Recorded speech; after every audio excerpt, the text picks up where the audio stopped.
sharing this today. I'm going to call today's meeting to order. We'll take agenda through the warm-up, or attendance through the warm-up. I'm excited to have everyone here and our mighty executive team behind us ready to participate and serve as subject matter experts. I want you to know that the subcommittee has spent copious amounts of time working together to include fun for Edward, some seriousness for me, some logic from Allison, and taking all of your guys' input into how we crafted this. It was a Herculean effort to get here today. And so for us to sit in this room, it took a lot of time and preparation and city manager time and city attorney time. I'm looking forward to spending 2 days with you guys to put our city on the track that we need to be on to provide amazing services for our community. With that, I'm gonna go ahead and turn it over. Jenny, any comments that you want to make to get us started? I think the only thing is just to remember that today is also a day to celebrate some of the successes that you had in 22. And then also working together to carve that path forward for the next year and hearing kind of the realities of that, but also the many opportunities that I think the council is going to bring forward. So that's it. All right, excellent. Well, again, as the mayor mentioned, thank you so much for everybody's time in making this happen today.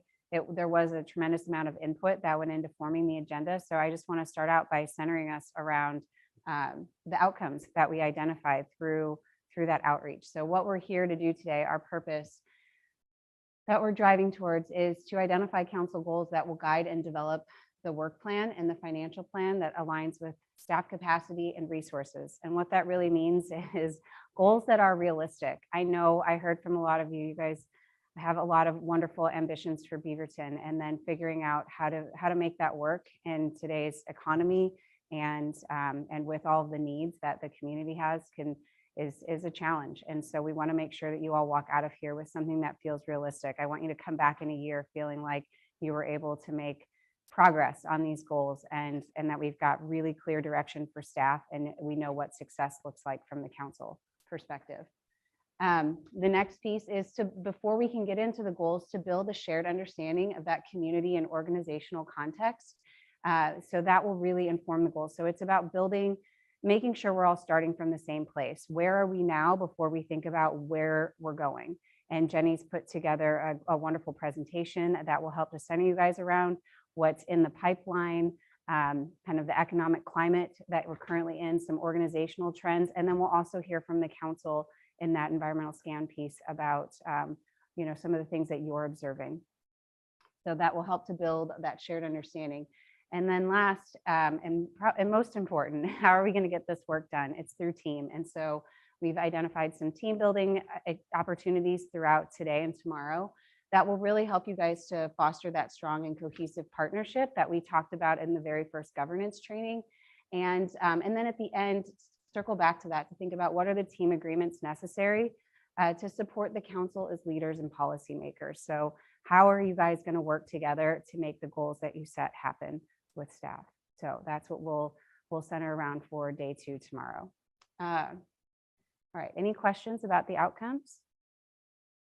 Okay, so the agenda for today, as far as how we're going to get there, we have a warm-up exercise that we'll do here in a moment, and I'll share more about that.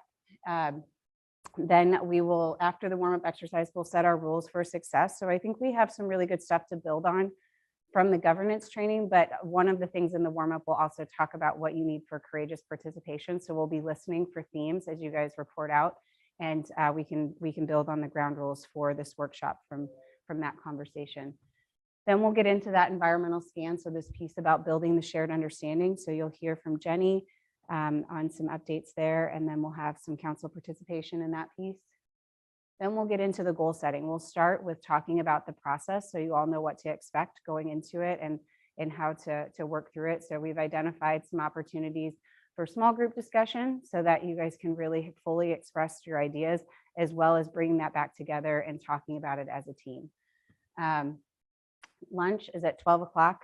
What's for lunch? I like to give people something to look forward to. Do we know? Baja Fresh. All right, Baja Fresh for lunch. We'll get back into the goal setting work. We have a break at 2 o'clock. We'll wrap up and see how we're doing with the goal setting. After that, do a team check-in at 3:30 to see if we need to make any adjustments for our agenda tomorrow, and then get you out of here promptly at 4. Everybody game for this? All right, let's jump in. So for the warm-up exercise, you guys have seen me draw a lot over the last several weeks, and so now it's your turn. So I brought the good markers today. Thanks all for playing along. I see some trepidation, but this is fun. I promise, Edward. He wanted fun, so I tried to incorporate some fun. Staff is going to do this as well. So this is called the team portrait exercise. So I've seen all sorts of interesting abstract variations of this. So a simple way to do it is you can put your name at the top. You can draw your stick person or whatever visuals you want to use. If graphics aren't your thing, just use words, whatever, beauty is in the eye of the beholder when it comes to art. So you just do your own interpretation of this. Some things I want you to cover in your portrait is first, what does success look like to you today? Second, share something fun or interesting. Believe it or not, this is the one that people struggle with the most. So just some tips on fun, interesting things. You could talk about a hobby you have.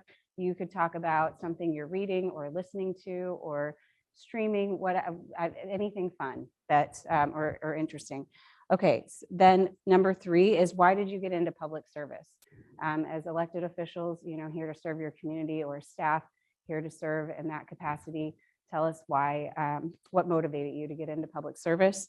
And then 4th, what do you need for courageous participation this weekend? And last, just something, a personal passion. Questions about this? So you guys are all going to, thanks, great question. You guys are all going to receive a piece of flip chart paper. It has sticky stuff on the back, and you'll find you guys have lots of great wall space here. So you can cover the walls. You can even put your sticky thing on that board.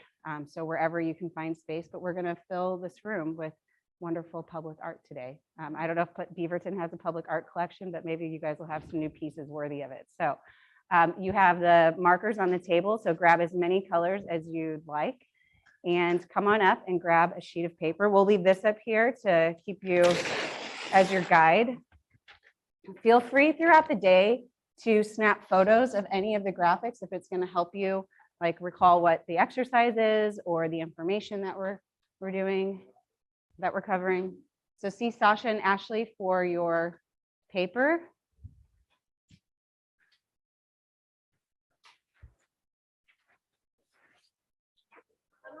Don't be shy. All together now.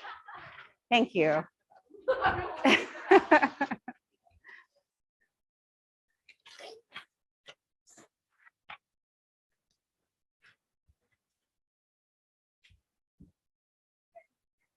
There you go.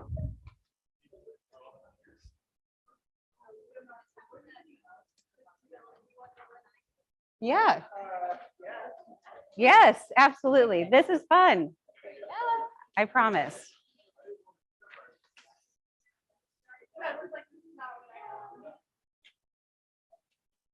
There's a city attorney that did it last weekend, and his was actually the most fun. So I have faith, Bill.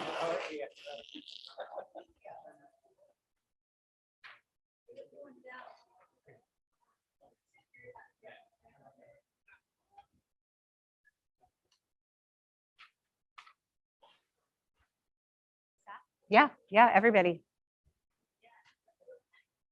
Everybody, teamwork, yeah. Everybody's doing it.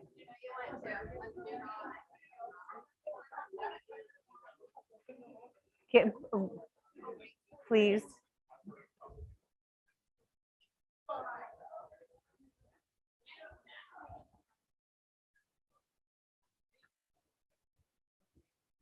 So yeah, good question. As far how long, we're going to take about 8 minutes to capture your ideas. I'll give you guys a time check when we get close. And then when you're done, how we'll do this is we'll do a little gallery walk. And so you don't have to go right back to your seats. This is an opportunity to stand and stretch today because you'll have plenty of time in your chairs. Two is something fun or interesting. Yeah, anything. Like it could be a hobby. It could be something about, it could be like something fun you do with your family, something fun you're reading or participating in. Yeah. Something you, passion is something you love. Jenny, I know you can do lots of hard things.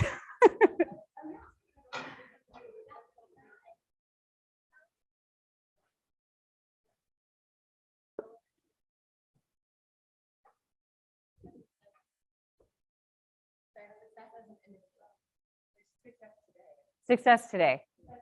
Yeah, that was one of the things from the outreach is that was mentioned was people were like, we want to understand from everybody's perspective what success looks like today. So coming out of this weekend, because we're today and tomorrow. Yeah, what does success look like coming out of this experience, this workshop?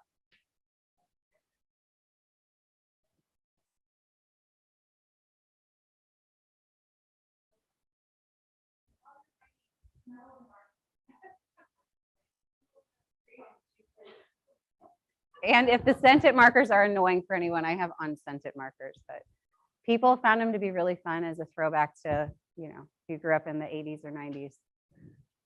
I don't know when scented markers came on the scene, but that's when I remember them from. Yeah, big deal.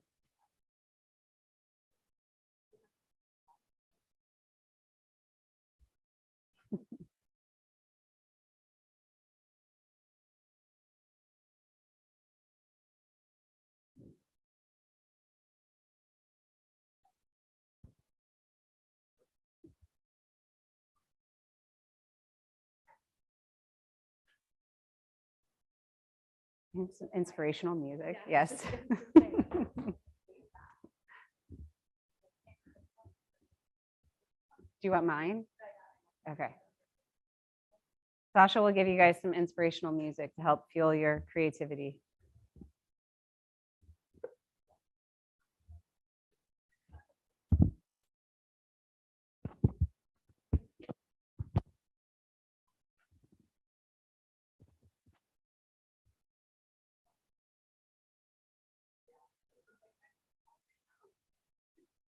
So you guys have about another 5 minutes.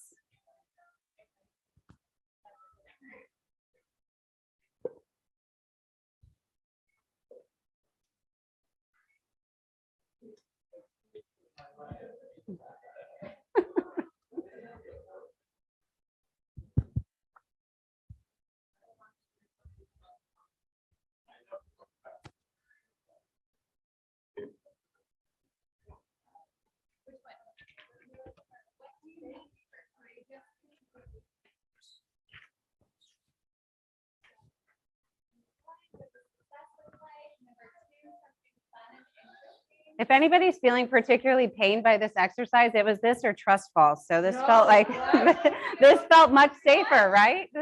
Now in comparison, you're feeling good about it, I hope.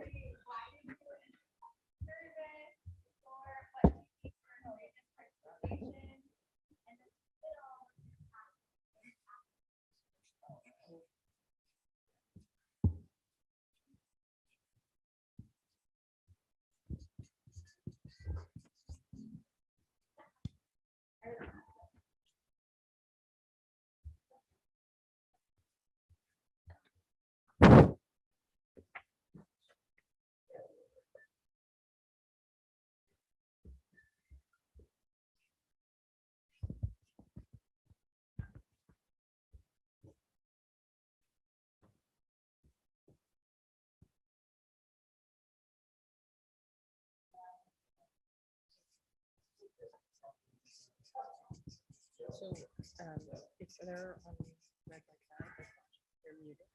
And this is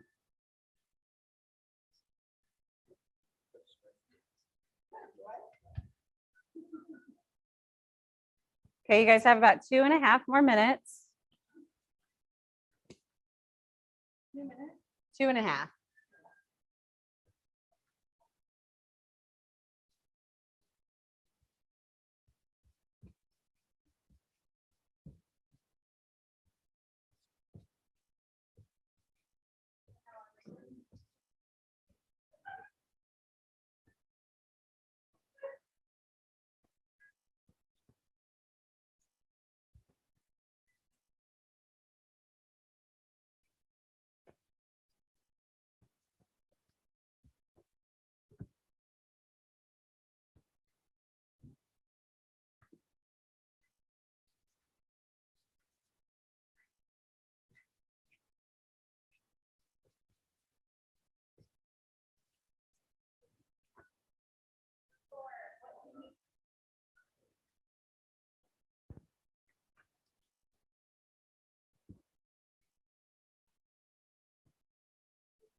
mute too. Yeah.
All right, you guys should be wrapping it up.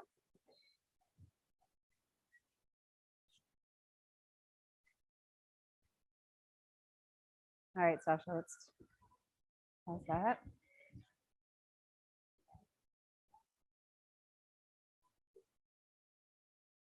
You guys are doing great. These look awesome. Kevin, are you done?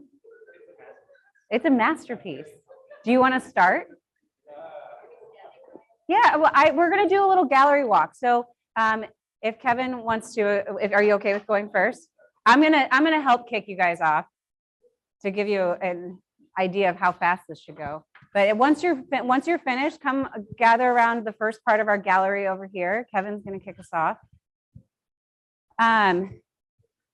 And while you guys are finishing, I'm going to give you a sense of what it sounds like, because it's really important. And thank you everybody for participating. But it's important that we do our explanations in like 90 seconds or less. Otherwise, we'll be here all day. I've learned in doing this exercise that people, as much as you guys were, a little nervous about doing the drawing part of it, people really like to talk about themselves. And so sometimes the explanations can go on very long. So we'll be quick about it. So what it kind of sounds like is, I'm Sarah.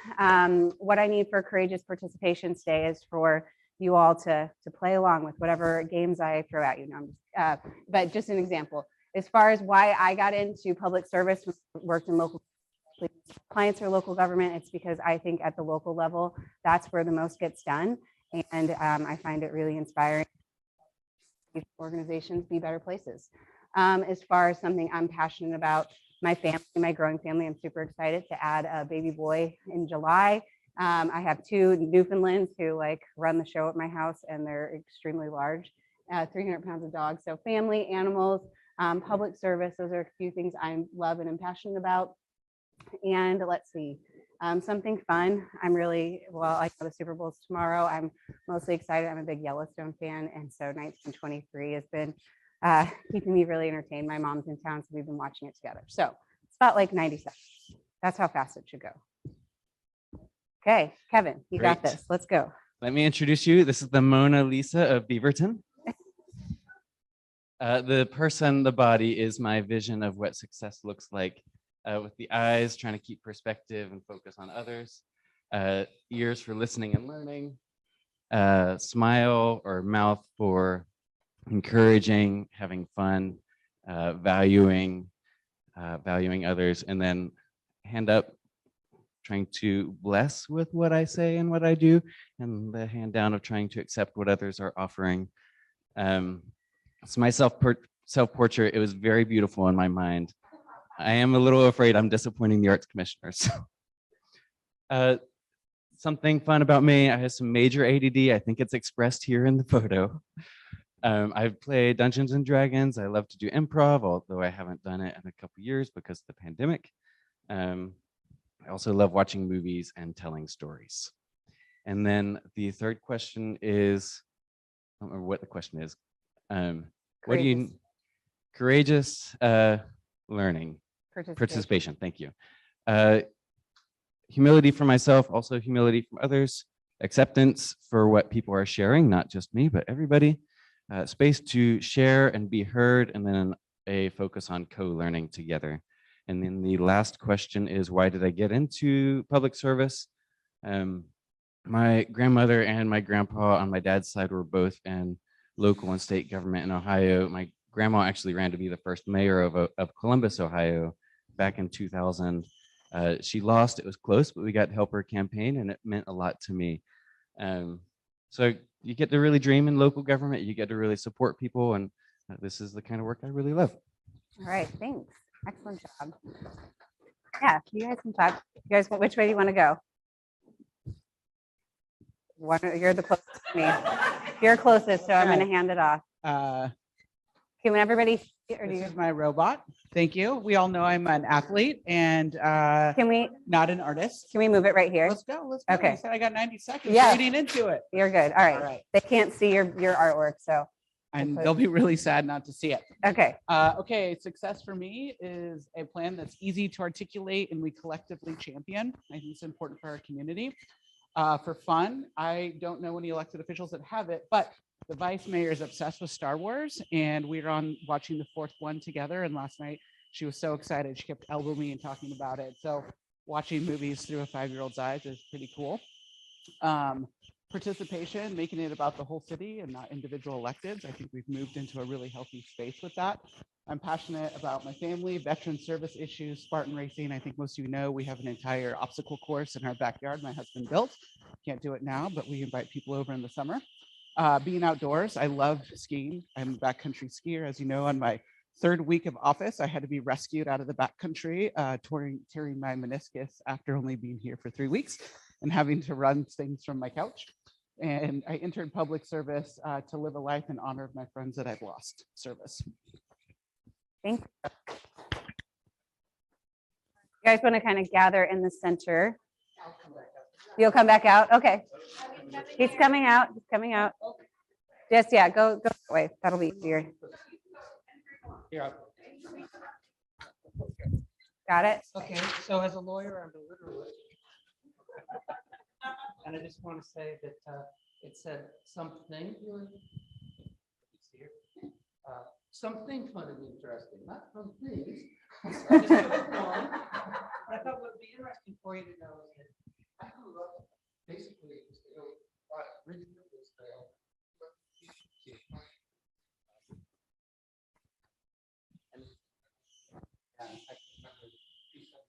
Microphone.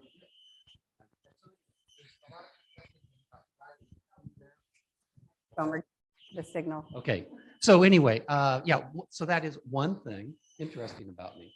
I didn't go to school. What does success look like today? Set clear direction. I think that's what, from a staff member standpoint, that's what we really like to have. What do you need? What do you need for courageous participation, and that's trust. And then finally, why did you get into public service? I think that, but anyway, community building, I appreciate the bottom-up aspect of what you get to do in a local government as opposed to, say, being in the federal government or some international sort of a position. And so community building means something to me. And then finally, it is a passion, not multiple passions. So I chose people, individuals, family, all that works, but it really is, to me, it's every individual truly in an individual capacity. I mean, that's the connection I try to make to people, is an individual connection and not to respect the individual. That's what I said. So that is my art. Awesome. Thank you. Great job. See, this isn't so bad. Is everybody learning a little something? Who's next over here? Can I get out this way? I'm going to pass this along. Nope, I will come the other way. Great. Okay, what I need today, success looks like alignment on goals and clear direction for the next year. Hopefully not a brand new set from last year. Number 2, something fun, interesting. I grew up tap dancing, and during the pandemic, my husband and I took virtual tap dance classes in our garage. For why I got into public service, I think we can do better for people in our community, and I believe everyone deserves to be treated equally and equitably. What what I need today is kindness in our responses to one another, openness to ideas, and conversation based in our financial reality.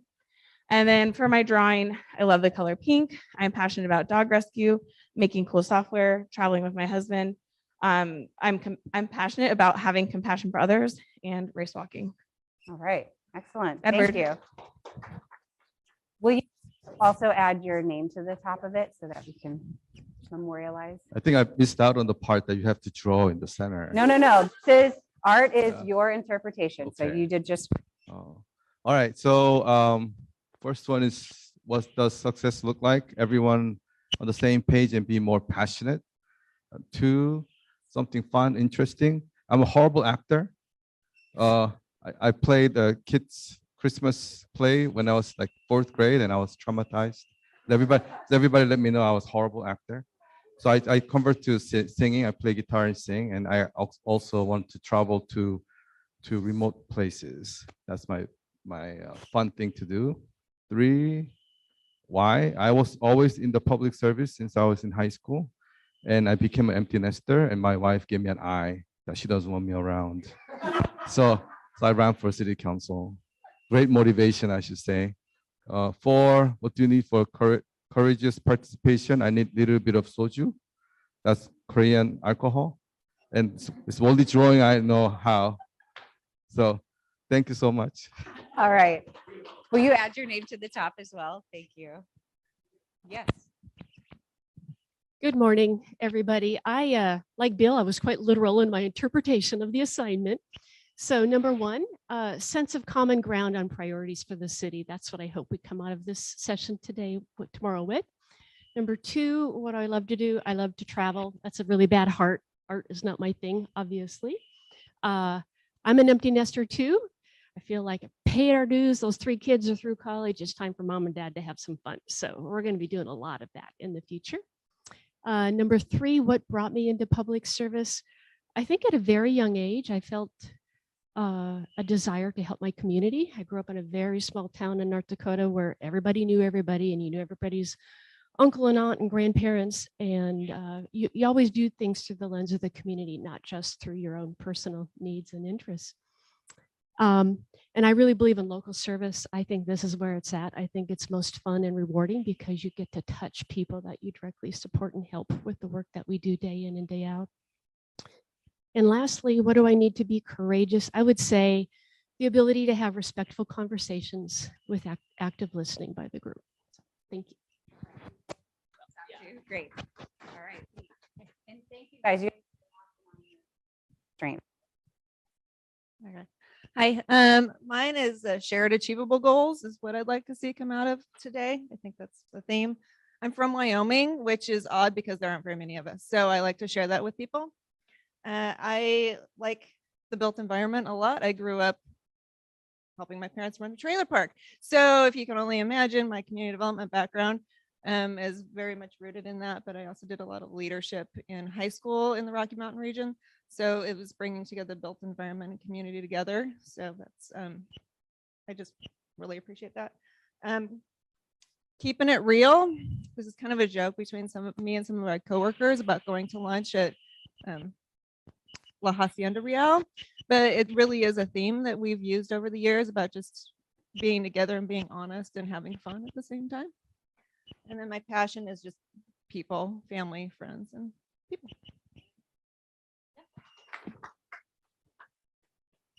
Patricia. Okay, but today I'd like to have my brain fed. So I'd like to walk away with clarity of goals. I am homesick for my language. So I like to speak to people in Jamaica every day. I talk to a Jamaican every day because I don't want to lose my accent. Number 3, I started in public sector via teaching. I was actually in the private sector and somebody invited me to teach. And I had my first child 10 months after my wedding and realized that I wanted to make the world a better place for them. So I was a teacher for years before HR. And then what makes me courageous, or what would lead to courage for today, is seeing interest and understanding among all of us, and us creating a sense of belonging. So each person's voice is important. And then my passion is all about people. And I turned 60 this year. And I've actually been thinking about how I can bring all my interests together. So we plan to do something to benefit women who have families via dancing in an operation that makes people happy. So that will happen this summer. Thank you. Also, don't forget to add your names to the top of your. Good morning. So I feel success looks like collaboration and consensus. I did these out of order, so I apologize. Something fun is there can be a spreadsheet for anything and everything.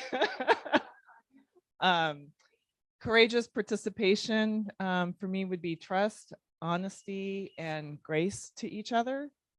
I entered public service with the motivation to make tomorrow a better place. And something I'm passionate about, I'm not a very good artist, but this is swimming. I'm very passionate about swimming. And then dogs. I have a little dog right now that I think I love more than my husband. Thank you. Okay, who do we have next? Debbie. All right, so see, number one was what does success look like? So for me, success looks like understanding, having some results, because you don't want to be here with nothing coming out of it, right? And progress, always moving forward. So you're always looking ahead, so instead of looking behind. We don't want to look behind. I entered public service by chance. It was not something that I meant to do, but then I stayed because I loved it. So I started at the federal level, went to the county, and then went to city government. I skipped the state because in California it was a little too messed up for me. So and I didn't want to live in Sacramento. Something interesting about me, I grew up racing sailboats. So there was a lake not far from our house. We'd ride our bikes up there. Our school counselor was the teacher, the sailing teacher. So that was just something that we went up and went sailing all the time. And what was courageous. You need curiosity, and you need strength of mind, and you need clarity of your direction. So, and as far as passionate, my gap is good. Yeah, okay. All right. Thank you, Debbie. Okay. Hey everyone, I'm going to start with my fun. In 22 days, I'm going to France. Can't wait! So excited. I haven't been overseas in like 4 years. That is the Eiffel Tower. So let me just say that I really cannot draw at all. And I said, Debbie, help me out. That's right. Well, I read this. I figured that would help. For me, I need to know what my priorities are. I'm definitely a doer and a worker. So you tell me what you want, and the sky's the limit on that. I went into public service because it's a family value. Everyone in my immediate family are public servants. I'm the daughter of 2 public school teachers, and my entire career, almost 28 years, has been entirely in public service. I enjoy also being around public servants as well. That's who I like to associate with. It feels good. Some of my passions are my family, fairness, equity, and inclusion, using my platform, if you will, as the presiding judge to make municipal courts, not only here, but in Oregon, better. I'm very active in the Municipal Judge Association here. Let's see what I need. I always forget this one. Courageous participation. I need to know exactly, or clear direction. There needs to be clarity on what's expected. I need to feel supported, and I need to be working with folks that are willing to kind of walk the walk and follow through. Okay, I'm going to move this one since you guys are all facing right here, and it would be awkward to turn around and do that. We're going to move all of these. So who is this? Give me a hard counsel, but make me do this. Oh my gosh, it's so hard. So for me today, success is just being present and aware and open to what everybody's thinking and saying. To a fun fact is I used to load semis for UPS and was a supervisor of the people that did that years ago. And I have 2 4s, which clearly is the coffee. So I'll go with this one. What we need to be, what is it for? What courageous is allowing people just to be creative and giving them the space to say those things and talk things out loud. And then for why I got into the service. So I grew up in with a fire chief as a dad, and one specific example that kind of made me have this realization about being a part of something bigger than myself was we were kind of like in a Walgreens, and someone basically went into cardiac arrest right in front of me, and my dad was there, and I saw him just like in a second, go in, do CPR, do what he needed to do. And I was just maybe, I don't know, 10, 11, something like that. And it was like, that's cool. Like that was amazing. And just to have your parent be a part of that. And so the rest is history. So anyway, thank you. All right. Thanks, Jenny. Let's see. I'm going to grab this one. And we'll do the same thing. Who's this? Oh, great.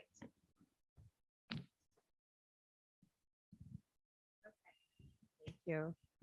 I'll just start in the left corner. So I feel like success today is going to be finding our center of gravity together. I call it meeting in the middle and finding our we. I think this gets to something about the individual. Someone else talked about that. But all of us just finding that place together where we feel very centered and balanced and heard. And then my needs, coffee. Going to need a lot of that today. Battling some allergies. Honesty. A supportive environment, and the ability to be reflective with each other and honest in our reflections. My why is a Venn diagram.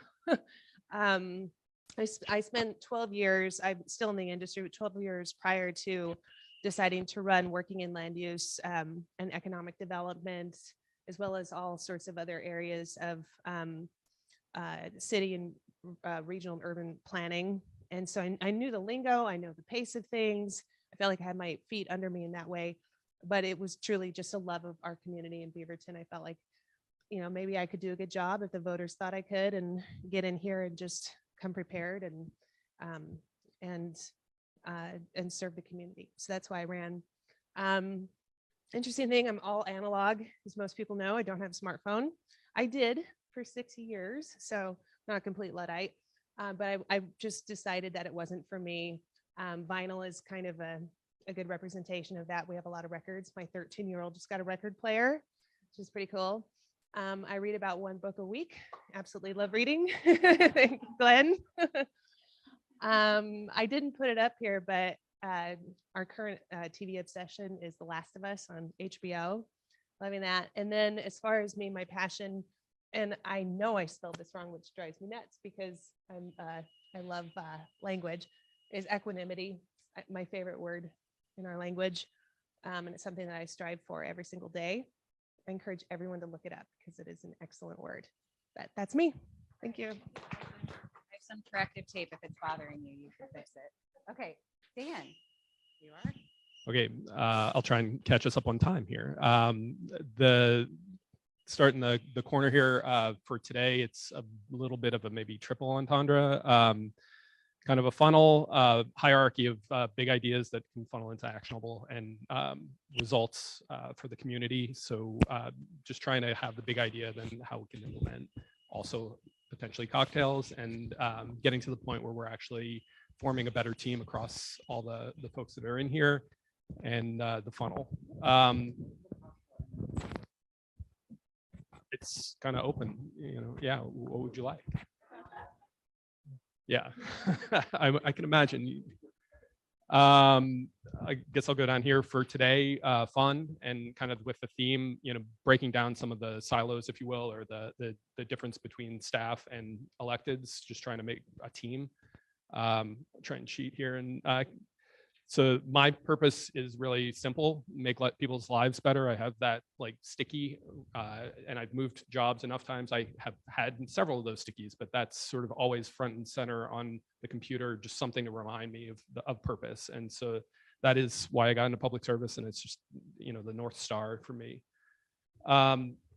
Something semi-interesting, I guess. I feel like we moved for baseball. So we were in Colorado before, you could have about a month and a half of baseball season there. And my older kid, who's now 14, super into it. And so, we were also trying to think long-term about education and all the other important things, but just trying to give him a chance to do something that he was passionate about.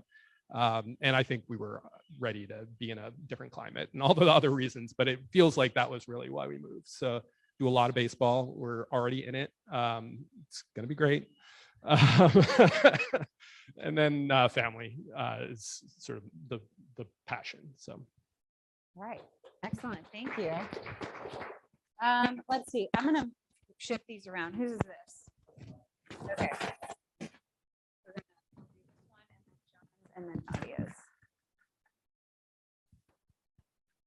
Hey, Laura. Morning, everybody. So I defined success today as a clear list, coming out with a clear list of goals, things that I like to do for fun, hiking, why public service to make a difference, what I need for today to be courageous is openness, and passion about family and personal growth. All right. Perfect. Short, sweet, and to the point. Okay, John. Glenn, I thought you were gluten-free too. That's what I read. Let me get out of my way. So my success today looks like clear priorities, but and maybe a little bit beyond that is like community buy-in, because I think we need to center that, like how we're going to tell the story, and a work plan, because we really need to get stuff done. That's going to equal success to me. The second thing, something fun and interesting. I'm a soccer player. That is a terrible soccer ball, and I'm a little embarrassed about that. But I play on 2 soccer teams now, so if you ever see me like sore or tired, we'll go with that. Why did I start public service? It's interesting. I won't go too long, but I thought originally to share my talents, but the more I've done it, it's actually to share my heart and to share my values. And that's something I've learned, and it's going to keep me in public service for a long time. And I think that's really important to me. What I need today, kind of like Councilor Tivnon, I need coffee. I'm trying to focus on a long-term vision, not just right now. And then information. I look to our staff. We have such a great staff. I'm starting from, especially as a newer council, I need your advice. I need your help, and I need your information. And so I would really, really strongly encourage the staff to like smack us around a little bit and like help us be the leaders that our community expects. And then my final, that was me. Just smack me around, leave them alone. The center thing, I'm terrible drawing people. So I just drew, like, I think a lot about like our community within our community relationships, but also how we as a Beaverton fit within the bigger world community. When we talk about our climate and stuff like that, like we have a role to play, individual relationships, neighbor to neighbor, community to community, and Beaverton to the world. And I'm done. Right at 90 seconds. That was great. Okay, there will be no smacking around, but we can like make sure that it's a partnership throughout the day. Okay. All right, save the best for last. I'll start with the courageous conversation. So a willingness from others to listen and trust, I wouldn't say my experience, but all of our experiences and those whom we care about. I think we all bring that. And so being willing to listen and learn from each other. Why I ran for office, making a difference, prioritizing inclusion. Then I got kind of deep. I think that systems of oppression are all around us, and I'd like to actively dismantle them. Fun fact, I went to comic book convention in 2005, and I did not dress up. And it was a really terrifying experience, if you don't want to go. So when I first read the question about success, I was like, happy community, staff, and council. And then I think later it was what success looks like today. So I said a shared understanding of success, but people who feel housed, fed, safe, seen, and included, and hopefully walking away with some just clear direction for our council. All right, and passion? Oh, sorry, my passion, if you can't see it, it's community and people, so. Great. We didn't miss anyone, did we?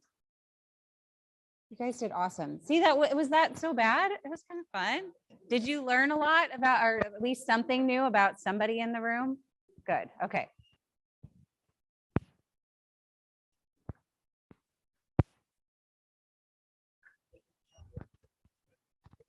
Yes. 5 minutes? Okay, 5 minutes.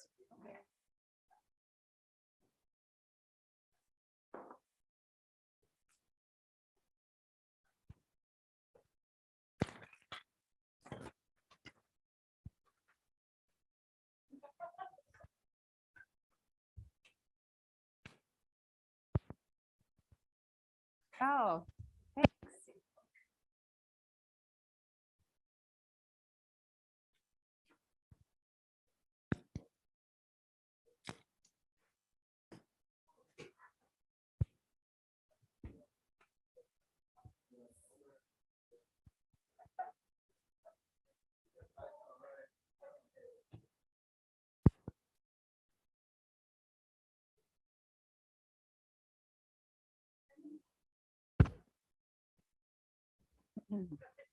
I looked at new computers last night. Just let me know if you want a MacBook Air, if you want that, what color, or the MacBook Pro. Okay. Just let me know your preference. I'm over it. I'm over messing with like the tech support people. I can't spend any more time on the phone with them. So just pick one and we'll have it by the end of the weekend.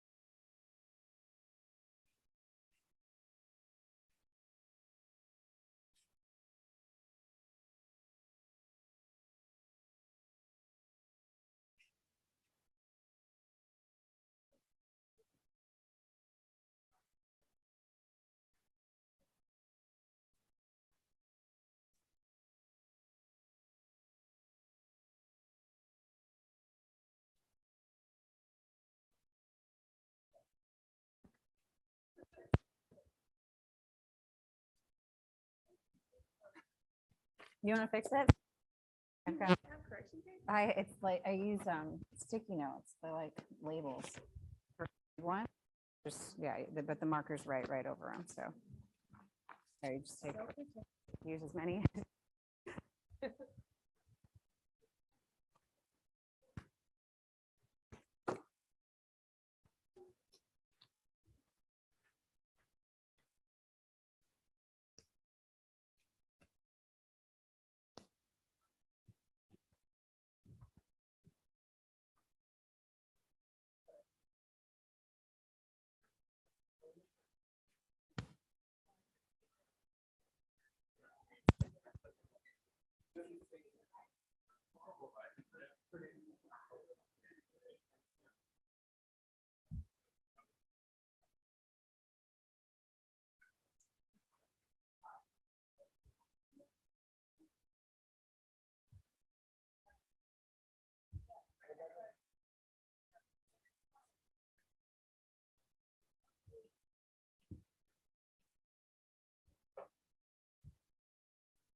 Hey guys, we're gonna get started in about 1 minute.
Do you want me to still pause for a break in the middle of your?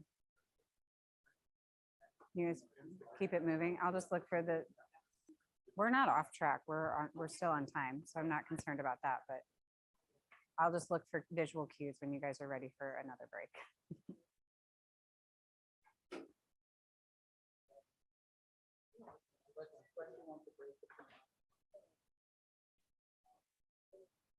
Yeah, we'll read the energy, but I don't think we'll make it all the way till lunch. So, okay, great. So picking back up, we have the environmental scan coming next, but just before we close out of our foundational work, those exercises, thanks for playing along and doing. I think it's important, and I want you guys to just consider some of the things, the personal things that you heard about each other. We got to talk a lot about governance, roles and responsibilities and relationships in that sense, but like building some of those personal relationships are so important for teams and like moving your goals forward, because that stuff, when you know somebody more personally, when the conflict comes up, it just makes those conversations a little bit easier when you have those personal connections. So just remember, keep in mind, continue to foster those throughout the day. All right, so in the report outs from your warm up, we heard some things that you need for courageous participation. So let's just summarize those in our rules for success for this workshop this weekend. Anybody have any or recognize any themes that they heard that we want to add to the list? I heard a lot about trust. Yeah.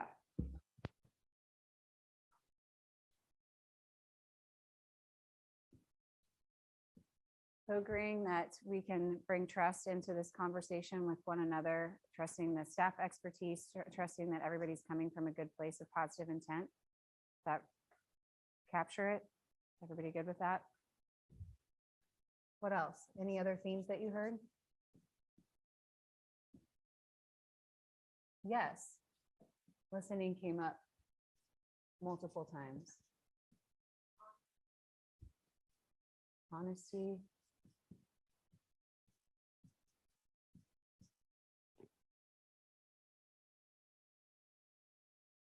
Any others? I don't know if this theme was specifically spoken, but from the past activity, a certain element of vulnerability and transparency or openness. Yeah. And acceptance when that's shared.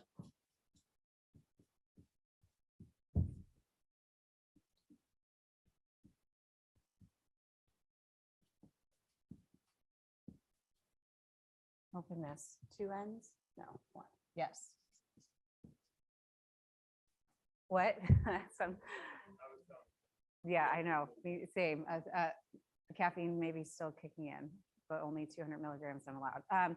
So it's vulnerability, transparency, openness, making sure that this is a safe space. This is also a different kind of workshop. It's different than governance training. It's different than any other council meeting you have. It's a really unique experience and opportunity to kind of have this more informal setting where you get, I liked how Jenny said it about being able to think out loud and feel safe to do that. So I think that this gets at that and hopefully sets the tone for the environment for the next day and a half. Any other themes? I had Ashley kind of capturing this too. Ashley, did we miss anything major that you heard when we were doing the report outs?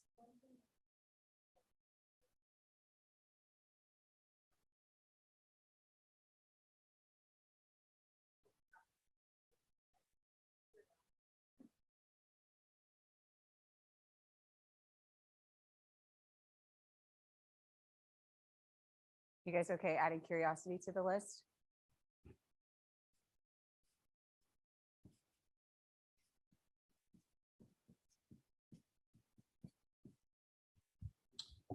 And then one other one, while she's seeing if there's any other themes. Oh, did you have one? Yeah, I think a little bit of like getting to yes. And so that way we can have a plan. And that's going to be hard because it's going to require a majority to move forward.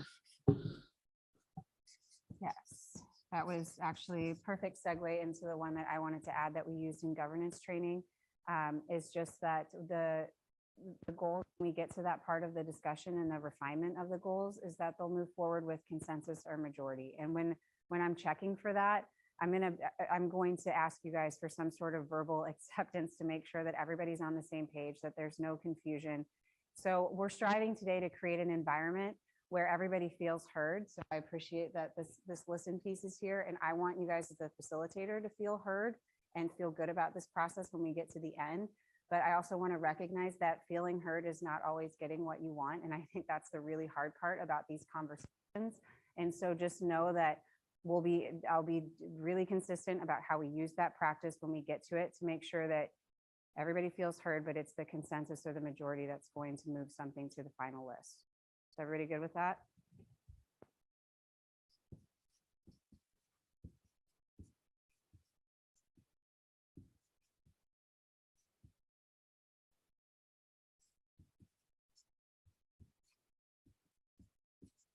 All right, anything else? Clarity. Okay, good. Yes, I heard clarity multiple times. Success looks like as well. And so we'll be checking for that. I'll be asking lots of questions if it's not coming out, and to dig in further as far as what the council means when you guys are expressing an idea. And also keeping in mind that we have our graphic in the back from the first governance training about roles, trying to keep you guys at the policy level. So if it's down this path, or the discussion heads down a path of something really, really specific and maybe a bit in the weeds, I'll try to pull you out and get clarity on what the policy direction is. Is everybody okay with that?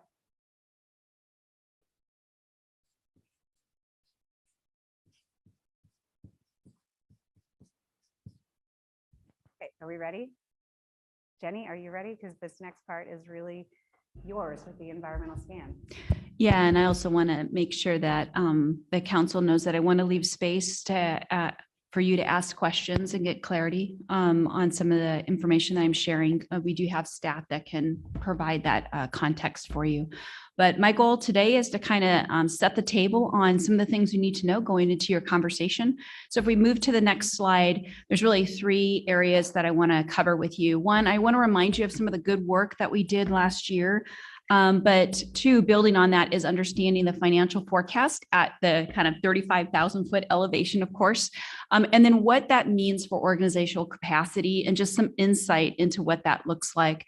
And then a high level overview of what the current work is underway. And that really reflects a lot of the items in the work plan that you adopted in the year prior. So if we move to the next slide, I didn't identify everything, but there's some really key things that I want to keep at the forefront. And one is that this council and this organization moved the needle tremendously on affordable housing. And I use that word broadly because that also talks about our unhoused. But in a nutshell, we have done a tremendous amount of work in adding affordable housing to the pipeline. In summary, about 373 units total in some capacity, whether it's fully leased, breaking ground, but that is nothing to sneeze at. And we are a leader in this region in doing that work with that bond. And I think that's a testament to this council's direction and then your dedicated staff. So that's wonderful.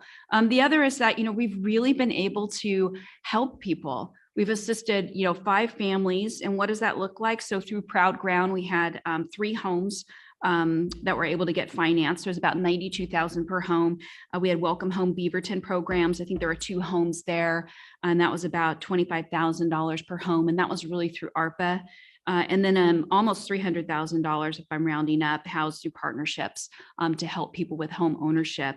And then finally, we secured a permanent site for the shelter, and the landscape on trying to find that property was incredibly challenging, and your community development department really kind of, took that to heart and was pounding the pavement to find this property. I appreciate that so much.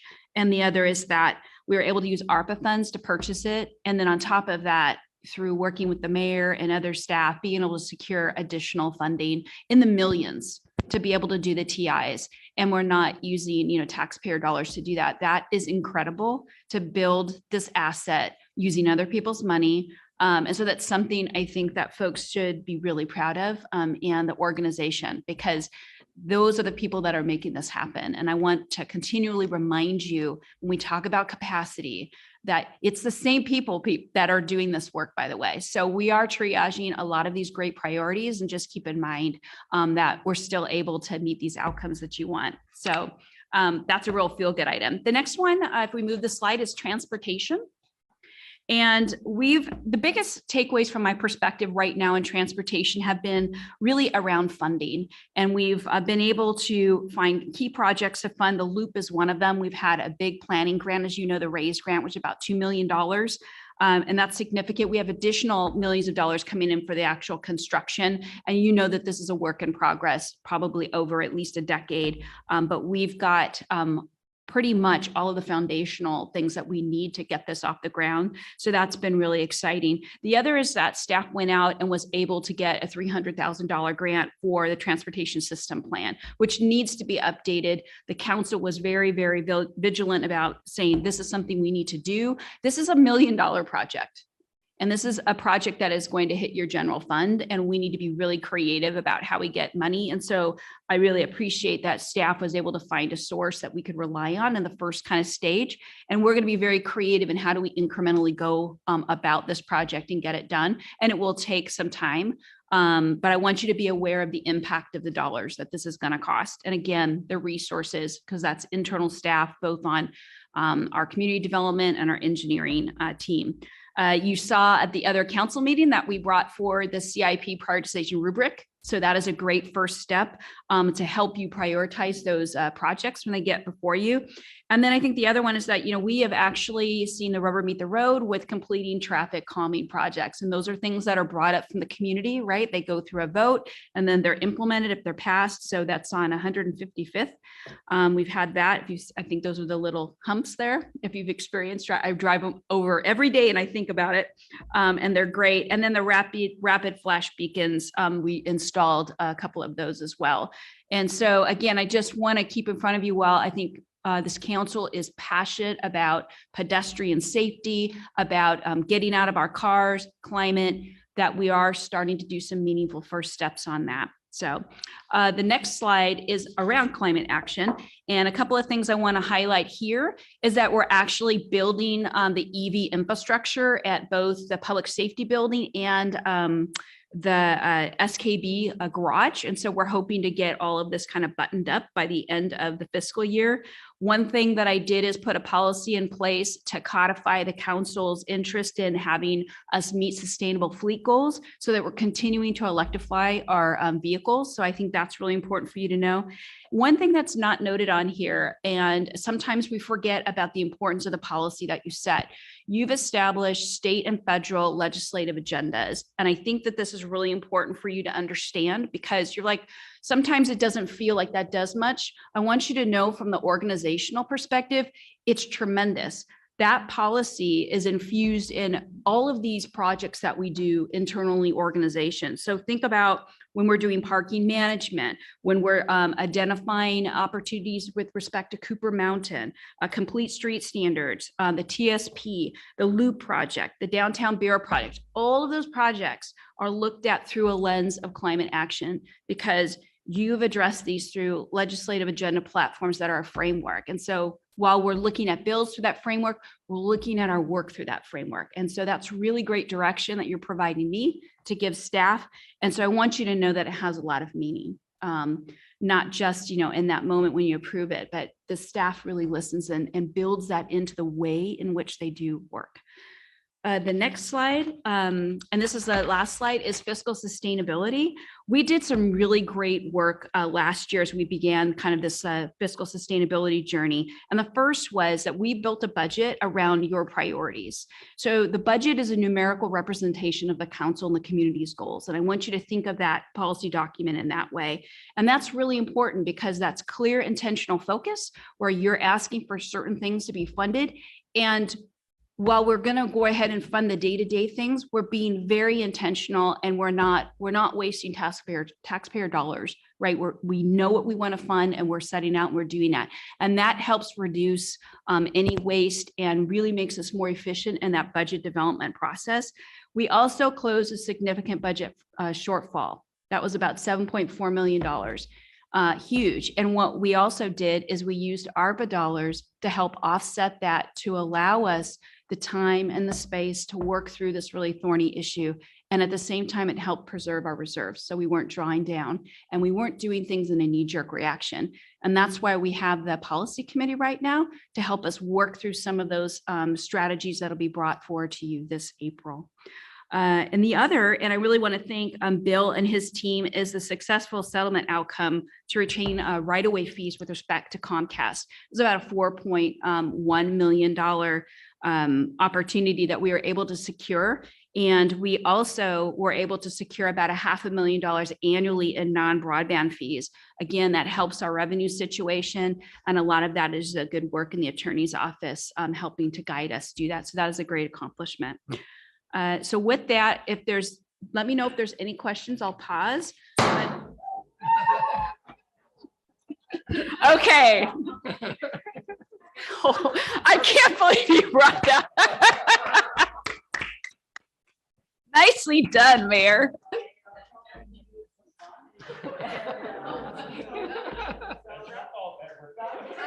Look what you started. Look what you started. That was awesome. Woo, what a great, I had to pick this out of my coffee, by the way. Oh, that's okay though. I'll take one for the team. But really, this is a great reminder of some of the work you've done. And this is why when people say getting clarity is important, right? So we can check those boxes and move things forward. So I really appreciate that. All right, now what I want to do, if there's any burning questions, I want to go into kind of the financial forecast. And I just have two simple slides. Thank you, Bill. I have two simple slides on this one that I want to go over with you. So if we can move the slides to the financial forecast, that'd be great. All right, so this one, I want to walk you through. It's probably not that easy to see on the screen, but you do have it in front of you. So these are trend lines that are representing our financial projections.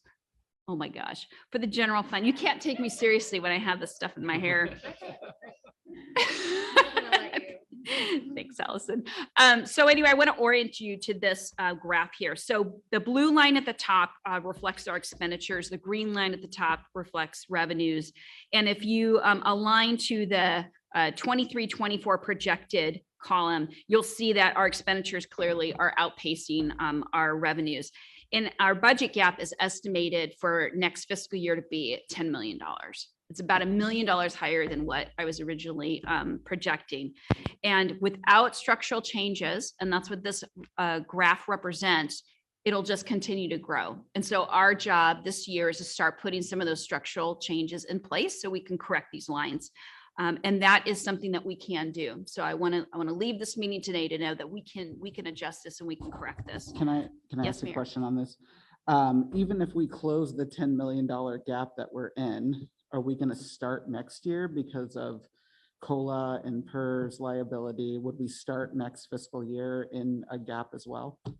So if you put things into place to close the 23-24 gap, it depends if they're structural in nature. So for instance, if you are going to project continued COLAs, right, that are getting higher than what you want, then no, it's not going to be. We have to start figuring out how do we get revenue to be able to close that gap, or we're going to have to adjust on the expenditure side, right, to be able to compensate for wage increases.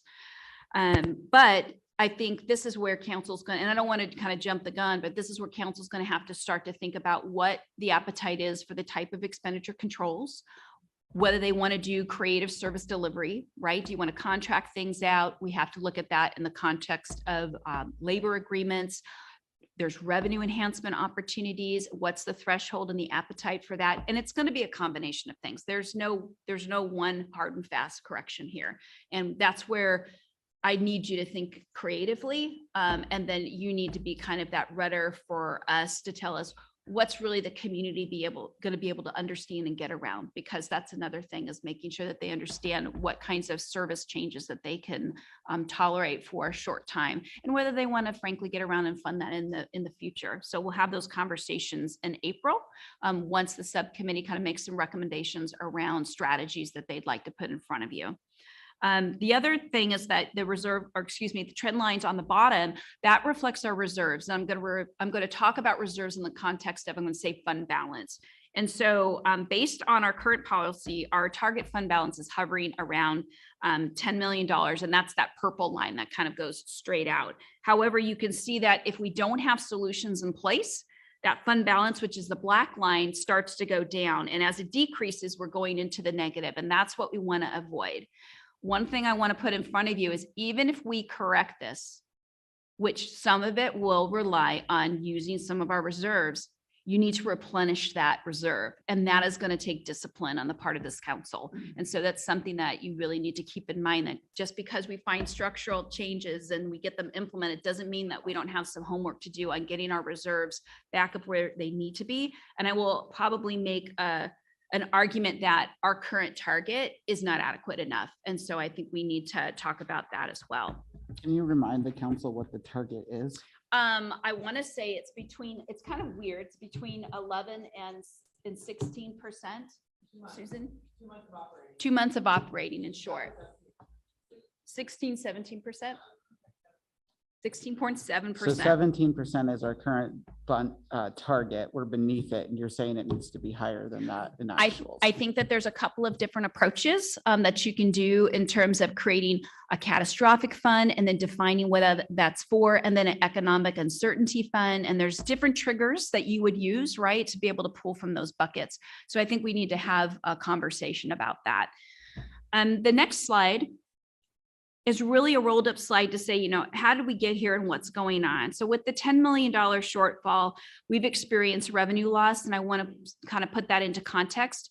Last year or this current year, we used ARPA, right? $6 million, that was considered revenue. That's not going to be available. That was one-time money. So it won't be available for 23, 24. The other is that we are experiencing some lower marijuana taxes. So that also impacts our revenue. We did on a positive experience some increases in property tax, maybe to the tune of about $2 million. But overall, it's not enough to address some of the trends that we're seeing on the expenditure side. So what are those? One, inflation clearly is hitting our operation from a materials and supply perspective. And I think everybody across the board is feeling that. But the biggest increase is really in salaries and benefits. We had cost of living adjustments because of inflation that hit wages. PERS expenses were significant to the tune of like 2 million significant. And then of course we have some healthcare costs, but your biggest indicators and drivers of costs are around employee costs with wages and benefits specifically. And then assuming that we make these corrections, we're still, like I noted earlier, we're still going to be under in our fund balance and that gap. So to get up to the 16.7%, we need like another $4.4 million. So we're still going to be under. So that's the work that I'm talking about. So we need like 14 million, not 10 million? No, when we correct our budget, you've got that addressed, but your fund balance will be lower. And so you need to bring that back up over time. So basically we need to develop a replenishment approach and policy with the council so that when we work on future budgets, we're making sure that we're putting money in the reserves to build that back up to the percentage that we need to be at. But I'm just saying, once we correct our budget, it doesn't mean that we don't have homework to do over time to get our reserves back up to where they need to be. Okay. And can you remind me what the percentages we're currently at? Are we at like 8%? I think we're at, I know we have 9.8, okay. we have 9.8 million, I believe, in reserves. No, sorry, Susan. So I think we're hovering about close to where we need to be. We're not off kilter, but when we go through budget strategies on how we want to address the 23-24 budget, some of that will take into play. Do we want to, how much reserves do we want to use? Okay. What is the ideal reserve? You know, it the varies from range? city to city. So for instance, it could be, for some cities, it could be 10%. For other cities, it could be 20 or 25%. There's no finite, like it has to be this number. We have to look at what our needs are. And then this council has to set that fiscal policy of what they think is right. I have a question. Can you talk or maybe a tiny bit about, because I think we're largely talking about the general fund. We have a bunch of other funds with also reserve requirements. Correct. What is our overall, what should we be putting in the savings account for the overall city, right? For all of our funds? Well, so each of those funds have different sources. So general fund, of course, is separate. We'd have to go through as a part of the budget, the status of each of those. And there are reserve policies that you would have for all of those funds. I can't speak to that this afternoon, but we can talk about that when we get into budget. But I really am appreciative that you brought it up, because the general fund is the most, visible and discretionary fund, and that's why we're focusing on it. But your library fund has major challenges in terms of their own reserves, and we're going to try to address some of that through our strategies here with the general fund, because we do provide much general fund right to the library fund, and it's those are pretty much the same dollars. Your street fund, significant, and I actually have a couple of graphics that will lead me to a conversation about deferred maintenance and order of magnitude on impact on that.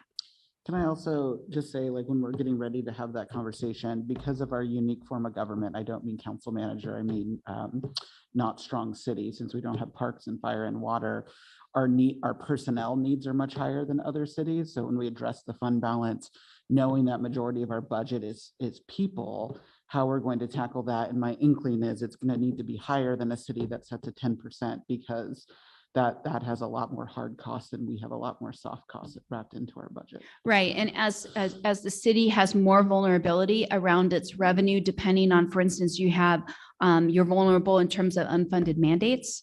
You're vulnerable in terms of property tax, depending on what the economic climate is. We're going into a recession. That's why I am suggesting that we talk about a categorization of kind of reserve buckets, if you will. And then you have very specific reasons as to why you as a body would take action to use money from those buckets. So if we could go to the next slide. So I want to talk about organizational capacity, and I want to talk about it in the context of an iceberg, what you see at the top and what we sometimes don't see that's underneath underneath the water. So we go to the next slide. So there's a lot going on here, because we're not doing that PowerPoint slide. I don't have my animations available, but I want to talk to you about what this means. So let's look at the top of the iceberg. So what's visible, what we know right now in front of us is we know that we've got a budget shortfall that's significant. We know that there are many economic impacts that are driving that, particularly inflation adds to it. We also know that there are a lot of community needs and that this council has to prioritize those, and there's lots of competing needs. And those are the things that are visible, and they inform each other, like the circle to the right, and they're interrelated. But there's lots of things that can exacerbate those issues that I've identified that are on top of the iceberg. It's the things that are beneath the iceberg, the things that you don't see every day that actually that I do as a city manager have to deal with, so that I can manage and make sure that the things at the top there don't get out of whack. And you need to be aware of them, because they're really critical and they impact the organization's capacity and ability to deliver two things: day-to-day services to the community and your strategic goals. So if we kind of look down underneath what's not visible, I've got things like outdated systems. The city has homegrown systems that are not sustainable, that are created by a few people. They are very comprehensive. They do a lot of things, but we're going to start to need to shift gears and work towards more updated and third-party software options, right? So that we can start pulling data and making decisions based on those metrics. And I've heard this council talk about that. That impacts our ability and our capacity. Citywide vacancies, new leadership changes, particularly at the executive level. That drives a lot of loss of institutional knowledge. It creates a lot of uncertainty, which is also on this list. And so those are the things you need to keep in mind is vacancies happen and turnover happens, but the pace of change that we've experienced in this organization has been kind of unprecedented. And so that creates a level of uncertainty with staff, and that will affect productivity. And so those are things to keep in mind. Deferred maintenance. I want to get back to Councilor Duggar's point on this one. So deferred maintenance, what am I talking about? I'm talking about the age of your facilities. I'm talking about roofs that are, need to be replaced. Major building assets, the library has constant capital needs. These are things that we are not equipped to address financially if something goes wrong tomorrow, 2 weeks, 4 years from now. And we need to start positioning ourselves. So when we talk about reserves and thinking about how we build that back up, We need to build up reserves for capital expenses as well. These are serious needs. One that I want to give you really great context for is your streets. So right now for street maintenance, doing overlays, replacement, things like that, we're hovering at about a 72, what's called PCI, that's pavement condition index. So I'll say PCI from time to time. That is actually a great number. So you think, oh my gosh, if that's out of 100, I got a C is good. And so that's the strength of your streets. To maintain that, you need at least right now to be pumping in at least $3 million annually. This is street fund. This is not general fund. Some cities will use general fund, but we're only putting in about $1.4 million. That's not enough. So that to give you context, so that's what we're not doing. We have a number of things like that we're not doing. So in 10 years, in 15 years, think about the worst street that you've driven on. That's where we don't want to be. And so this gives me pause, but I also just want to give you context for what we're dealing with in terms of that over the long horizon. Low morale. We know that is actually across industries right now. It's really complex, but that's an indicator that impacts engagement and capacity building. We also have growing service demands. We're a city of almost 100,000. And one of the things that I want to remind you of is that many of your departments are still at FTE levels, employee levels that were back in the 80s and the 90s. That is not a good thing. And so really making sure that we have resource allocation across departments equitably for the service demands that they're receiving is really important. So another future goal to think about to build capacity. The other is that given the change of government, I've realized that we have a lot of unwritten, as you know, council policies, administrative policies that are not in writing. We have lots of practices, but we don't put those down on paper. And so that's going to be something that's really important and could decrease your capacity because there's a lack of clarity on how we do things. The other is making sure that we're recognizing the pace of the change. There's a lot going on here and people just simply can't keep up with the pace. And so that also is another indicator of that, your capacity is going to be limited. And so when you look at this chart, there's like a little pressure valve that I have next to what is not visible. That pressure valve is what can exacerbate those things at top, and it fluctuates. And so these collectively are the things that I want you to keep in mind as we're making decisions. And when you decide to say, you know what, I want to add this to the work plan, or I want to add this under council items at a meeting, I want you to think about, is it really that important in the big scheme of things at this moment in time that you make that ask? And because we're fighting against all of these things that are not visible, that are under the iceberg.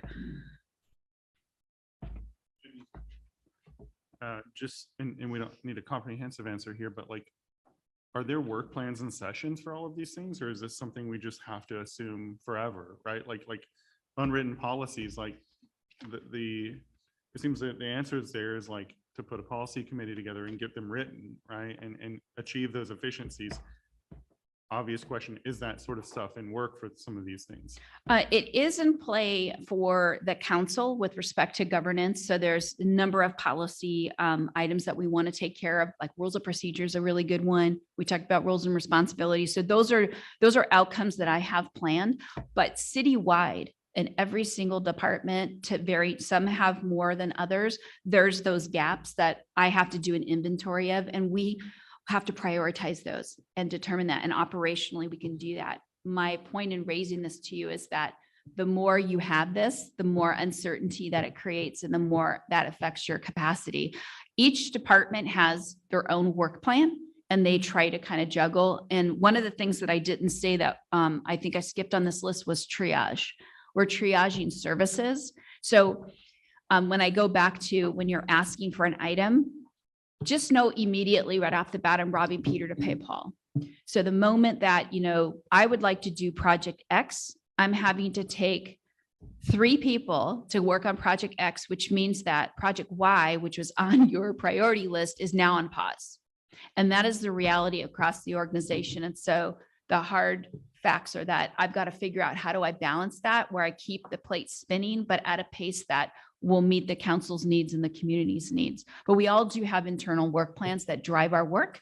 And this conversation today informs those work plans, and not all of it will get done. We have to kind of figure out what is the most important thing to get accomplished. And frankly, we just don't have resources for it all.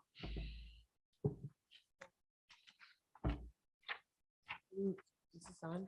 I don't think so. Okay. One other point that you had made about the streets, the example that you gave about paving is I remember reading.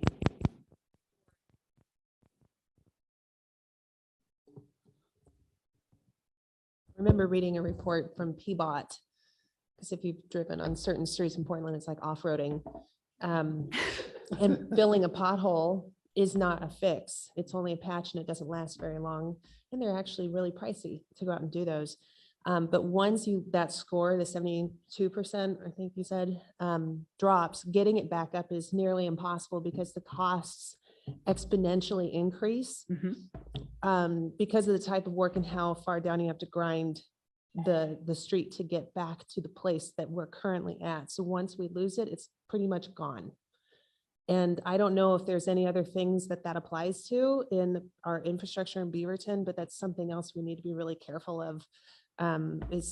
Once we go down that road, if we short shrift on certain types of maintenance, it will forever degrade and get out of our control in terms of the amount of funding it would take to bring it back to a good level of service. Yeah, no, that's a really good point. And that's why if you want to maintain a certain level, and the council needs to determine what is an acceptable level, because, and there's varying ranges, right? Because you have arterials, you have collectors, you have neighborhood streets, and we do have our plan updated, which we'll present to you so you can kind of understand the order of magnitude. But if you don't have that level of resource invested in it, then you get to a situation where you may have to replace a street and your overlay and your asphalt doesn't cut it anymore, is kind of where I think you're going, Councilor Tivnon. And so that's where we don't want to go. And our streets have varying numbers, right? Not everything is a 72, but on average, I think we're in a good place. But now we have eyes wide open. Now we know that we've got to be funding this at a level in order to maintain that if 72 is a sweet spot. Mayor. Kind of with that, when I look around the room and who's sitting in here today, what worries me is that Bill and I are the longest serving once Cheryl retires. And the reason we're spending 1.4 million and not 3 is the budget committee made a decision about, I think before you 6 years ago, to cut the funding to backfill our PERS reserve. And so how are we going to prioritize making sure we understand this historical knowledge? Because it's hard to correct if we don't know why we're doing it. And then, there was a reason we did it, but now we're paying the piper 6 years later because our PERS balance might be okay, but now our streets are at a complete disarray. And so how do we kind of track some of these council decisions and how it's impacted where we are today? And I mean, I'm very glad for Cheryl that she gets to retire, but I'm super worried that the unintended consequence was shifting the government this way. Everyone left at one time. Duly noted. And that's one of the items that's on the iceberg, is that loss of institutional knowledge. And we're going to have to take that as it comes, but I wish I had an answer for you. We can move to the couple of slides forward. I think I had a break built in here. We'll keep going. I'm not going to talk too much about this. This is for your information. This is the current projects that are underway. Many of these projects are projects that were identified as a part of your work plan that are either underway, that are close to getting completed. And you can see that it's pretty expansive. And again, so I just want you to consider that this is what's happening on top of day-to-day delivery of core services, and keep that iceberg image in your head of what that wave that we're pushing against, right? Every time we're going out and we're moving the needle closer to getting these projects done, we're also kind of getting hit with the wave of all of those underlying things. But I have a level of confidence that these items that are all listed will get done. And I'm not worried about it, but I am worried about the unintended consequences of the process in which, it takes us to get there, right? And so I don't want our staff to be collateral damage in that. And so that's really important to me. So I'm going to pause and ask if there's any questions. We've got a team here that can answer them. I don't know if we want to go into a level of detail, but I think this was just food for thought for you to know what works, what's underway right now to help inform your next kind of phase in some of the work plan here that we have that Sarah's going to lead us through. I have a question, Jenny. When we look at the project list, then we kind of look at the different categories of the below iceberg things. I'm kind of curious if staff has any sort of visual around like which of these are work plan things, which of these are, you know, kind of unfunded mandates. Like, you know, I'm kind of curious because we know that there's some things that are just non-negotiables, right? And when we have an unfunded like external mandate, whether that's like state, county, federal, whatever, we have to do those things. And then we also have our core city services. We have to do those things. And so I'm kind of curious, and maybe this is kind of what we'll get into later and tomorrow, is like looking at the things that are not those non-negotiables, right? Because that's where I feel like we have wiggle room. And so right now, when I look at this list, like I might have an opinion on what those things are, but I don't know exactly like what are those things that are truly the like, we cannot say no to these things because those we have to plan for. Right. So there's many things on here that, for instance, you know, we have external funding for some of the Cooper mountain planning piece, but not all entirety. Transportation system, we have a grant, right, that I mentioned, but the delta of that is going to have to come from somewhere. And so if this is a priority for council, we can do it, but just know that we have to parse it out incrementally so that we're not hitting kind of our bank account, right, all at one time. Many of these, like things like, you know, police use of force comprehensive review, it's underway, it's funded. Community communications assessment, it's funded. A downtown equity strategy implementation, in part funded, but not. There's a laundry list of really great things that the general fund just doesn't have the ability to fund. And we're trying to figure out what are those things that we can reasonably fund with Bureau.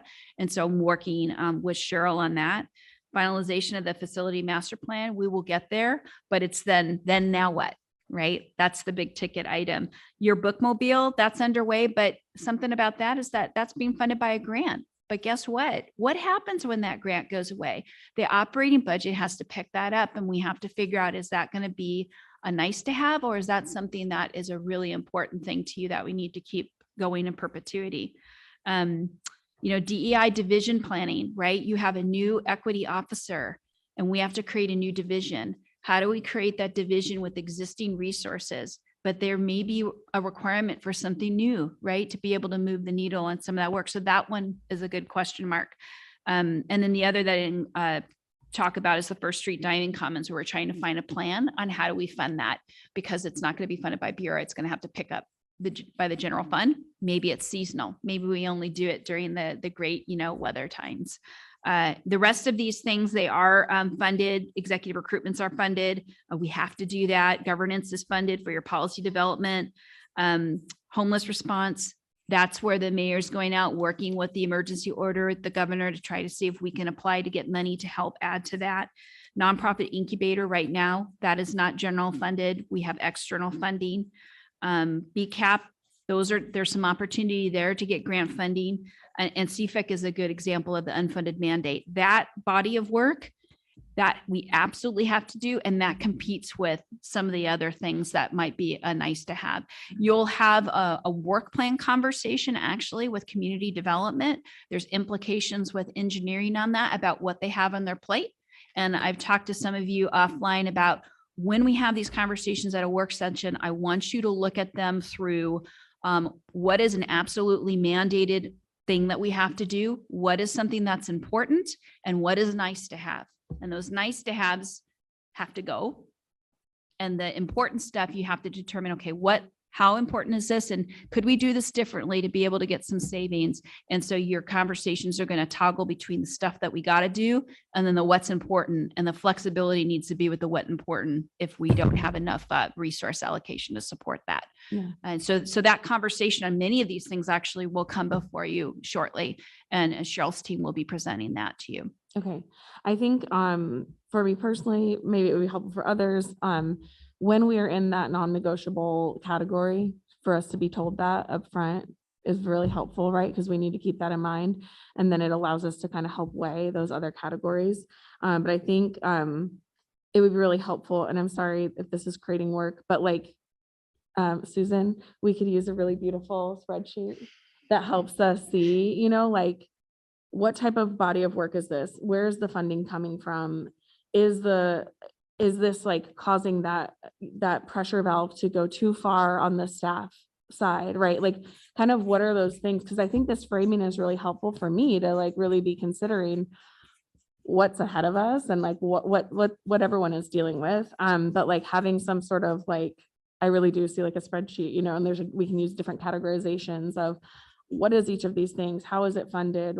Like, what are our obligations here? Have we as a council said, like, this is, you know, we maybe normally would say this is a nice to have, but given the current situation in our community, it's important. Or normally we'd say it's important, but given the, you know, the situation, we actually think that needs to move to nice to have. Like, I really think that's a really interesting framing for us to use as a body.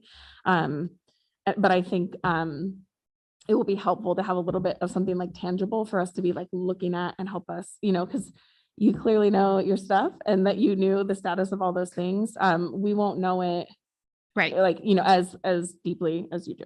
And I know that Cheryl is taking copious notes, and we can work offline to make that more visible for you when we have that conversation. So you can be thinking about that through, because the departments need guidance to hear, and CDD in particular is carrying a really large load of work. And so I think it's important that you weigh in on that. And so we'll make sure that we have a framework so that you can look at it through those lenses. Can I ask one more thing in addition to that too? Because when I make a decision, and I've yet to see, I don't think I've seen this, but to your point earlier and to Council President's point, like I don't know the financial impact of the things I ask, right? And I don't know the financial impact of the decisions we often make or required to make.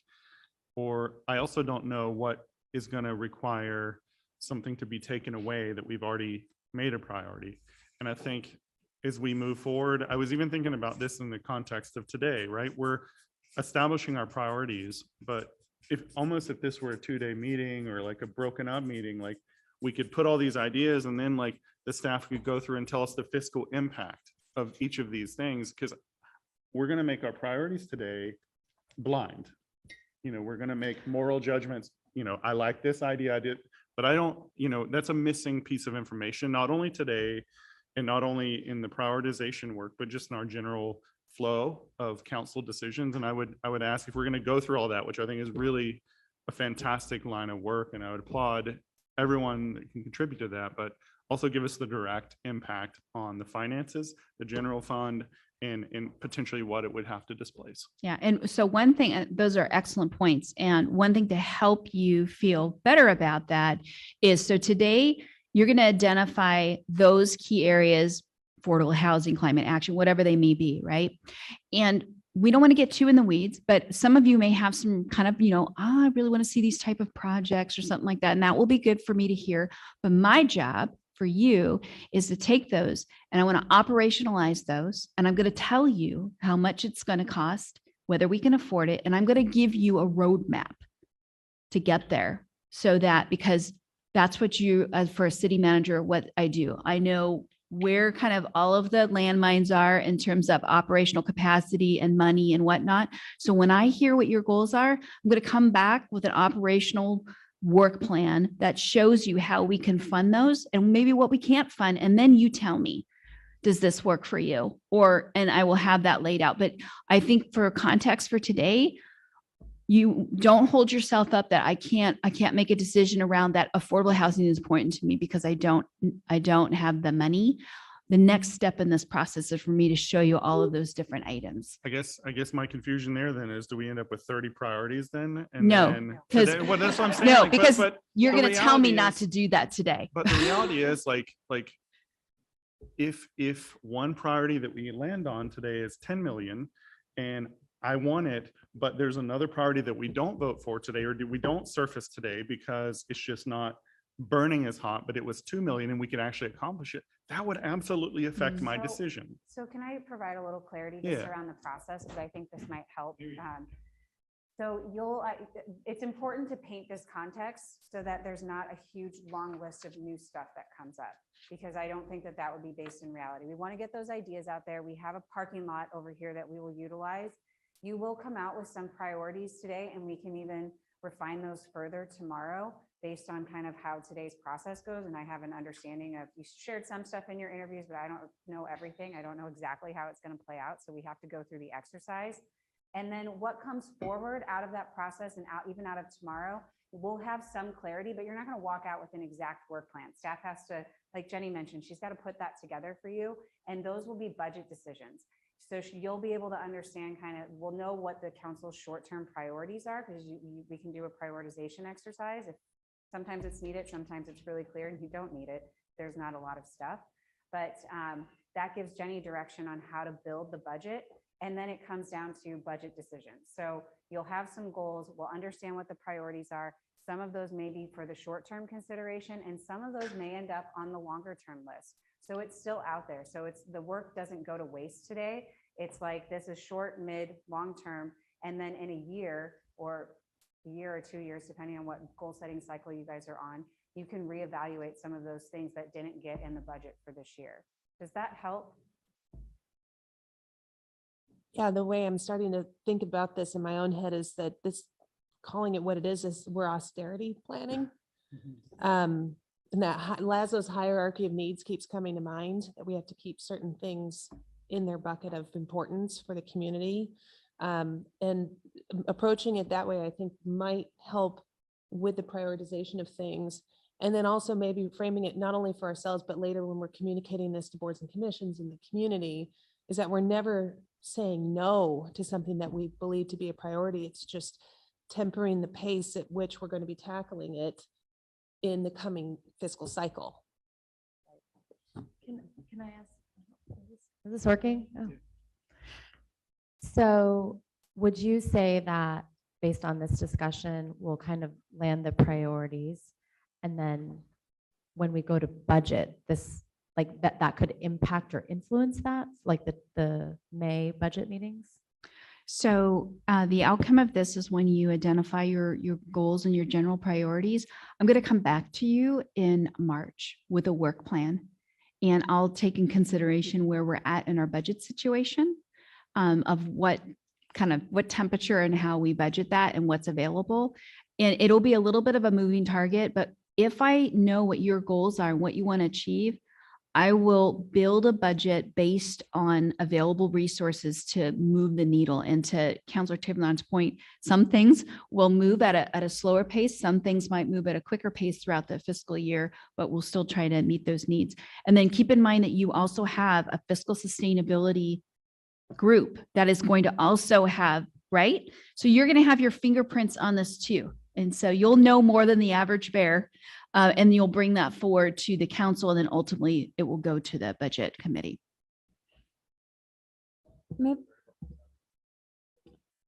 I think something that I feel like we're like kind of alluding to, but we haven't explicitly said. And so if this comes later, please correct me, Sarah, but I pulled out my cheat sheet from Jenny from last time we had governance.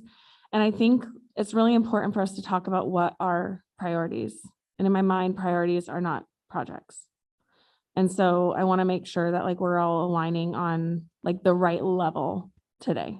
So when we get into the goal setting process, and I'll talk, I do want to finish this environmental scan, by the way, but we'll skip ahead of steps and figure out the timing later. But the goal setting, people think at different levels. So so we invite this, like, you can talk about what maybe some ideas for projects are, but when we get into the goal refinement discussion, I'm going to try to pull you back up to like, what's the intended outcome here? Because if you try to restrict people too early of like, you can only think of that, then sometimes it's so high level that we have a hard time understanding. The conversation is just more challenging. So it's okay to mention when you get into your small groups, like, these are things I'm thinking about, but think about the why. What's motivating that? What's the outcome you're driving towards? Because that's the level that we'll get to ultimately for the council, and then let Jenny figure out, take all of those data points about projects and map that out for you guys as far as the how. Okay, to be able to wrap up this, how's everybody doing? We took a break a little bit ago. Is everybody doing okay? Can we keep pushing ahead? Okay, So on the context, I want to be able to understand and hear from council. Have you guys weigh in, and maybe if there's anything missing, we'll have staff weigh in as well, but any other organizational trends, community needs, anything else related to economic climate. I kind of captured, you guys have Jenny's slides, but I captured the high points. Other political factors, so I captured the CFEC unfunded mandate, but I know that there's others, and there may be other like regional, state, federal things that you want to be talking about as far as political factors that impact your context and your environment. And then if there's anything else, you guys, again, have the comprehensive list. I captured a couple things in here as far as stuff that's in the pipeline. So we want to make sure to fill this in. The other pieces of this, if there's things related to technology, that comes up a lot in these conversations at times. So if there's any technology factors we need to be considering, and then always our looming cloud of uncertainties. Because we want to also keep those in mind, because those are things you have to plan for sometimes. There's stuff looming out there. So what else do we need to add to this map to build our understanding? Mayor? From the mayor's vantage point, and this probably could be in economic climate, political factors, or uncertainty. The county chair shared with the mayors this week, they're tight-lipped on their budget. It's not coming out till April 23rd. And so they are bracing us that it is going to be massive cuts to the county. And I know the county administrator has been sharing a bit with city managers, but they collectively are working through what we're working through right now, but that's going to give us basically 2 weeks to adjust to that. On top of what's happening in the legislature, I mean, just in the last couple of weeks, I was testifying on a bill that would take 3% of our property taxes off the top. We have bills coming out that want to cap more marijuana revenue, not create more of it. And so we have the governor's goals around housing, homelessness, and education. And the entire legislature is bending towards the governor's roles right now. So if we create a bunch of priorities outside of that similar landscape, our likelihood to make it rain money, which is our skill set, is going to be very limited. Can you say those governor goals again? It's housing, homelessness, and education. And there's nuances, of course, within that, but the majority, we were just in a briefing last week that the governor has scraped basically all reserves out of most. So like CFEC had a budget for a couple $1 million to be able to give cities and counties money for funding. It's gone. And so we're still going to be carrying that CFEC unfunded mandate without the opportunity of backfill now, because the governor's ushering that money into those 3 categories. So that makes it hard for us to kind of plan these conversations, because the legislative session ends after we set our budget priorities. And then I think, it maybe, I don't know where it would fit on here, but we have to start having this conversation around Beaverton can't do it alone. Our trend as our city, because we've had a strong mayor and we've had a really strong budget, was we'll just blaze the path and do it our own way. And when I look at this list, some of the ones that are on here that I'm looking at are like First Street Dining Commons. Like, we have a special district park. What can we start asking about? What about our goals? Can we bring in other partners and share the load with, either planning or financially? And we have to get out of this Beaverton has Beaverton water, Beaverton does Beaverton things, because it sunk our budget in the millions of dollars. And so how do we look at some of this? And maybe that's the city manager too, when she comes back, is what can we accomplish in partnership? Because that's going to be a force multiplier to our goals. And I want to add on to that, just for the political factors, I think specifically calling out the Parks District, potential partnership opportunities there. So that is organizational, but also political. I think it's a really good point. What else do we need to be thinking about? Jenny? Oh, I just wanted to add for the technology factors, so that there's a critical need to make sure that we have an IT master plan that addresses software, hardware, and the actual internal work structure, particularly with the focus of a need of a financial and HR system, because we have these homegrown systems. And then also we heard in prior conversations with the council constituent software. And these things are incredibly important to our ability to be efficient, and we're not really efficient right now. And so the other thing that you should be aware is the amount of time it takes to implement something like this, a financial system upgrade, multi-year, like 4 years. And millions of dollars. So it has a big price tag, but those are where you have to decide what kinds of investments you need to make up front. Could you do like a maybe either a council light sheet? I mean, we've done two massive software investments in the court and CDD, multi-millions of dollars over years. Could we get like a basic understanding for dummies on like the process both of those went through, so we have a general understanding? Because again, I'm the only one sitting here that went through those technology and like how much money we had to invest after our initial investment and what it kind of looked like. Yeah, we certainly can put, I think that the permitting would be a great example for the council to understand just what that process looks like. And then the amount of capacity that it takes internally to move something like that forward. I was just I don't know if I would formally put this, but I want to call it out, just like the change fatigue, I think, of the organization. I didn't want to write low morale. I was trying to be more positive. So just kind of navigating the change fatigue of staff and even the community to an extent. What I also want to add community needs, where I hear a lot of needs from all different groups that make up our community, then that should never be ignored.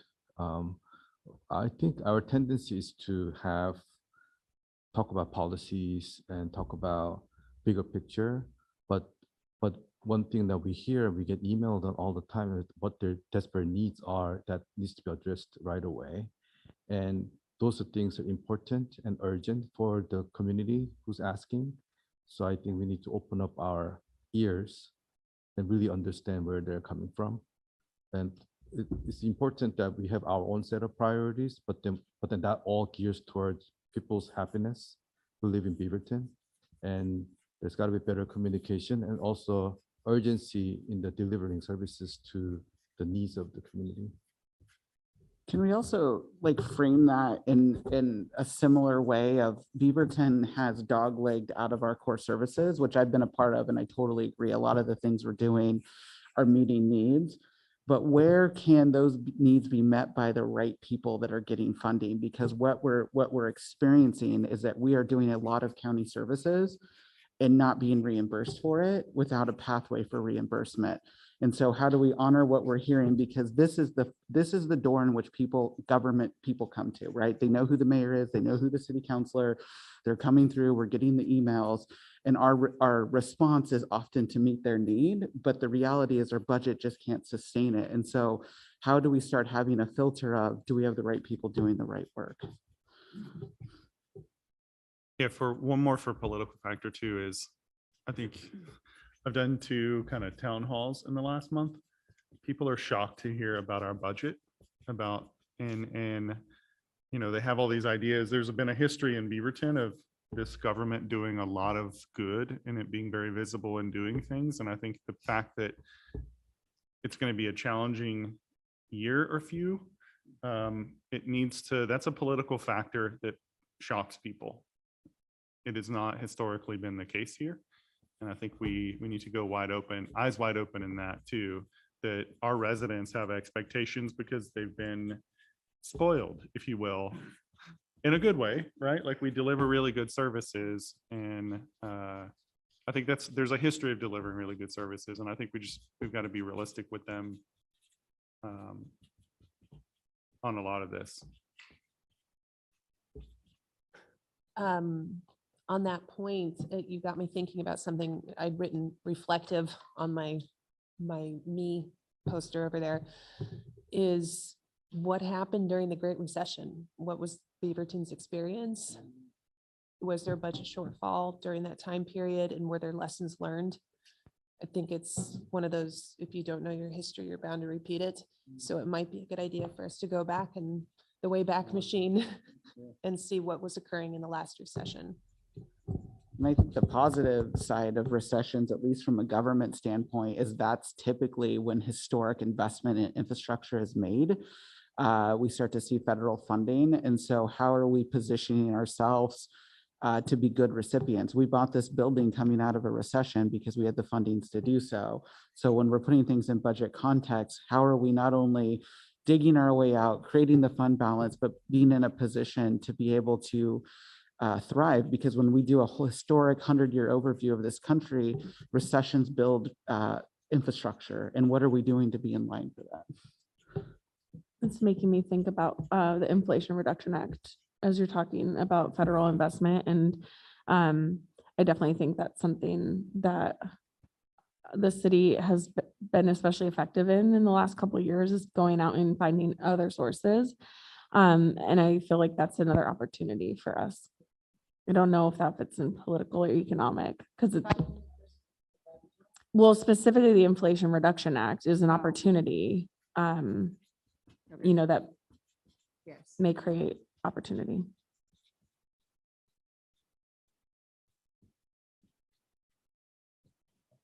As we talk about revenue, I think about other potential sources and voter approved sources, revenue sources we might be able to have. I think about the Beaverton School District recently got their levy passed this past election cycle, but then Metro also had a 2020 measure that did not pass right at the start of the pandemic. And I think knowing like the political climate or community openness to potential other funding options will be important to know whether something is practical or not and what our options might be. And knowing, which I happen to know, but how do we have a group conversation about which agencies are going for levies and bonds? Because the school district did back-to-back levies, which pushed out other government's ability to do it. And so how do we kind of have this internal circle of like whose chance it is next? Because we're held accountable for the entire property tax budget, even though we're this much of it. And when people are voting, they see all of those things as stuff that we're doing. And so I think, I don't want to jump to solutions here, but we used to invest in polling. And the city did a lot of polling to understand where people were. And I think that needs to be part of our economic recovery plan, is doing a set of polling around what you're talking about. And so that way we also too can figure out the direction we're going with hard concrete data. Items? You guys want to add? What else are we missing? Again, this is your opportunity to build the shared understanding amongst the group so that you have this to take into your goal setting conversation.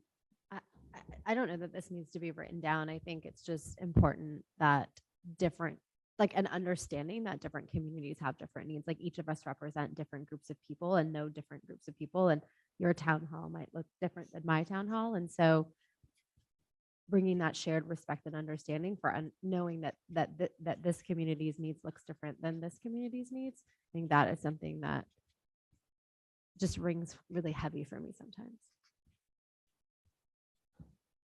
I'm also curious, we have seen a ton of annexations over the last year, and like, what is the bigger conversation around that when it comes to like the economic climate of our city? I don't know that I know much more to say than that, but it's just something that's kind of on my mind as we're kind of looking at this whole landscape.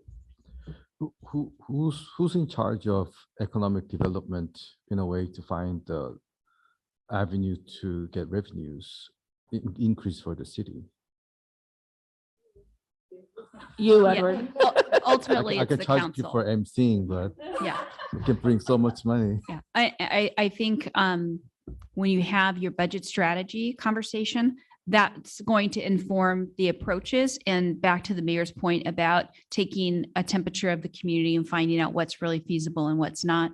But ultimately, the decision body is right here. But we have a team of people that can help inform some of those strategies that we're actually actively, we're doing that work right now.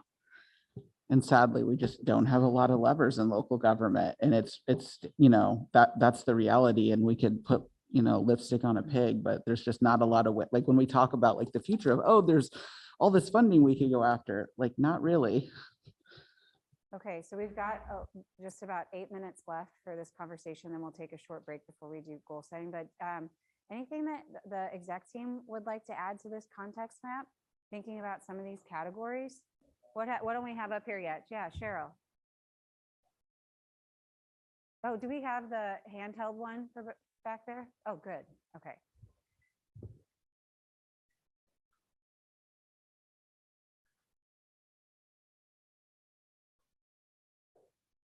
Okay, maybe borrow a mic. Is it on? Maybe borrow a mic and we'll get it on. Or here comes one. Excellent. Thank you.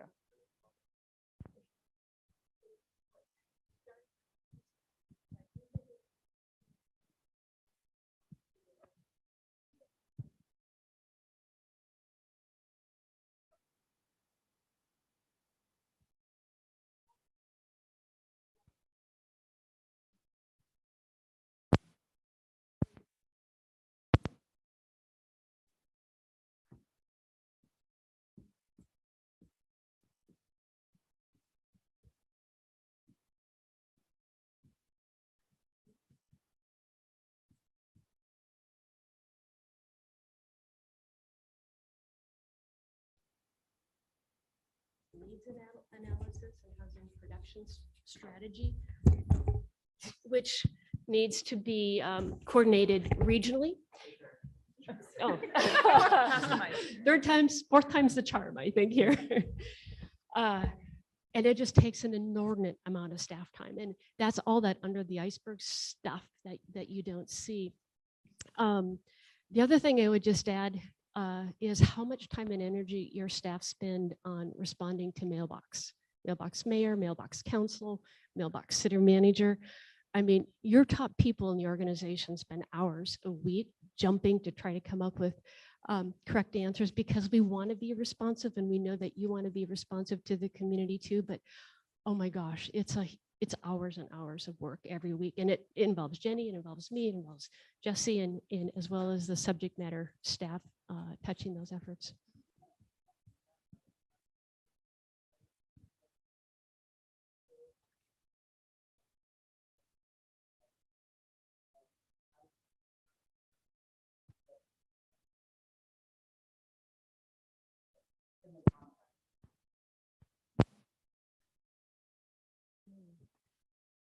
I don't know if I could give you a numeric answer, but it definitely has bumped up. Jenny, did you want to jump in? So let's do some math here. There's seven of you. And if we meet an hour with you, that's a full day. And then we have multiple meetings with you a month. And where's the room to do the work? That's the context here.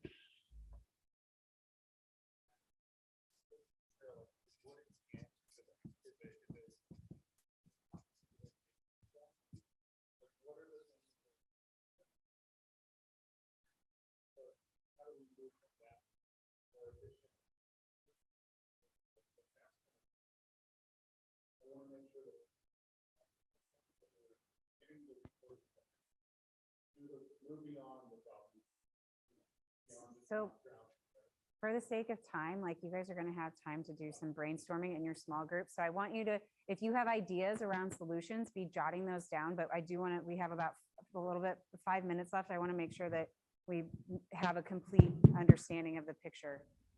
That's okay. Time to mention one more thing. Yeah, please. Okay, this is specific to the library fund. So as some of you may be aware, about 60% of the funding that goes into the library fund comes from the county. So Beaverton provides only 40% of the library fund revenue. Of that 60% that comes from the county, 60% comes from the general fund. There was no legal requirement for the county to continue to do that. Given their fiscal situation, we've been informed that we're looking at least as of what we know today, between a 0 and 2% increase in the allocation we receive from the general fund next year, compared to historically a 4% increase that we've received. The local option levy provides 40% of the 60% that we receive from the county. That is currently through the fiscal year 25-26. And there's talk about increasing the millage rate when we go back out to renew that levy. It's currently at 22 cents per $1,000 of assessed value. But that's something else to be aware of that's going to impact, as the mayor pointed out, consider in light of the county's fiscal situation as it pertains and impacts the library fund. So just something else to be aware of. What else do we want to build awareness around? Yeah, Lee.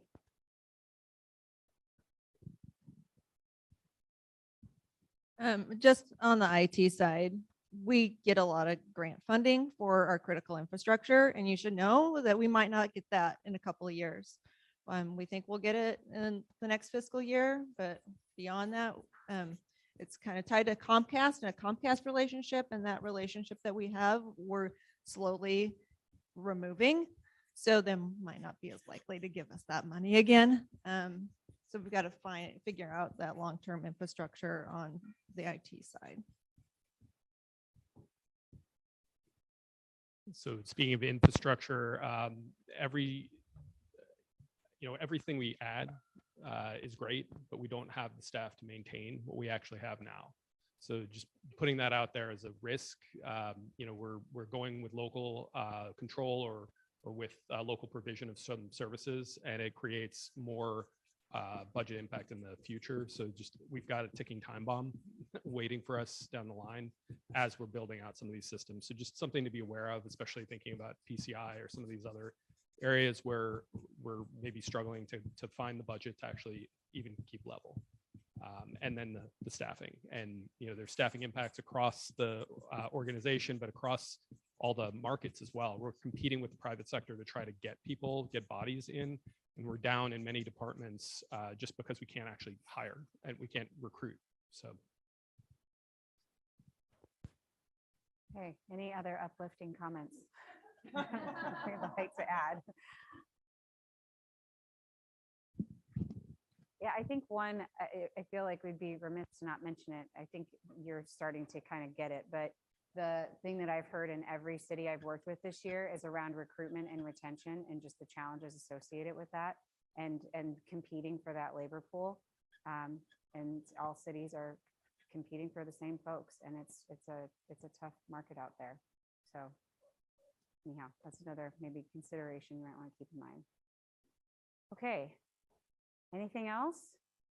We didn't include any uncertainties in our cloud over here. So maybe during the break, or just right around then, you guys have those very large Post-it notes in front of you and your markers still. If there's an uncertainty you'd like to add to the board, maybe just capture it and post it up here. Or that goes for any of the categories. If there's something up here that you want to make sure that we bring awareness to it, add it during the break. Why don't we go ahead and take 7 minutes and then come back? 7 minutes. I don't feel like we have time for a full, we don't have a full 10. Yeah, 11:17.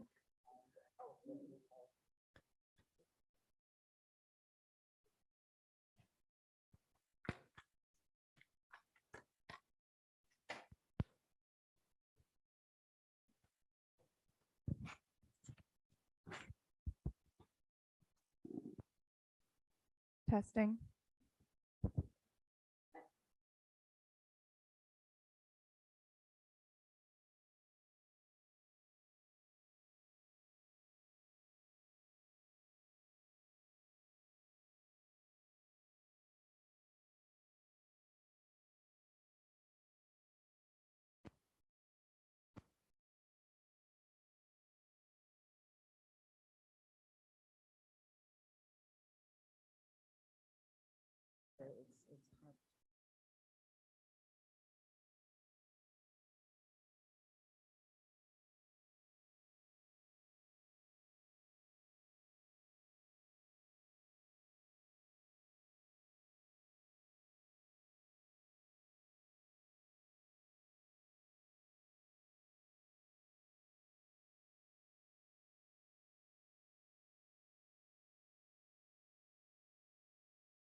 testing.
under uncertainty, something that I'm curious about is the grant funding that we receive for our special courts.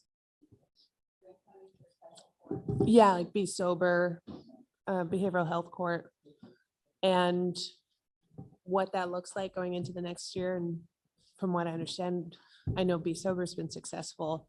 I think those courts are proving to be really essential for our community. So I'm worried about where external funds will be coming from for those. So I was gonna say, should it just be general, like, because I feel like I heard that behind us is like the ability for grant funding to continue as an uncertainty.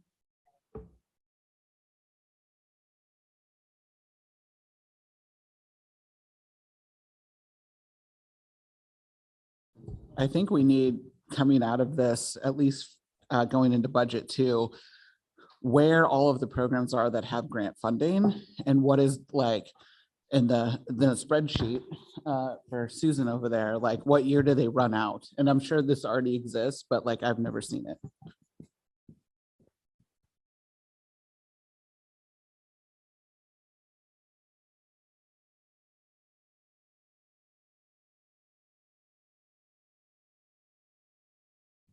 We talked about the uncertainty. We talked about recruitment. We don't know what this is doing to current staff, how it's affecting their morale. We don't know how it's to affect the future labor market. Are people attracted to us because of how they see we're working?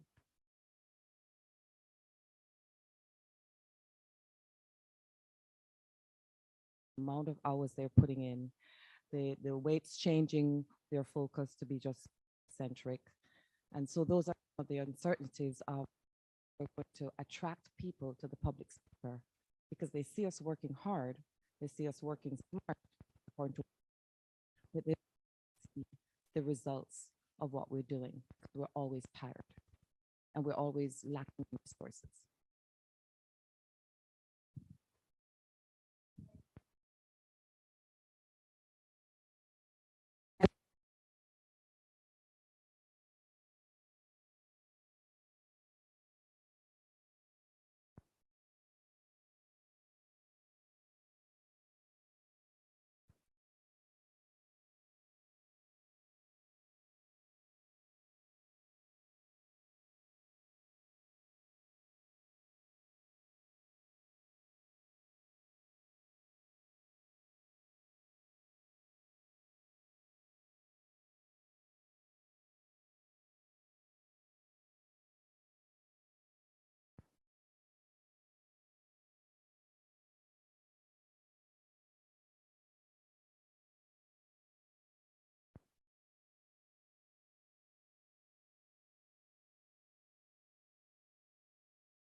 alignment.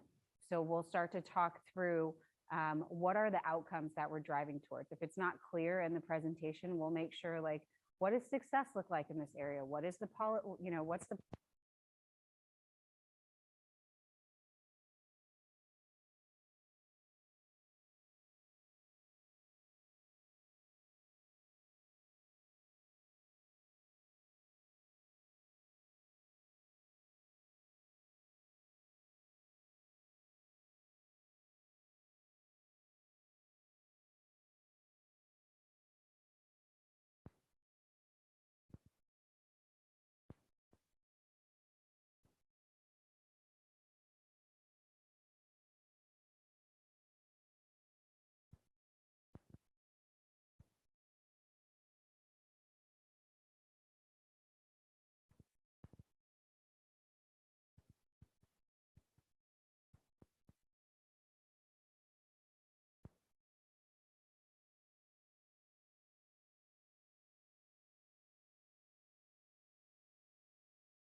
capacity as you map these things out. And then the last piece of capacity is also thinking about community capacity. A lot of the things that you want to work on as a team is going to require a lot of community engagement and education and awareness building. And people only, I know I get newsletters in my inbox sometimes, and if it's like too many things, like I can't take it in because we're inundated with information on a regular basis. So being mindful of that community capacity to like get on board with the things that you guys want to move forward as a team, as an organization, as a community. Okay, are you ready to hear who you'll be working with? Idea mapping, that's where we're starting. So process overview, step 1, idea mapping. You guys are going to have about 30 minutes to get started. If we need more time after lunch, we can do that. I'll be, Ashley, Sasha, and I will be coming around and checking on you guys to see how it's going, engage like how much time we need to, if we need to add more for this exercise or this piece of it. So your groups, so we have Mayor Beatty and Councillor Teeter in group 1. We have Councillor Tivnon, Councillor Hassan, and Councillor Duggar in group 2. And then Councillor Hartmeyer Prigg and Councillor Kimmy in group 3. And then for staff, the lists have changed a little bit because I didn't initially know who all was going to be here. So let me state who I have so far, and then I'll see who I'm missing and who I need to still assign. So in group 1, we'll have Dan and Cheryl and Glenn. And then in group 2 will be Jenny and Patricia. Group 3 is Debbie and Bill. And then raise your hand if I still need to give you an assignment, because I want to make sure the groups are even. So Lee, why don't you go with group 2? And then Susan and Juliet, why don't you go with group 3? And I think that leaves us pretty even. Dan, you're in group 1. All right. Susan and Juliet are in group 3. Yes. And that I think all the groups should be pretty even then. So for like from the transparency perspective, so you guys are going to work in your small groups. You can position yourselves wherever you'd like. You're going to do the report out. So whoever's listening today, our viewers across the universe, they will be able to hear this report out piece when we all come back together and can hear what the small groups are talking about.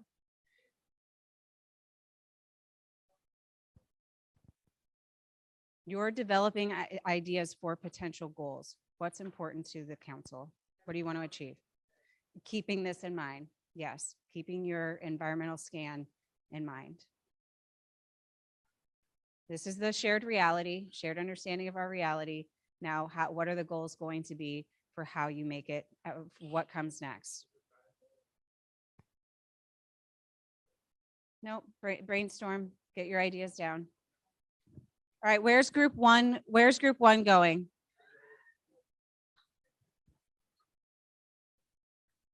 You guys are, group 3 is going to be over here. Looks like group 2 is over here. No, if you need more Post-its, let me know. Group 2 is going to be over here, and group 1, are you guys working right here? Oh, you guys are 2, I'm sorry. 1 is right here. 2 is. Okay.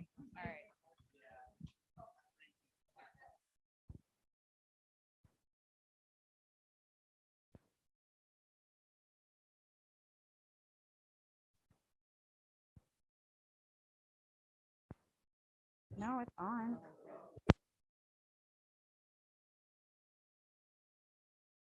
Sorry.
Okay, so just a quick time check. You guys have 10 minutes left until until lunch is officially ready.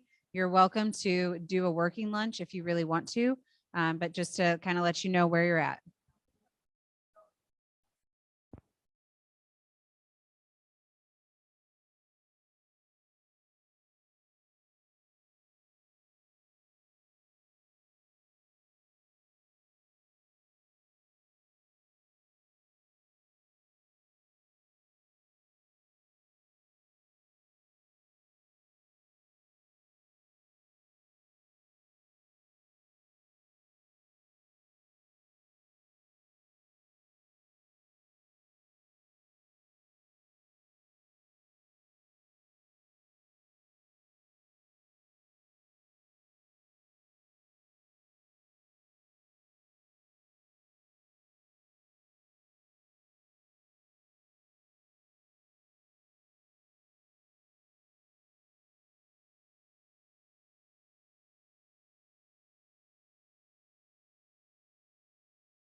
This is Sasha's daily reminder to breathe and center your day.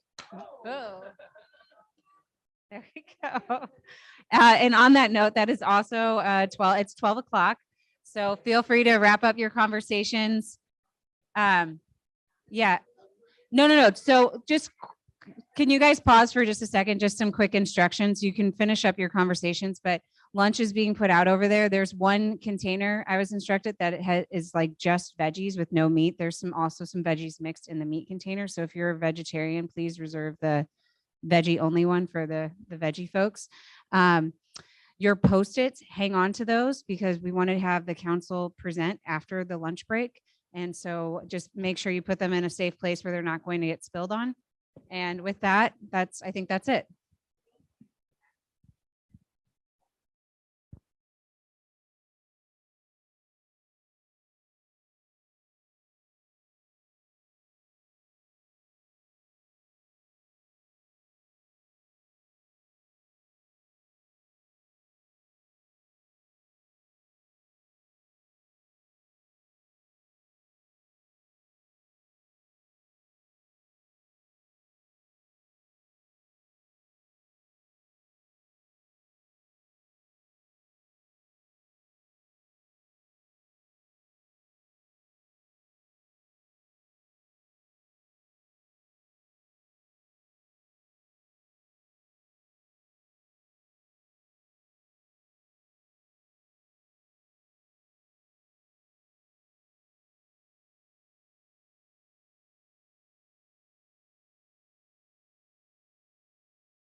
Not yet? Oh, there we go.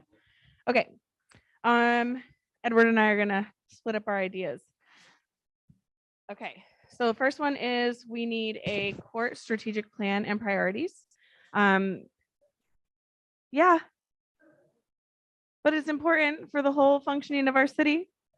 And one of the things that we talked about is just like, what should the court be focused on in terms of things like, do we need to be focused more on the revenue generating side? Do we want to be focused more on the service oriented side? Is it both? Is it all? So we have that one. Then we have homeless services coordination. And this one is, we have all these different groups of people that are doing work, whether that's the bike team, whether that's the shelter team, whether that's the court. But we don't really have kind of like a centralized coordinator of it all, and making sure that we're not duplicating efforts and things like that. So we had a goal around that. Financial resiliency, and Edward's word of the year is math. So we had to throw that on. And financial resiliency, we've heard a lot about this already today, but we talked about potentially having a fee study. What are creative ways we can increase our revenue? We want to potentially think about having plans around replacement of things like infrastructure, equipment, et cetera, and how would we fund those? A reserve policy that's based in city risk. So rather than kind of taking like a peanut butter approach or whatever, like let's really evaluate where our city's at and what kind of reserve we need to have.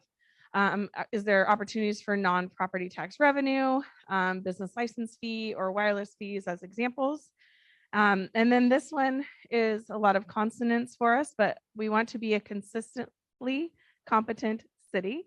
And we talked a lot about just kind of the reality that we're in right now. And like, this isn't the time to, you know, build another art center. Like we really need to be grounded in where we're at and what we need, but we want to be a city that really is consistent at the like fundamentals and service levels for our community. Thank you, Ashley, or Barbie, whichever. All right. Of course, everybody expected, we're talking about Beaverton Welcome Center. No brainer there. It's for, we understand it has to be regional partnership where THPRD and everybody has to get together to make this happen, because it will be open to general public, not just Beaverton residents. And then it's going to hopefully replace the community center that we are going to lose on 5th Street. So we need it. We don't have a community space that we gather anymore in the future. And yeah. And for affordable housing, we need to maximize funding and bang for the buck, which means like we recognize that it should be built within the downtown corridor area where it has winkles, it has buses, it has transportation and SDCs already there, so it's more affordable. So it's not really feasible for us to build in a new community, but rather than try to find the area within this area to build affordable housing. You're giving me a laser eye. I don't know why. Yeah. And the stronger tree canopy, where we need to partner with THPRD, effective enforcement and preservation. I was thinking more like maybe identify the trees that we want to save, at least put a mark on it, that when people have to, when they go see the tree, and that they have to talk to the city before they do anything to it. We don't have any requirement. That's what I understand right now. So finding a way to save them.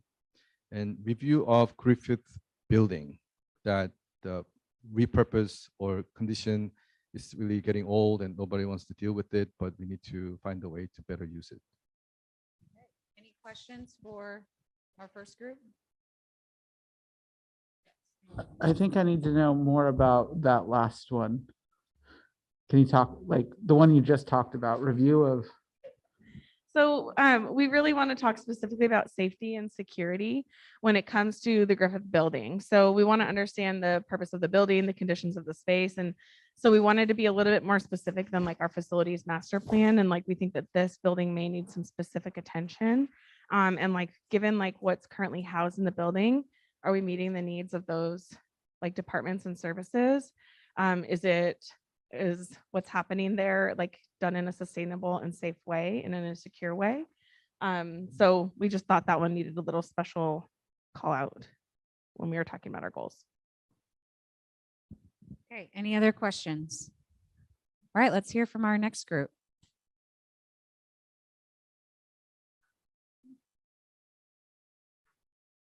Oh, yes. When they're doing questions.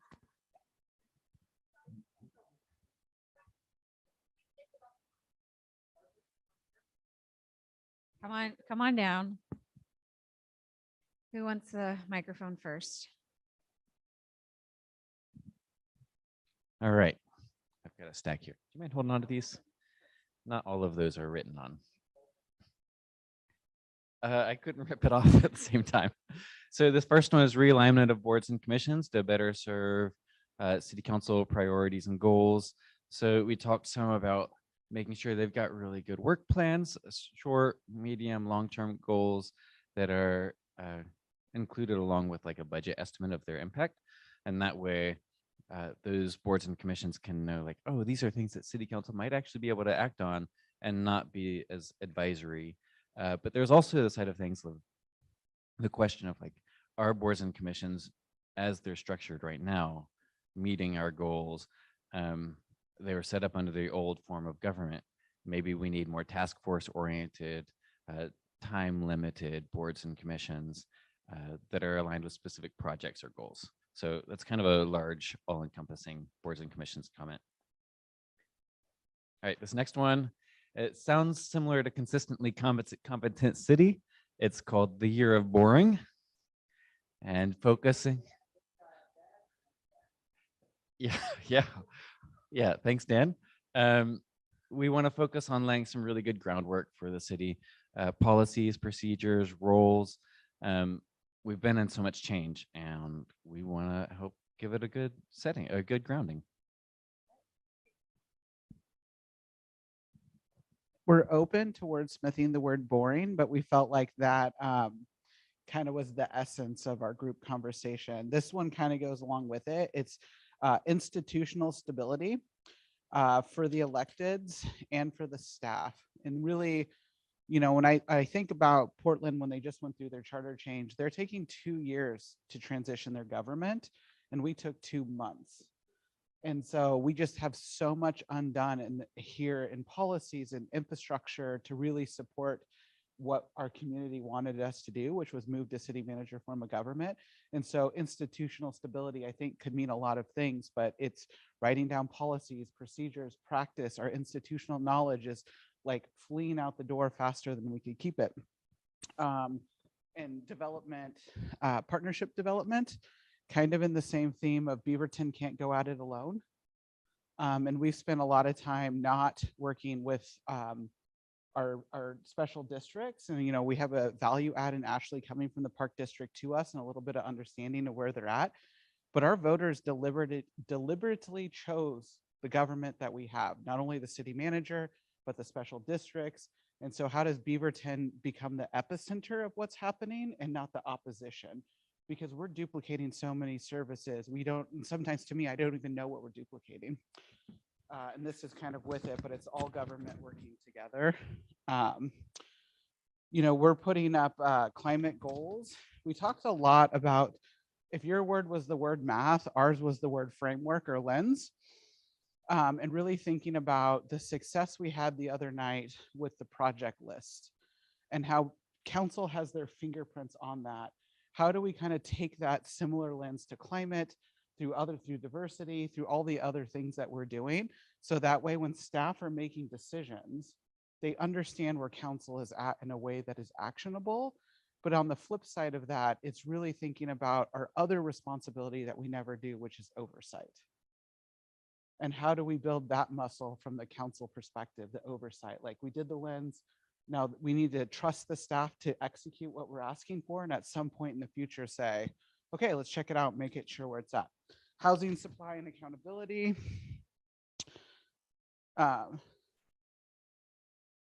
Affordability. Yeah, we're on the accountability trend today. Obviously that's so big. We're doing a lot of great things in it, but I don't know, it needs to stay on the board. And then we need staff to tell us like, how do we action that? Council care and feeding. This might have been from our staff partners, but really like the internal understanding of what it takes to upskill the 7 people to do the work that we need to do. And I guess in my mind, I always thought, well, there'll be a time when it sunsets. And Dan gently reminded me, there's never going to be a time of sunset. You're all going to require a certain level of work. Maybe it's a little bit more right now, but how do we, like, just to be able to do our job, how much staff that is. And I don't know how we fit it into a goal per se, but the realization of we directly impact this organization through our wants and needs is hard. And then how to align council priorities with staff directions and capacity. So just more in the stable government, boring, create things, year of doing things well. But I think that's kind of the essence. Did we talk about anything else? I briefly mentioned development code and how there were a lot of times on planning commission. I felt like we were approving projects that weren't really in line with things that we actually wanted to approve, but they met development code. That's a huge project. There are pieces of that, like the tree code that we talked about, that might be a more manageable chunk, but it's just kind of a framework to keep in mind. You want to put that on the parking lot? Like, just so we don't lose it. Ashley, do you want to add development code updates to the parking lot?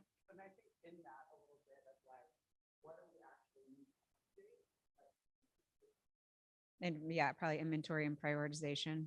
Okay. So development code updates, inventory prioritization. Okay, next group.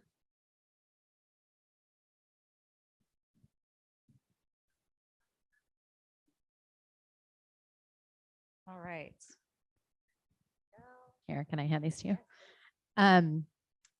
Some of these are just, we were just kind of throwing stuff up. So we talked a little bit, well, I talked a little bit in my head, apparently, about just staff wellness. And so I think that relates a little bit to like infrastructure and just ensuring that as we, institutional stability, right? We won't say more there.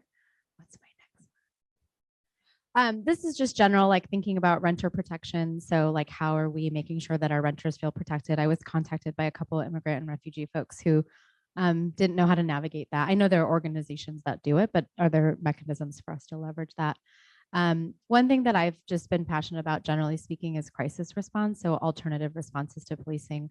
There are a lot of people in my community that don't feel like safe to call the police. And so I don't think this happens tomorrow or even this year, but I'd like to start this discussion around what it means for that and how we start accommodating towards it. I did see Governor Kotek cover it in her overview. Institutionalizing racial and climate equity in IGAs and MOUs. So what are the ways that we create accountability and metrics around racial and climate equity goals? That would go there. Yeah. Two more. Participatory budgeting. We've heard a couple of us talk about it. I do think that we actually already have it. I just don't know that we've called it that. And then the last one was, I don't know if this is an idea, but we talked about the need to have a bureau and council retreat. So this might not be the place, but just something for us to think about because we have a big body of work with bureau to do as well.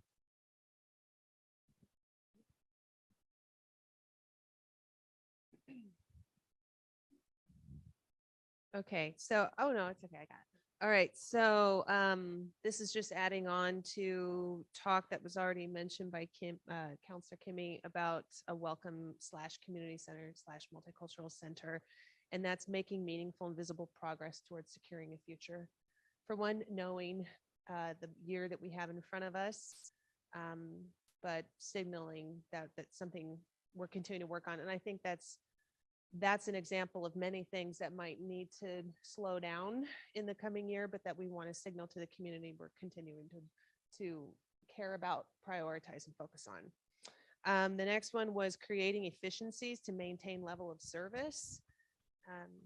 Cheryl, you had mentioned the amount of time it takes to respond to feedback or input from community members, and it is a lot. And I know how much you have always prized customer service, and it's one of the reasons why Beaverton is what it is, to be able to ensure that we're still able to provide high levels of customer service, that we're still able to prioritize things like paving our streets. What does that look like when we're tightening and cinching up the belt, and how do we do that in parallel with things like staff wellness and institutional stability? And then the last one was create clear and consistent and helpful communications for the community regarding our economic recovery. Counselor Duggar had mentioned earlier that he has started to communicate this to people in the community, and he's getting shock as the reaction, and people don't really know this yet. So what does that look like for us to bring everybody up to speed as early in the year as possible, so that they have a chance to get over that initial shock, like I know we all had to, so that we can come together to get through it.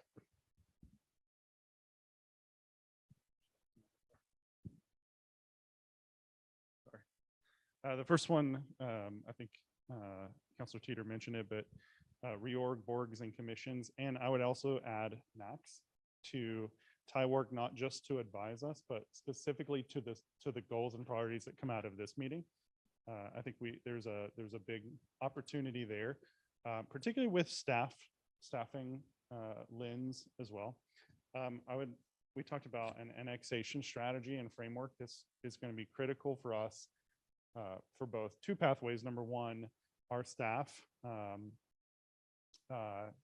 You've heard some of the conversation from the dais on like confusion around annexation when we get requests, but also as we look at bigger service donuts of unincorporated area around the city, it would be really great if we were in front of the county on that with those discussions and making sure, we have our plans in place. Another thing that was already mentioned, tree canopy. The only thing I'll add here is it has to move beyond just the development code. The development code is defensive in nature, seeks to prevent mitigation. I think we actually need a strategy on increasing our canopy, and this could be multi-year. I think that's a really important benefit that we could sell our community. A bike and pedestrian safety strategy, or a framework that we incorporate into all of our decision making. How does it affect pedestrians? How does it affect biking? And then finally, just childcare, so increasing the supply and lowering the costs. Some strategies that we could do there, I think, would be really impactful to community members from an equity lens, from a number of different lenses that might fit under housing too. I don't know, but that's it. I've got a few questions. First is about crisis response. When I first saw that, I thought disaster response, but this sounds more personal, correct? Yeah, maybe I should change the language, but to be clear, like if a person is in mental health crisis, which we've got a response team as an example, or an immigrant family is dealing with a domestic violence issue that is not violent, is there an alternative response than police? Yep, that's good. And then the next question was about participatory budgeting. My understanding, I might have been wrong, participatory budgeting is a much more community involved approach, like a lot of community engagement where they lay out their values. And I'm not sure that's what we have here. Can we get some clarification on what we mean by like what you all want with this? I can share, like there is a group, PB Oregon, like they're doing a ton of work, and you're right, it's probably a lot more community centered. And I don't know if there's any PB Oregon like experts, but I think the social services committee is like a mechanism, but it's not as ingrained in the community. And so I think even signaling that we want to see that funding committee move more towards that, but I'm open to what other people may have. Okay, Well, that's helpful. I have done a lot of participatory budgeting, and it is incredibly staff intensive. And I think it's usually only successful if you give people framework, like we're going to build this park. There's $750,000. How do we spend the money to do this park versus like our entire budget of like everyone weighing in, because they're not burdened with all of the other tangles we have. And so I'm a huge fan of participatory budgeting. Does it make sense in this budget cycle? Maybe not. But if we wanted to focus it on a project like that, we kind of come down the road, that's how we might get our feet wet in the idea. But again, it is massive staffing because you have to do like a lot of things. But overall, I think the version of it is social service funding. I don't think we could expand that bigger because the homework they do to make it, right? And so what are we asking them to solve? And so I think we can, if that lands on the list, it's picking a project. Okay. Or it's a vision for the future. Yeah, thank you. Maybe one of the boards and commissions could take it as a task force. Yeah, I think Yeah. one of the goals too is budget nerds ourselves. We're in the weeds on this. I talked to a lot of people in the community. I know Austin has too.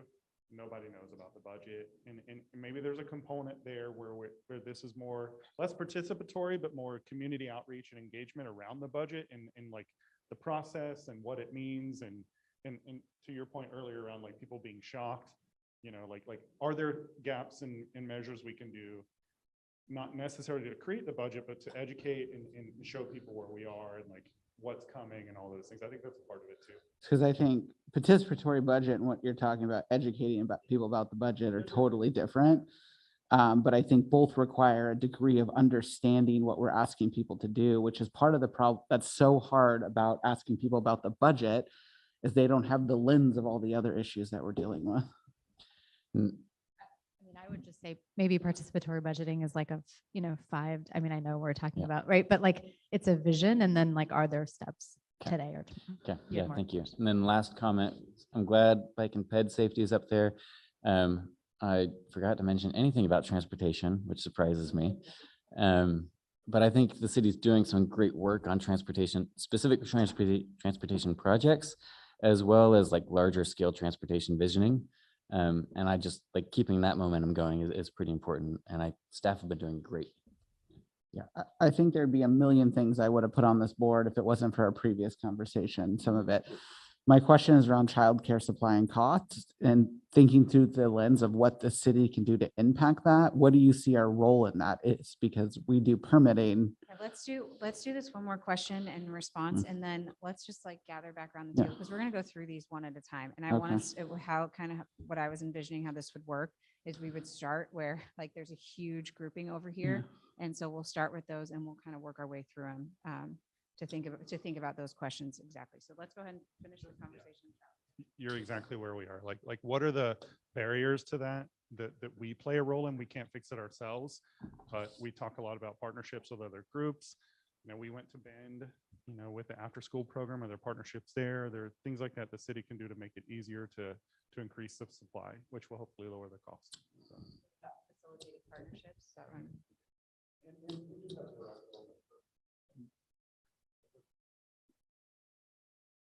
Okay. All right. Let's everybody sit down and take a look at the board and let's talk about, is there anything major that's missing that didn't come up in the small group conversations?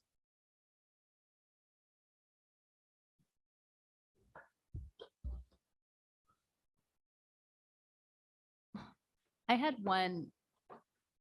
I was trying to be more idea mapping. I just know that generally speaking, there's like conversations around traffic calming. I don't think it's an idea, but I think it's just all of us understanding how we are addressing this as a city, because there's just been mixed reviews about that.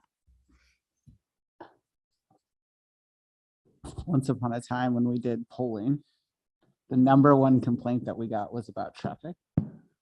And so I'd be interested to see how it's changed post-COVID.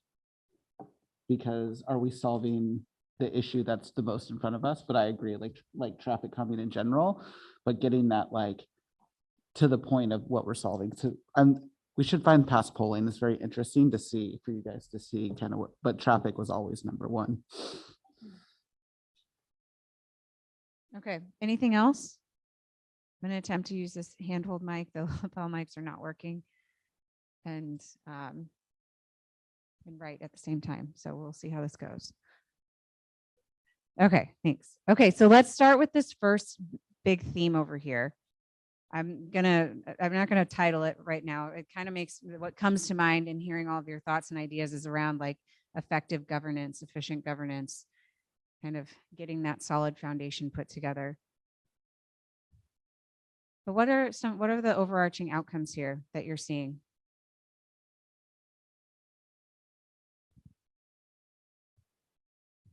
A lot about partnership.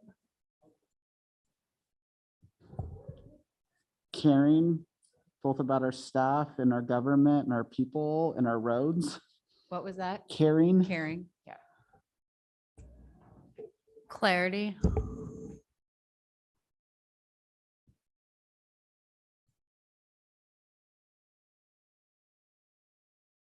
I'm hearing there's is there consensus that this is one that's important to the council all around? Yeah, like, is this a priority for everybody? This came up in all three groups, I believe. I think everybody weighed in on this. So this is one that I don't want to make the assumption. So I need like some sort of visual cue of like, yes, we want to explore this further as a council goal.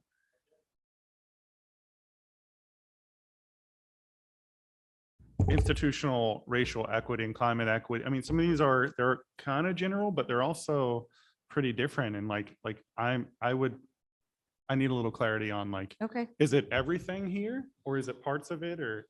Well, let's talk about, I want to hear from staff on like, what is, so seeing some of these ideas mapped out and how the council's talked about it and how they presented on it, about developing partnerships, creating stability for the organization, and thinking about, caring about just the basics, the core services, gaining clarity. What sort of specific direction would staff be looking for if there were a goal to come up around this effective governance piece?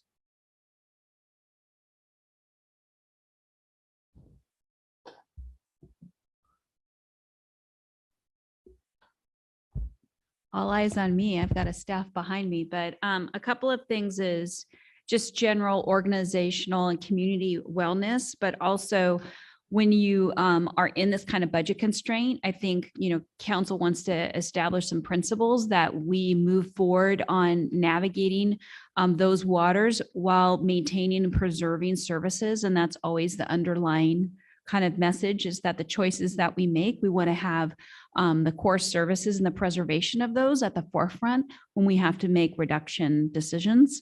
So that's kind of the context in which I'm looking at core services. How can we preserve the service, but yet still get to the outcome that we need with respect to balancing the budget? I guess for me too, and we kind of did this in our budget committee, is I don't know if we have equal agreement on what a core service is. And so throwing that back as a goal, I think would be really important, but without the context or all of us agreeing, because we might, and maybe it is like you coming back and it's like roads, police, whatever it is, but the lens in which you're going to do that is going to probably be, like DEI and some of the other things. But I think I don't have a clear grasp on what our core services are because we've gone so far out of the lane here. You guys define core services?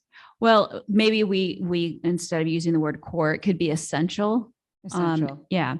But I think what's challenging in that is that there are a number of important services that wouldn't be, quote, essential, right? That I think, to the mayor's point, that might be construed as essential, but are they really? Like, the water needs to go on. We need to pay people. Like there's those essential services. And then there's important services like affordable housing and how we help close gaps, with nonprofit providers and those type of things. So just some additional context. A lot of cities are facing similar conversations this year. And so they're talking about essential services, but also levels of service for some of the other areas that you mentioned. So maybe, are you guys okay capturing it that way? It's like, maybe there's one of the actions for staff is to work through with you guys identifying the essential services and then levels of service. And well, I think that goes kind of still challenging because I think council will have a varying opinion on what that is, unless you want to maintain kind of quality of life and keep it neutral. But that's also, a form of art. It's in the eye of the beholder. So Dan has sorry. I was just going to speak to your question from the staff standpoint. A lot of this feels a lot like building a house or building a structure where we've changed the government. We've sort of said, okay, this is it. And we feel like we're done. It's still in the process, and it's reflected in one of the stickies or maybe a couple, this idea that we don't really know swim lanes within departments. We've had a history of like the departments being structured in a way that they don't all collaborate with one another, and that it's not clear what the roles for individual staff are. So there is duplication internally that we need to evaluate. But it's also even just the basics of how we do things, setting policies and procedures that are clear and uniform for all departments and that are enforced. That's a lot of the infrastructure that's missing in the house, and then also the levels of service and some of those things. But it's right sizing the budgets to the purposes that you all want. And so these lofty or pushing up goals to a level that we see good governance or something like that at a very high level and can fill in some of those things, I think will help us. And I'm speaking as an individual, I guess, help me rather than trying to figure it out and spending a lot of extra time. We have a lot of staff who are spinning on a lot of extra work because they aren't clear on level of service or role, or they don't know the policy to do X or Y thing. And the government, we tend to rely on policies to drive where we're going because we want consistent outcomes, and we're just not doing that right now. And so a lot of this sort of go slow to go fast, know where you're going, why you're going there, and that it's important to all of you as a voice from the residents so that we know that we're providing the service we're expected to. Councilor Shivnon, and then Councilor Hudson. This builds on what you just said. The thing that comes from institution seems like the wrong word to me. It's organizational stability. And it seems twofold because somebody had mentioned, I think it was you, Mayor, about how Portland is mapping out a multi-year strategy for the transition in government. And obviously it's very clear we haven't finished our transition yet. There's still uncertainties and redundancies that need to get worked out. So maybe it's stabilizing the organization, both from the transitional viewpoint as well as the financial turbulence viewpoint. I was just gonna add, like, I do think that this needs to be, whether it's a goal, right? Like, I think there's enough in this body that we're all saying and seeing. So I would support it becoming something that we dig into more, identify outcomes for, because it's very clear that we need it. Dan, I'm especially curious, like, what can council help provide guidance on to contribute to adding clarity around roles and level of service? I will add just a little more commentary, or Bill, if you want to. I like how you articulated in our small group about what a consistently competent city is. Like, we were like, of course, we always want to strive for excellence, but like also cities who are consistently competent get stuff done, and you have, a city that runs smoothly for a long time. But I'd be really curious, Dan, or anyone else that wants to chime in about like, what can council help provide here to help get you that clarity? I would just say that what I'm hoping from this exercise, this next day and a half or day, is a framework. We talked about that in our small group, this idea of a framework so that we can fill in and then bring it to you and validate some of those things. So I think having the ability to understand, like, these are important values, and that we're then bringing projects forward, knowing from our expertise areas that these are the important things and or mandated or the nice to haves, and giving you that information, but then you're able to react based on the framework, and it helps to streamline the work, right? Rather than assuming and bringing things forward that maybe aren't on the meeting that goal, or not being clear about what is required. We need to do a better job of telling you what we have to do, and probably also hearing how to pivot on things that we're already doing, rather than kind of consistently doing roads, for instance, right now as Public Works, doing roads the same way. How do we incorporate some of the feedback we've heard and present to you a different way of doing things that doesn't duplicate resources, but it continues to kind of evolve the way we're doing things? And that's just a small example, I think, of we can hear from you feedback that hopefully streamlines some things. Not per se like telling us policies and procedures, right? But like we can bring you, like, here are the policies we think will help us do those things. So I see the mayor's hand, and then Lee. I kind of feel like the theme that we're hearing is like, we got to do a lot of analyzing of what we're doing. It's another word that's hovering around all of these, but like when I hear Dan and the city manager is always in my ear when I talk about ideas and what I want to do, is like, we don't know enough about the organization, and there's so much down deep that like we just don't know where duplication is. We don't know, CDD tends to pack on a lot of our goals. And I think the way that I see this kind of rolling out as we're getting bigger to smaller here is that the 7 of us are going to have to tell the community no to a lot of things this year. And so how do we give them kind of the vision that this is temporary, like we're going to do this temporarily till we're on the right track so we can have a more prosperous future? Because obviously I didn't run for mayor to have a year of boring. None of these guys did either.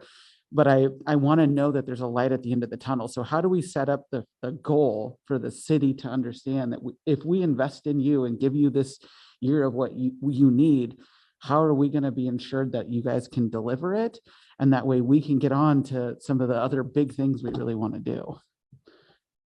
More philosophical, but also like, I've heard it repeated from everyone. Yeah, so we go ahead and chime in, and then Jenny, I know you've been taking notes. Maybe you can help us bring it home here. I'd say what you're talking about is change management, and change management takes capacity, and we need capacity. So if that means we slow down things or we stop things in order to have that, that might be something to consider as part of this, because we've been doing change management and CDD for a long time. But that initial 1 or 2 years took a lot of staff time to talk through what our work is and why we do it and how we're going to do it. So. Just a question. Do the different departments have their own retreats? It depends. Some of them do, some of them don't. And it depends on the retreat in terms of whether it's just with management or whether they do anything broader with employees, but most of them have some form of that. Yeah, time is such an important thing for me in terms of figuring out where it's gone and using the buckets to inform where it should be going, and getting a better understanding of where staff are spending their time and where they're spending their wheels, or if their pie chart of time is like overburdened in one area when something that they've identified as a key activity that will help them fulfill is not getting enough time. I don't know how that looks in a public sector institution as far as billing time, but is there any way for us to help track staff time, or not us, but for that to be tracked internally so that we know where the inefficiencies are? So one of the challenges is a part of this transition is just that, right? I think departments kind of were left to their own devices, and there wasn't someone kind of herding the sheep and providing some level of direction of, these are the expectations that I have for you in terms of resource allocation, work planning, and provide me kind of your outline for the year, if you will. And so we're trying to kind of turn that course to that, so that infrastructure is not established fully, right? It's there in some places, not in others. And so that part of it takes time. But what I want to do is I want to let you know that when we bring the budget forward to you in whatever recommended shape or form that is, the question that you all should be asking and the information that we should be providing is, all right, Jenny, what are your recommended service level reductions, and how does that impact the level of service? And you can go in that conversation eyes wide open, knowing whether you are comfortable with the service level impact. So for police, Jenny, is there going to be any impact to response time? No, we still have our core officers out on the street, so no changes. Library, would there be an impact to hours? Yes or no? So I think that that's my responsibility of kind of setting that stage. And if you want to give us a challenge during this year of stability to do an inventory of what our service levels currently are and where they should be, then we would need that time, but it all goes back to capacity. And so, and just for those, when we say service level, I just want people to think about things like library hours, inventory response time, water quality, efficiency in processing, building and planning items, street maintenance, right? Your PCI is a really good index for that. So those are the kinds of things in terms of when we say service level, that's a kind of examples, just a few of what we're talking about. So that could be an outcome here, that we're tracking what those service levels currently are and where council wants them to be. But right now we're still building the airplane while we're flying it. But as a part of the budget process, I can outline for you what the impacts are to the city services so that the community knows, and eyes wide open, and then what those mitigation measures might be, if any, right? To help that kind of land that plane a little softly. So I think that's the most important deliverable in this current year as we start doing the budget development. And then maybe that's an outcome that we have for your goals for next year. So how do we, as the policymakers, make that informed decision without this year of stability and understanding? Because you could come right now and say, we're going to reduce library services, but I have no idea if cutting 4 librarians that have had duplicative work, sorry, Glenn, I'm just talking out loud here, what the impact is. Like, you're telling me the end goal is service, but how do I make that We would tell you decision? what wouldn't get done. So hypothetically, if you had a department and they were going to cut 4 FTEs, we would tell you what's not going to get shelved, what's going to happen with collections, whether the doors are going to be closed at a certain time, and whether programming is going to cease and what those programs are. That is what I want to give you when you decide to consider that budget and approve it. So eyes wide open. And then that's going to create some other service level questions for y'all. Okay, so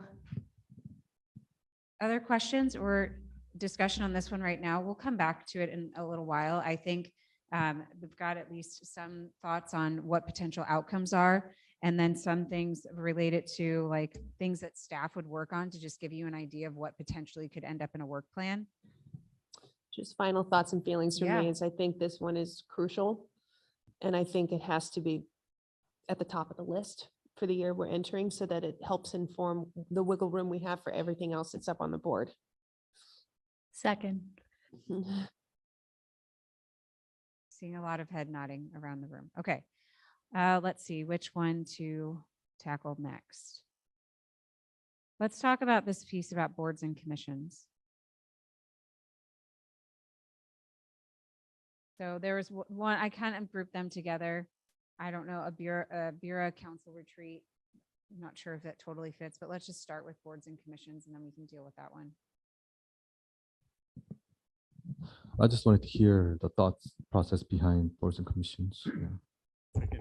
This is a massive, I mean, as someone who got their start in public service on a board and commission in the neighborhood, I have a lot of experience, and I think there's a lot of frustration. I think we invest a lot of resources here with our staff, and a lot of work happens in these hundreds of hours a month.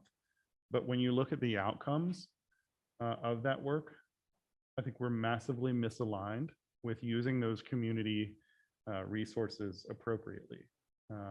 And that requires a lot from staff. That requires a lot from our community members. And I think this is and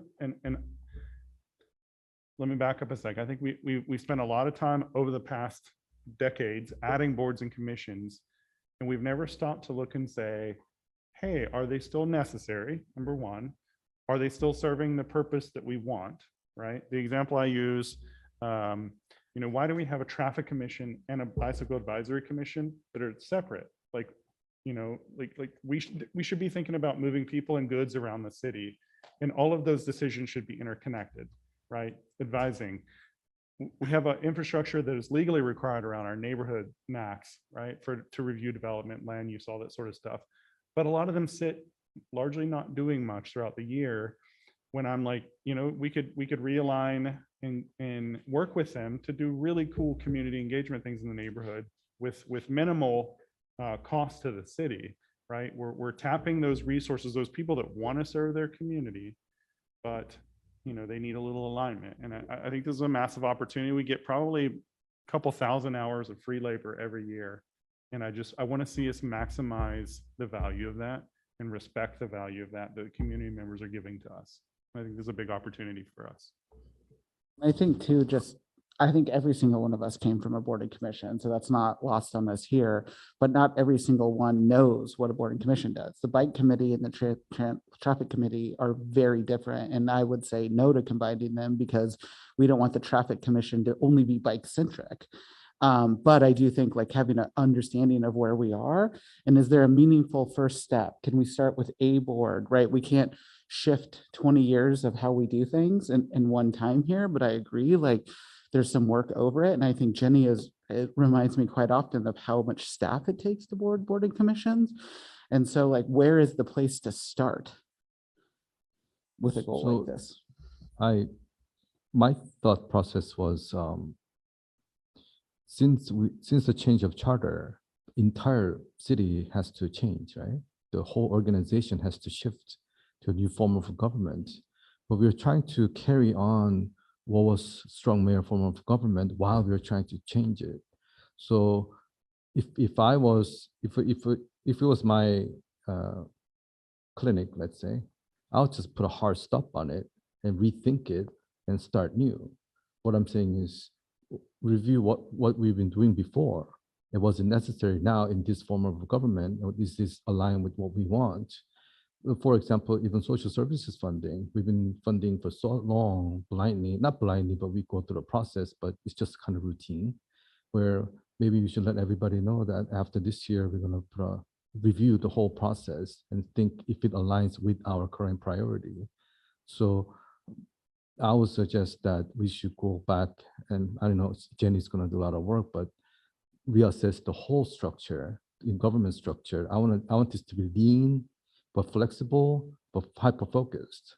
So it's boring because you're doing a lot of work, but then we know where we want to go. But I don't think we gave them a clear direction at how this wants to be, and it caused a lot of conversation between us. You know, I just came on, but we've been carrying on the legacy of previous, mayor form of government. So that's my take on it. Can I ask, and this is more of staff, like in the back, I think, or Jenny, because I know staff present to our boards and commissions a lot, right? Like I heard probably my 5th downtown equity strategy presentation the other day. Really awesome presentation, by the way. Like, how do boards and commissions help or hurt staff work? That's my question. I'll answer that first, and then if staff wants to chime in. I think what is not helpful is if your boards and commissions do not have clear direction on their roles, their purpose, and what their work plan is.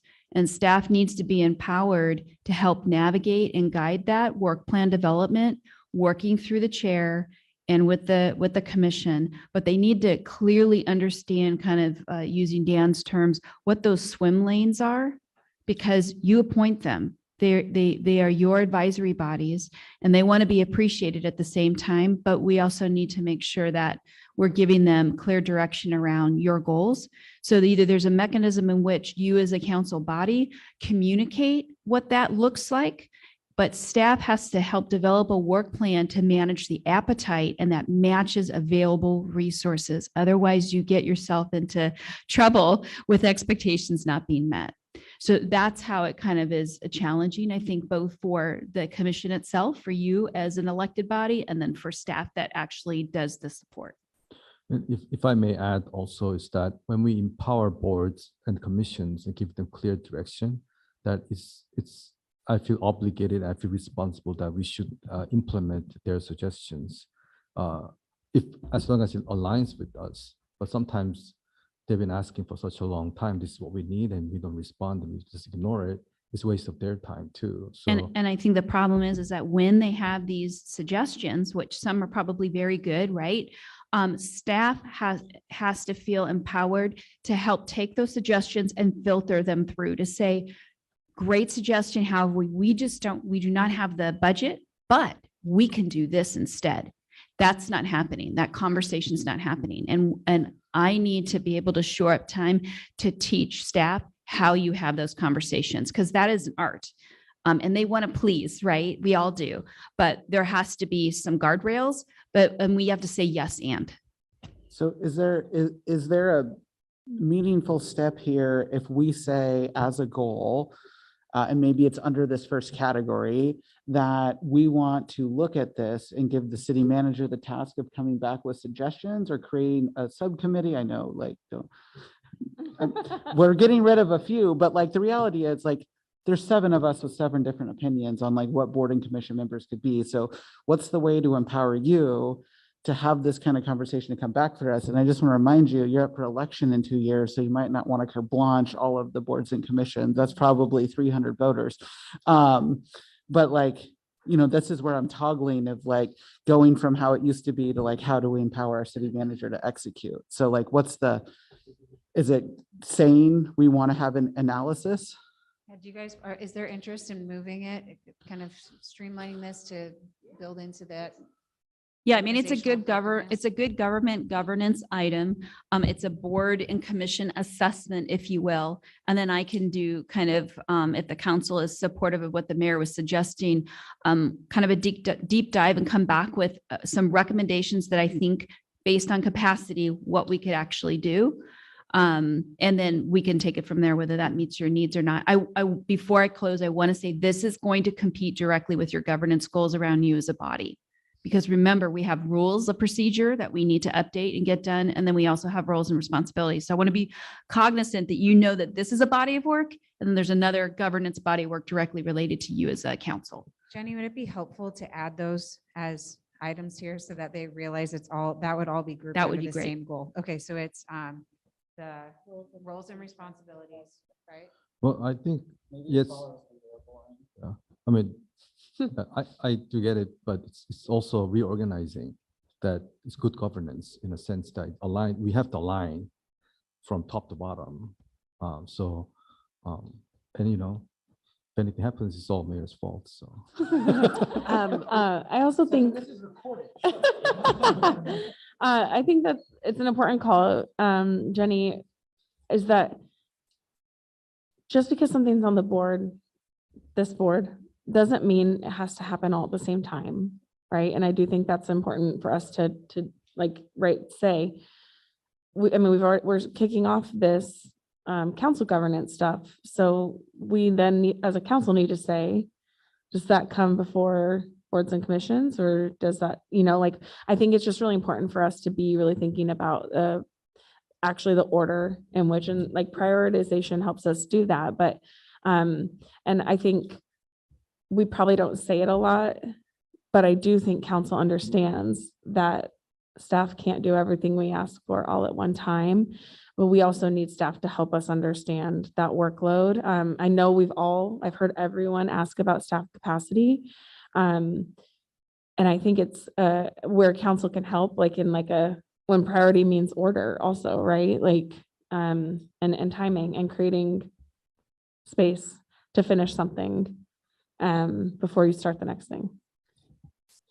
That's really helpful to hear.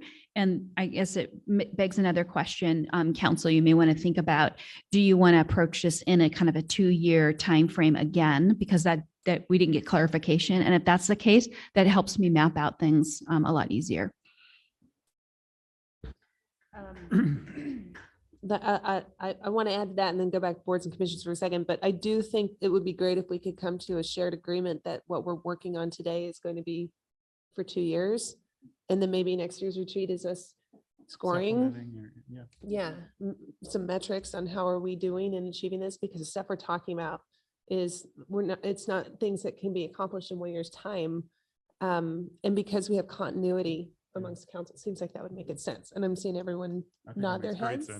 Yeah. Okay. So we're setting 2-year goals. Okay. So, and then boards and commissions. yeah. So then back to boards and commissions. What I think it's very telling that I could not tell you what the difference is between a board and a commission and yeah. So like, why is one called a commission, another's called a board? What does it mean to be a task force? And so having some definitions written down, not only for us, but for them. And then for all of us to keep in mind that come later this month or next month, each one of us is going to be going into said boards and commissions, and we're going to have to message them what we talked about at the retreat.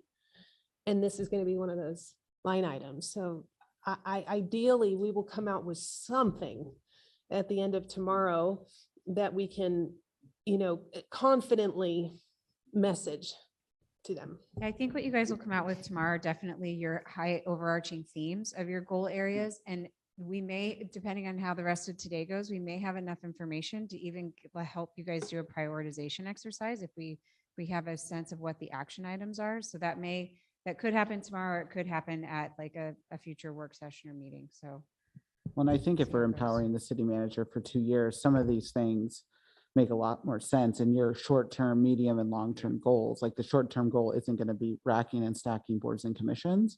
It's probably going to be us getting on the same page. And so I think this is going to help you create the framework that we need to understand too.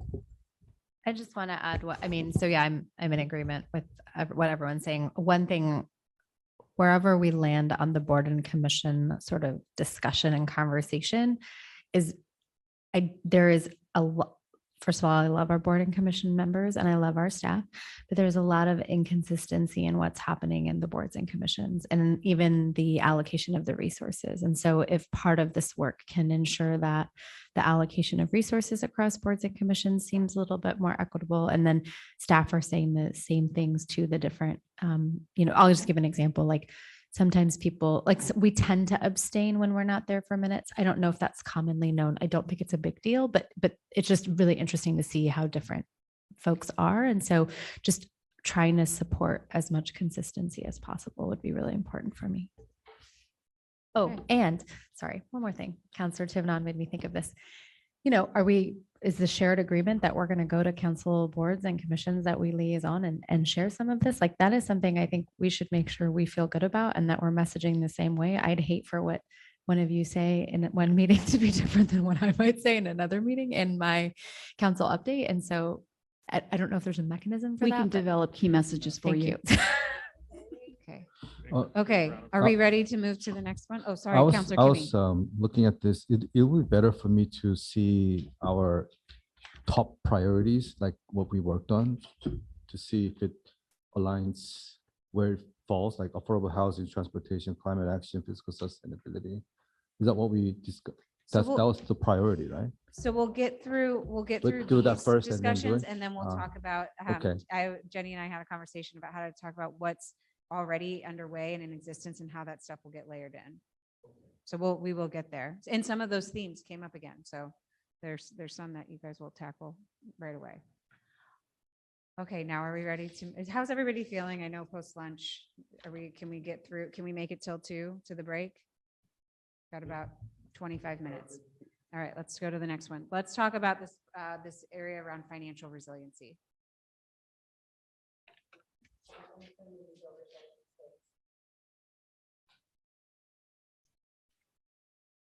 This feels a lot like it. This feels a lot like it goes into the year of boring.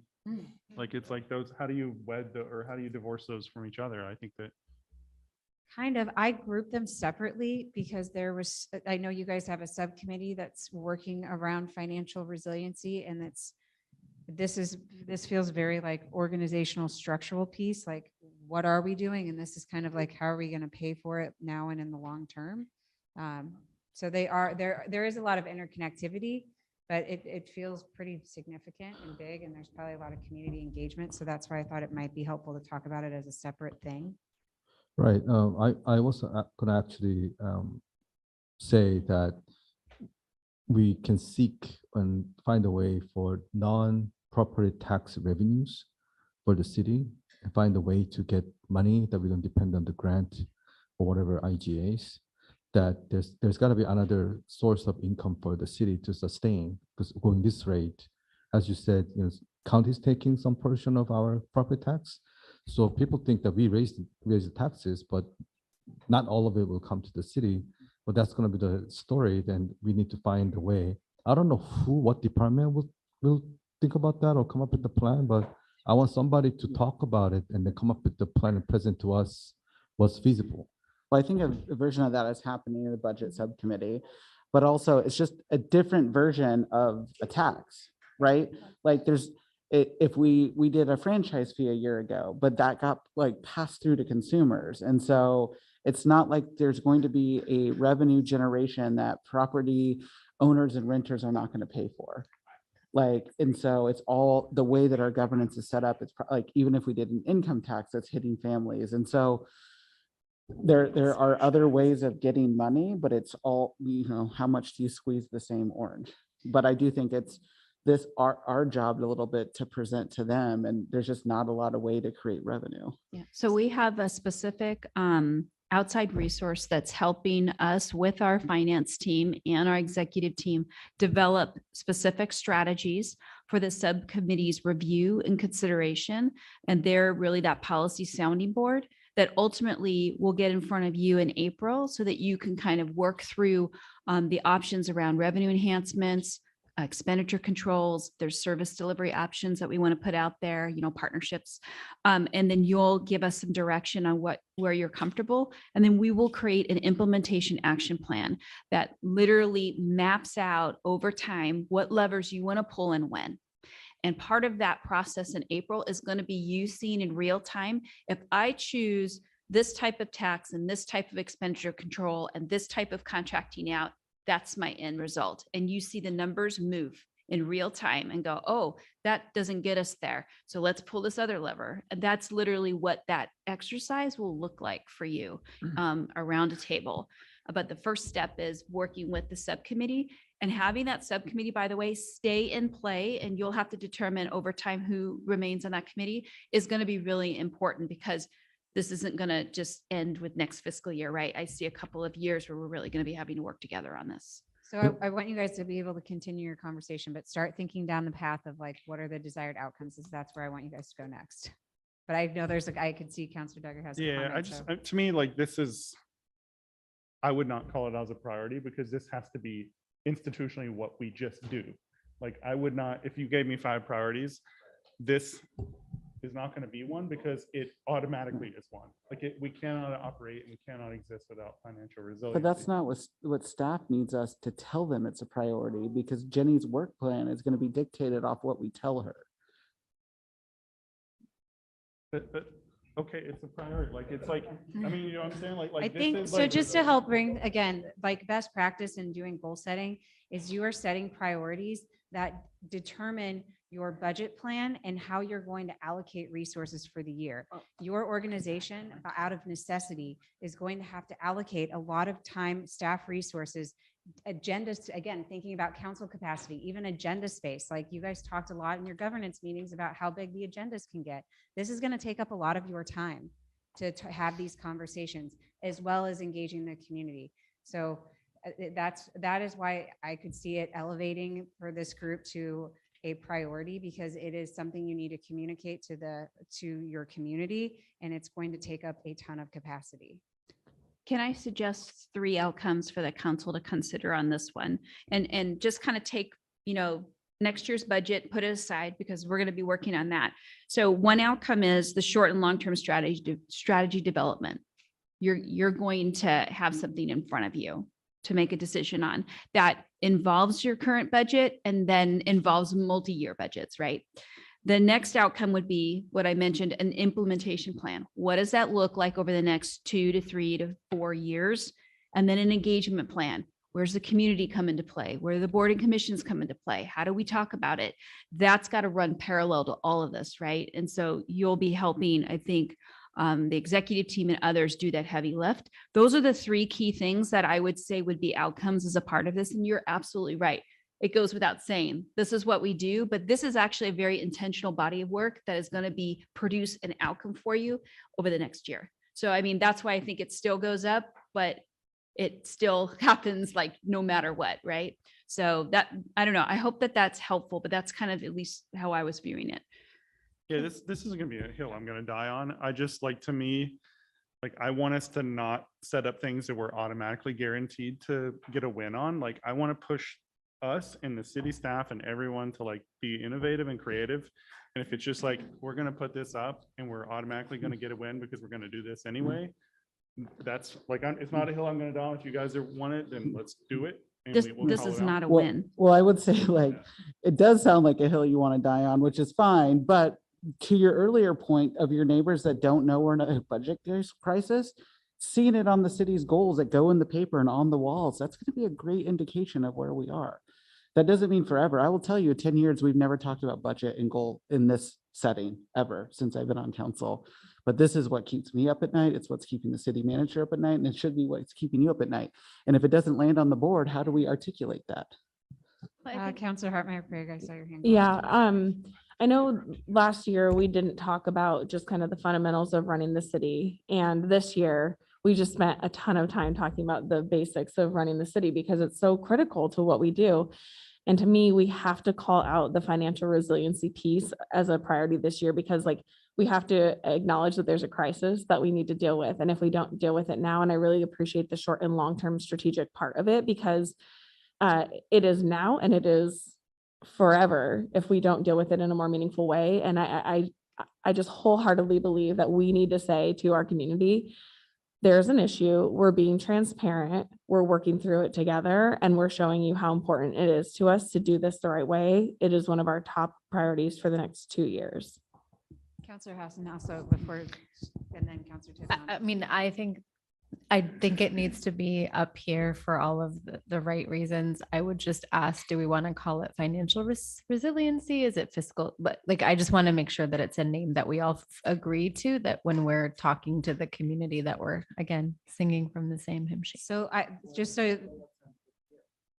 for a point of clarity on process, like as you guys talk through the outcomes, it might give more clarity on what the title should be, which is why I put them as Post-its. So then once you have clear direction on your outcomes, maybe that title feels obvious. So we can change that. I just so we can see how the bodies of how the goals are starting to shape up. I just put something up there. I think I'm getting hung up on resiliency. I think that's my. So Ultimately, I think you imagine guys it are right. says fiscal sustainability. like That's something that about makes There's a financial goal here and we can Or figure out health, what the title right? is. later. Health, like we need to be like, we are also like legally obligated to have a balanced budget, right? So like maybe health is the word. Okay. Well, whatever the word is, that's fine. That's fine, Counselor Counselor Duggar. Tiffany That's fine. She had a comment too. So let's get back on track. Yeah. Well, I was going to talk about the name. So I'll just add my thoughts to it. I think if we really want to make it as clear as possible to the public, we would call it financial recovery.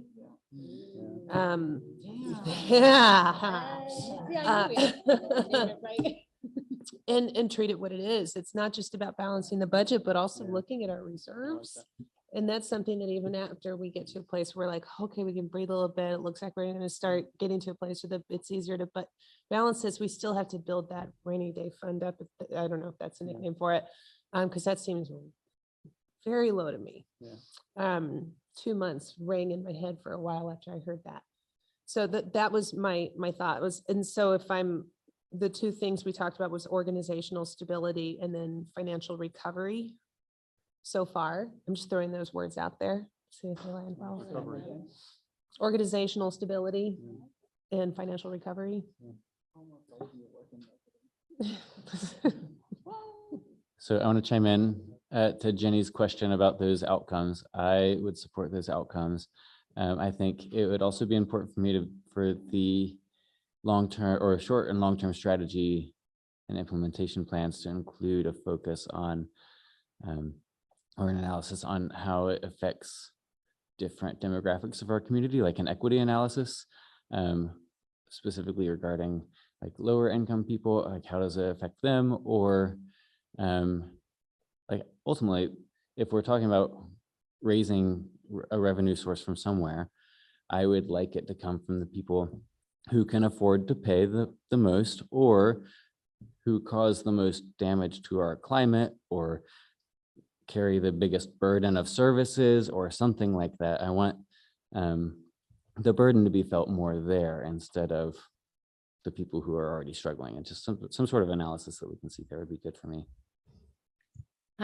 I love that. I am curious, what is the engagement plan one more time? Does it engagement community, us, all? Yeah, I have to write the plan, but the deliverable was that there would be some level of engagement around this recovery issue. And just keep in mind how we tax. We're not income taxing organization. We are a property taxing organization. Jenny, any other like specific actions that you want the council to be thinking about? If like I'm thinking, if these are the outcomes, there might be some specific steps as to how to get there. Maybe that's there, but For the fiscal stuff, I think we're fine for okay, here. we feel good about that. Okay, great. 15 minutes till break. Let's do one more. Oh, I'm sorry. Wait, we left. So I had participatory budgeting grouped in with just for the financial connection, you guys already had some conversation around this. I heard, yes, it's a great thing. It's staff intensive, time intensive. Is this the right timing? So I'm just wondering if this stays up here now or if you guys have it in the parking lot for future year consideration. Well, I mean, it's fine. I'm down to parking lot it, but I'd like us to nod to staff that if there were some sort of opportunity or project that would come that would allow for this, I would love for us to try. Yeah, and that is, For let's street clarify parking. that that is the purpose of the parking lot. So some of the Yeah. stuff that doesn't end up here, because you want to make sure your goals feel realistic and practical to implement. And then if, as resources become available, you'll have your list of parking lot items that you could bring in to the mix. Is everybody okay then with putting that on the parking lot for now? Seeing head nodding. Mhm. Do something different if you don't.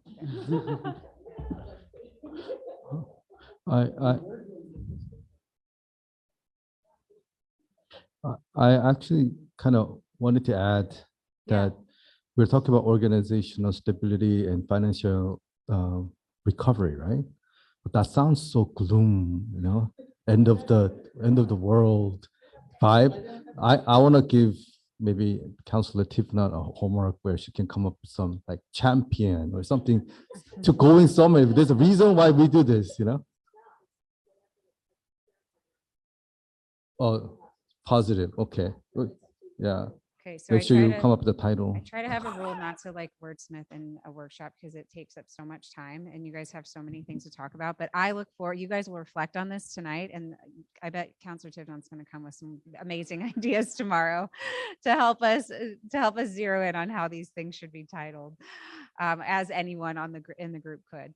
Okay, so, but as long as we have some clarity around what the outcomes are that we're driving towards, that is the most important thing today. All right, let's see, what to approach next here. Let's talk about the housing homelessness piece. No, we only have 10 minutes left. Let's not do that one. Let's do, let's do the welcome. Let's start the welcome center anyway. Let's just, I think feel there's like gonna that's be some. that's pretty meaty. Why don't we just kind of kick some of these other ones into the parking lot? Okay, well, all right, what other ones could we put? Climate. Yeah.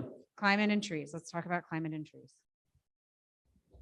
I think Debbie suggested that some cities in the California, they have like requirements that certain diameter of the tree that has to be reported before they do anything to it, like some kind of code that comes with the trees. So our development code has a requirement for called the diameter at breast height. So it measures how wide the tree is.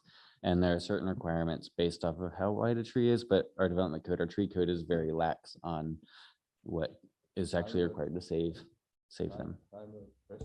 Yeah, so like how high it is, like when somebody stands up, how wide is the tree when you stand up like right here?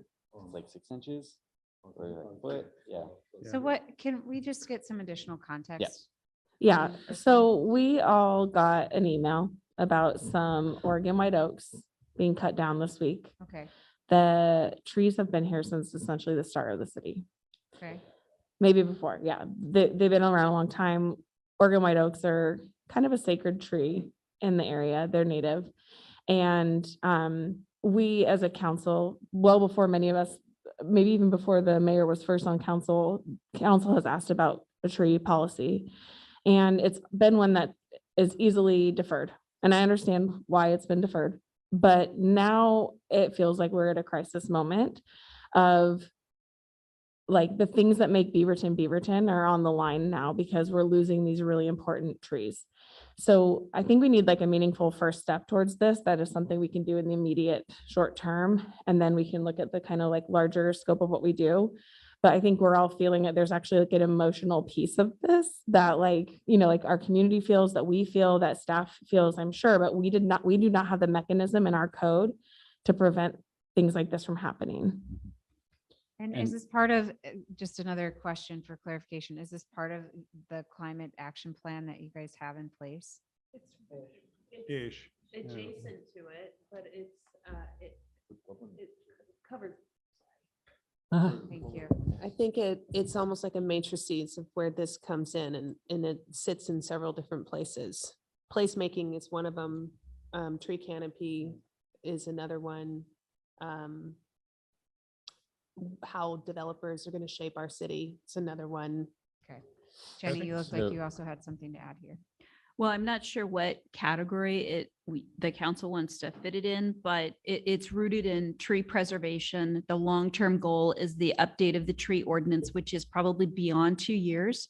But to Councilor Hartmeyer-Prigg's point, that we can develop a stopgap measure so that we can plug the dike. And so I think that should be a deliverable for over the next fiscal year, is that what is the short-term option? Because this is a huge resource allocation to do this right. And we can do it. We just can't get it done in this upcoming fiscal year, but it could be a long-term item that gets, okay, you're going to start this maybe in year 2, but I really need to talk with staff about the resources and the money and what are the trade-offs? Because I will have to take something and say, I'm going to slow this down if you want me to elevate this. Well, and I think too, from my position in the agency of like it being on the board, when we're looking at Inflation Reduction Act, we're looking at, there might be other opportunities to figure out funding piece, but the city manager's point is it's the staff, not necessarily the money. To understand that. I also have over my decade here, understand the complexity of what we're asking. I mean, Cheryl was just sharing with us and Kevin was on the planning commission when this happened. That development could not have happened if we didn't remove the trees. And so how do we give staff a code when there's competing resources between housing and preserving a tree and then the health of the tree? And so I do think it's really important for us. I mean, it's something I've asked for a very, very long time, but like we have to be a little bit flexible in the policy, and our community has to understand if it goes to this board, it doesn't mean we're not ever cutting down trees. Right. And I think that is what's hard. And maybe the other thing the council might need to know is twofold. One, how to communicate. We knew this was coming down because it was voted on the planning commission, but it didn't, I read the minutes and didn't even hit the top of mind to me.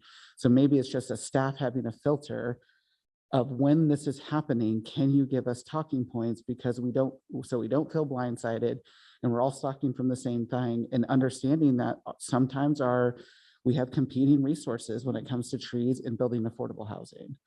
That's a So- long way to say I want to work on it, but like, what are the meaningful next steps? Yeah, if I can chime in real quick. The city did a tree code audit last year and it laid out a lot of like challenges and opportunities with our current tree code that I think set us up pretty well for some good next steps.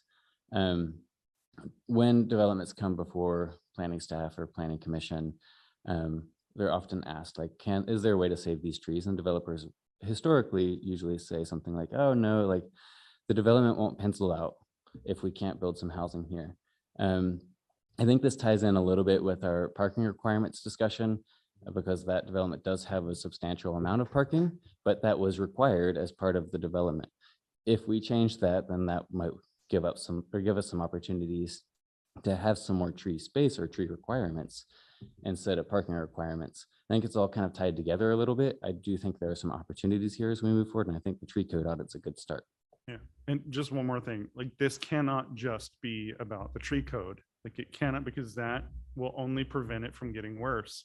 Like I think we've got to like incorporate a bigger strategy, and I'm good with it taking a while.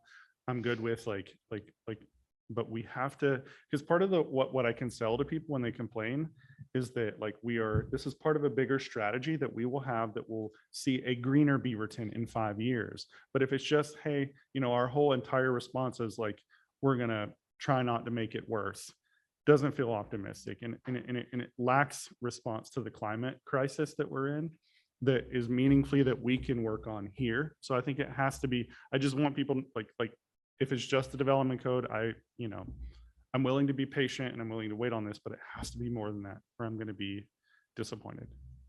And I think Beaverton residents will be disappointed. Jenny, there's a lot underway currently in the work plan related to climate stuff.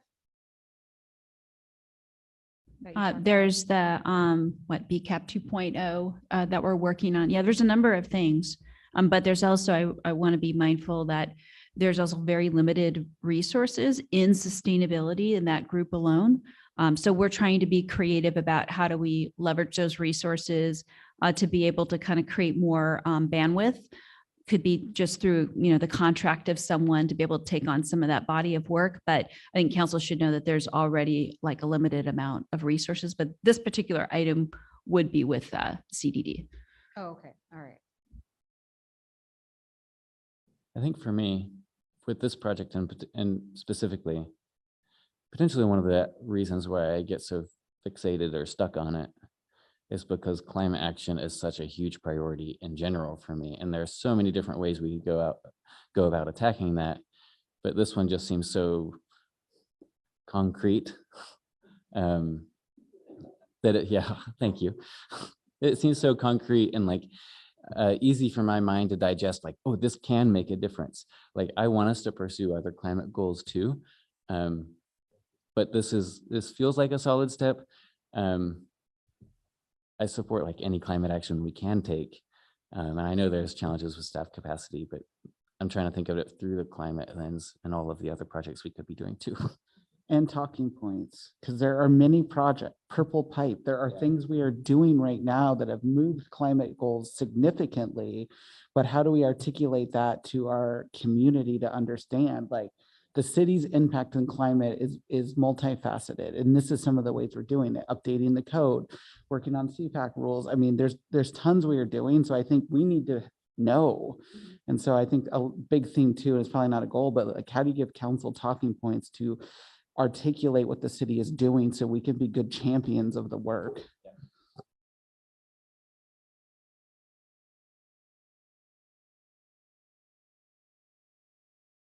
Okay, so you guys, the reason I grouped this under climate, which now I understand it's really being generated more out of a development discussion. You talked about it in terms of climate, so I don't know if it matters where it goes now, but it make a difference if I ask you guys trees, climate, what are the outcomes? I think I'm going to hear different things than if I ask you about trees and development. So maybe we take a break and you guys reflect on that for a moment. And when we come back, we can wrap this one up. Does that feel okay? All right, let's take 10 minutes.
I heard a rumor there might be some cookies coming your way as well.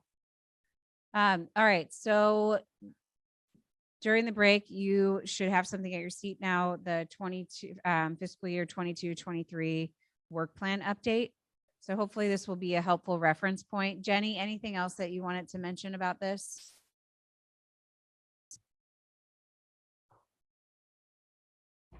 Could you please repeat the question?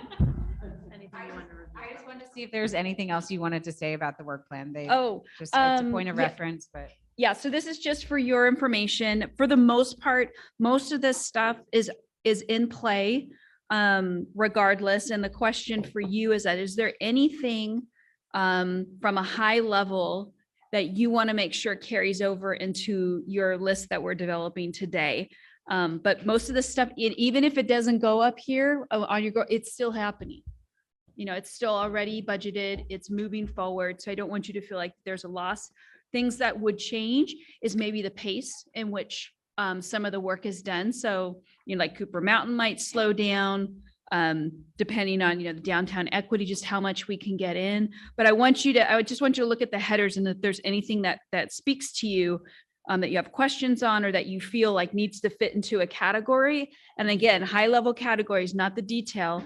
Now's your time to bring that up, but you should just have confidence that these things are continuing to move forward. Yeah, I just want to mention that maybe we can cut this down to like 5. Yeah, From- this is from- not going to be your work plan for next year. Yeah, What I'm going to do is whatever you end up and prioritize, I'm going to develop a much smaller scale work plan, which I think both the council and staff agree that they want to do. But I just want you to know that a lot of these things are done or already in play. And so we don't have to reinvent the wheel here. It's just optically, what do you want on your high level goal list? And I'll take care of all of the detail, and it'll be like 2 pages. okay, so where we left was with tree canopy. And you guys talked about it in terms of something under your climate goal. And Jenny and I were just talking during the break. And so I just want to throw this out to see if we can move this one along here. But you could put it as something in the work plan under the goal of climate, and understanding that there would be, you know, some of these things about the tree canopy in there, and then the stopgap piece about what to do with the current situation related to development. Did I get that right, Jenny? Yeah, one thing I would add is just really, we could look at the tree co audit and then make some recommendations around that, what could be done in the short term, what the trade-offs are, and then a longer term approach, because I heard that was just as important. And then I'll come back with you with some ideas and recommendations around that, but we could use the tree code as a starting point. I would add, I think THBRD has a role to play here, so this fits with the partnership. And I think that'd be a good partnership model there too. THBRD, the Park District. Oh, okay. Yeah.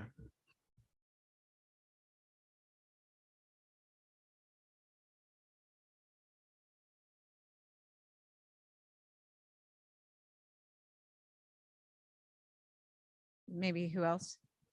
School district?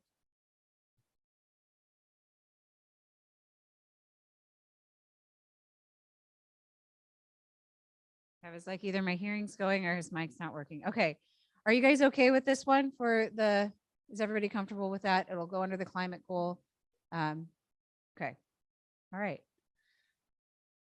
Now let's jump into, let's go ahead and do the housing one. I know there's some other small ones, but I feel like let's get the big ones out of the way and use all of our brain power and energy for that. And hopefully by the time the cookies set in, you'll be ready to tackle some of these other ones. All right.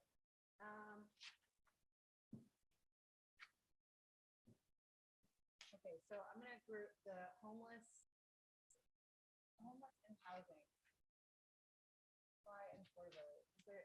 Some of these are interrelated, so. Do you guys currently have, I can't recall, homelessness and housing, is it grouped in your goal areas now? Yeah, okay. So desired outcomes here. You guys talked about in your idea mapping, homeless services coordination, who coordinates all the programs. And so there were things in there around mental health, shelter, county, court, library, bike team. So more investment in services, regional coordination, and then under the realm of housing or housing affordability. So it's about affordability, supply, housing in the city core. So I was gonna say, I love this. I think the coordination part really speaks to me. The Like, what? there's the coordination part in particular. I think when it was Council President, or someone mentioned it, like that really speaks to me. Affordable housing in the core. And just the coordination of the homeless Oh, the services. coordination. Okay, Coordination, sorry. yeah. So I think that really is important to me. I think, I was going to ask the mayor, what is governor's take on it and how much money is she going to give it to us? I'll send her a text real quick and ask. Easy questions. I would say there are two simultaneously goals happening at the high state level. One, it's the governor's executive order on reducing visible homelessness. And that is, and it's going to go through a lot of these same things, right? Like sheltering, temporary sheltering, housing, keeping people in housing. And so keeping our goal kind of at that level makes a lot of sense to me. The work we've done in the last 2 years, I mean, city manager opened with saying we raised $10 million. We're able to do that work. To me, I want to stay away from solving or getting away from, like, it's always going to be an issue for us, but how do we have visual reduction in people sleeping on our streets is an important aspect for me, because that will go to the coordination, that's going to go to the shelter, that's going to go through all the lens. I mean, Jenny's got her team of 8 staff members in New York right now waiting for her. They're there working on a street outreach plan. And so how do we, keep it at that level? Because our community's decrying that we help solve this problem. So I think it deserves to be on the board. I think it will match what the governor's doing. And then on top of that, all 241 mayors in the state are asking the legislature for ongoing funding, because the governor's EO is going to be similar to ARPA. It's going to drop money on top of us to help solve immediate problems, but how do we continue to fund it? And so those two pieces has been like what has captivated mine and Gwen's time for the last 3 months. Another Councilor piece Swan? I would like Oh. to add is at our last council one-on-ones, staff presented a Housing Beaverton progress talking about potential strategies for addressing housing supply and affordability in Beaverton. And there were a lot of really great, exciting strategies that are kind of on the menu of options that we can choose to move forward with that can help us increase our housing supply. Like, I would love to see that work maintain momentum, because I think there are some great short-term and long-term options in that work for us. And those were housing strategies that the city could implement? Yes. Okay. My other question. Oh, would hold on. be- Sorry, Counselor Oh, Hudson had sorry. her hand up, and Oh. then I saw Jenny's hand fly up, and then Counselor Kimmy.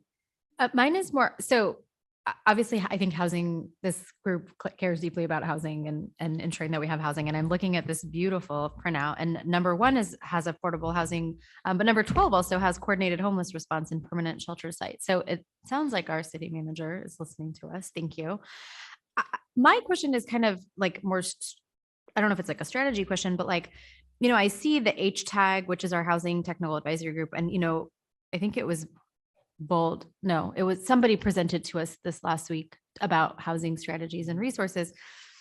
Are they helping us like inform in policy, or is it bigger picture? And because like when I talk about renter protections, like I'm just like, oh, do we have increased renter protections? And I'm trying to understand, like, is what I'm asking for being identified? Like, it feels like it is. And like, are we over asking people for stuff in some of this, or are we just about right? Does that make sense? I mean, do you need to understand like what HTAG does? No, Or well, I think it's just like, so they're directing a lot of the stuff. Can someone remind me who spoke with us this week? It was HTAG. Oh, okay. Okay. And so they said some things, right? But they didn't share specific strategies, but they were in the agenda bill. And I kept thinking, oh, is this stuff we're going to talk about this weekend? Maybe that's my question. That's kind of what you So said. Jenny, can you just provide some clarity on like, what's the city's role in moving any of those recommendations forward or in doing the housing piece Well, or and I implementing want- housing strategies? Yeah, I want Cheryl to add in because they're kind of an internal tool and they provide a rudder for us and information in terms of their perspective. That they had an opportunity to share with council what they've been working on. But Cheryl, maybe you can talk a little bit about how we've effectively used them on some of the work that we're doing. Yeah, thank you. And that was spot on. We have two groups, the HDAG Housing Technical Advisory Group and the Inclusive Housing Cohort. That one is somewhat like a BOLD type of program. These are two ad hoc committees, so I guess they're more like a task force. And they have been advising staff for the last 3 years on a wide variety of planning, policy, and project issues. So you haven't seen them because they're advisory to staff, not advisory to Jenny or to the city council. And the real value of that tool is just the much wider net of voices and perspectives that get pulled into our work to help inform staff and on different approaches and how to carry things forward. So you see the impact of their conversations with us, but you don't hear it directly. You see it filtered through the staff work that moves forward.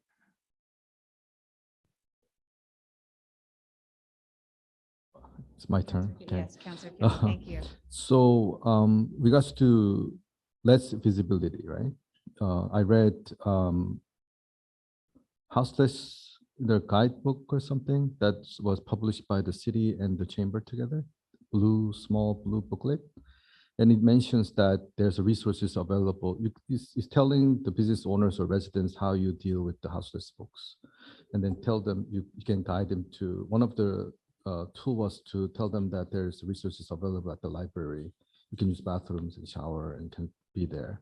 And then, yes, there are services within the library, which was a nonprofit. I forgot the name, but they're there to service them. That's why they're there. Issues is very visible by general public, especially with the parents with the kids. That's why we get a lot of phone calls or the emails. So I looked at it from not knowing really what's going on behind it, that there's a competing factors where, or maybe complementing, that the bike team comes there and trying to, assist them, make them stay away from the library while there's the services at the library that they need, or they're easier for them to be there. The problem is once they set up a tent, once they're there for a few days, then other services come to them, like, drugs, other issues that occurs within the tents. So just wondering, what is the policy and how are we addressing that issue? Well, I think, okay, I saw the look, I'll answer it. We're working through in a couple ways, right? We're just having our first conversation on time, place, and manner. That is a piece of the homeless strategy that we're doing. It's a directive from House Bill 3115 that we do this work together. Building the shelter is a key component of that, right? Like our ability to tell people they can't sleep on the streets. We have to provide a place for them to go. That is not Mayor Beatty's policy. That is a constitutional policy that's coming down that we're being asked to abide by. So that's going to help. The shelter, once we have an actual physical location, a lot of these services that are being rendered at the library can be rendered into another place. And then it's, me and the city attorney talk quite often, like what tools exist in the toolbox now? How do we do that? We're sending an officer and our chief is there to New York to talk about our strategy of how to bring everything together. It's also important to know from a communication standpoint, we had zero plans when I took over as the mayor and city manager joined. So what we've done in 2 years is really remarkable. But again, it's like, how do we inform you guys to have the same conversations that I'm having? So it's the same points. We're working in that general direction to do this work, and it's cyclical, right? Like the weather's bad, they come up and go down. But I think an aspect of housing is a piece of it. I'm interested in Councilor Hassan for like renters protection, like what the city can do, because most renters protections fall at a state level.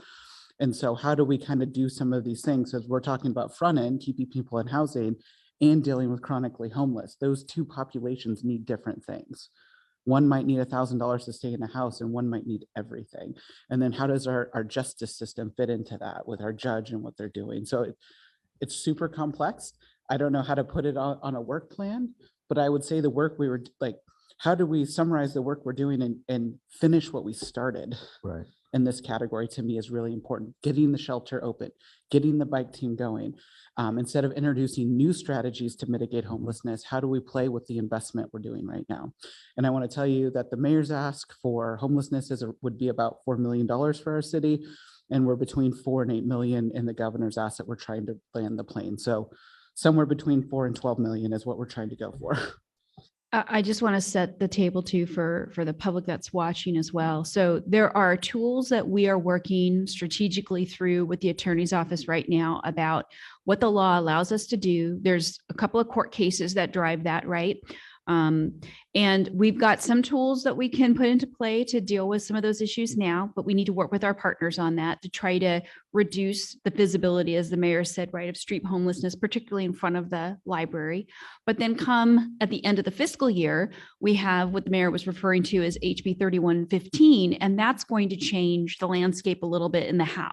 And so we're trying to navigate between what tools we have right now and then how they're going to change with the implementation of House Bill 3115. And so there'll be some variation. And then, of course, this will come before you and you will have your fingerprints on time, place, and manner. But I want to be clear that this is not, it's not a correction. It's not going to fix things. It's just one additional way of managing a really thorny problem. So a couple of things to give the council consideration under housing and homelessness, and I'll probably focus more on the homelessness, is one, I think in terms of outcomes, shelter construction completion, that would be number one. Continuing to work with the county as a partner on shelter provider and the health clinic is another. And then the coordinated response I heard from everyone is really important. So street homeless reduction, that comes with the HB 3115 implementation. And then really you need to understand too, as a part of this budget process, the needs that are going to surface as a result of a shelter being built, as a result of implementing HB 3115. And that could be what are the mental health services that we need. And those are partnerships with the county. And then what public safety services we need. So do we need to expand like the bike team, for instance?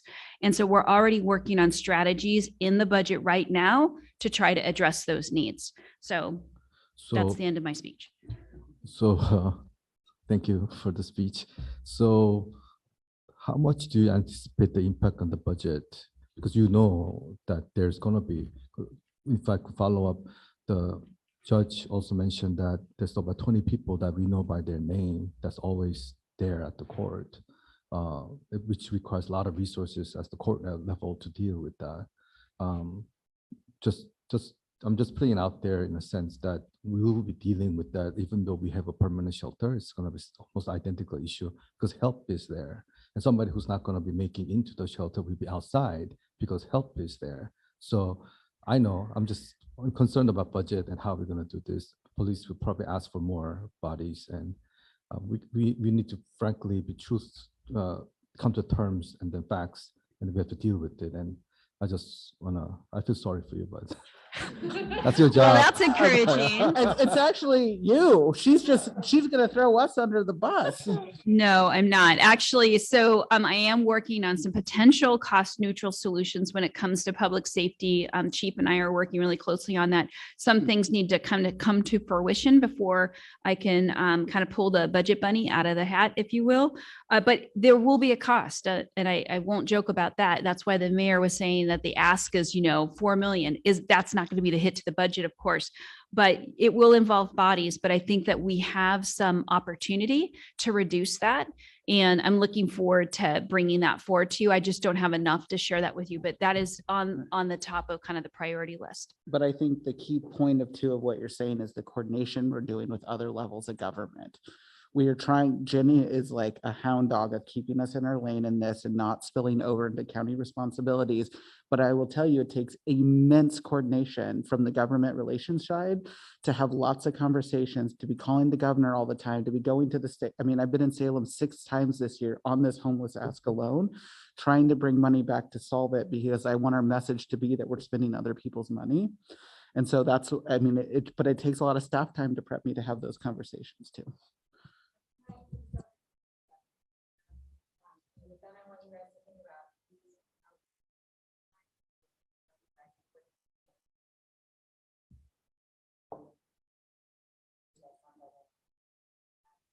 I might be adding to the outcomes. I said I might be adding to the outcomes. I totally agree. Getting that shelter construction complete and getting the shelter open, like even if we can't open this year, if we get the construction side of it done and like setting ourselves up to be opening, I do feel like the date continues to be pushed out and I understand. But I would love for us to like achieve construction completion this year as an outcome. In addition to like this coordinated response, and maybe it's the same, but I definitely think it is a priority to secure that state funding, right? And I think the recognition of all of the resources going in to advocating for that response to the state level is like one of the outcomes that I would like to see is that we actually get the funding. And then I know. Okay. So a goal of just that, like we're, I don't know how to say it, right? But like, obviously we can't control that, but like saying that that is like one of the things we're trying to do is to secure the funding.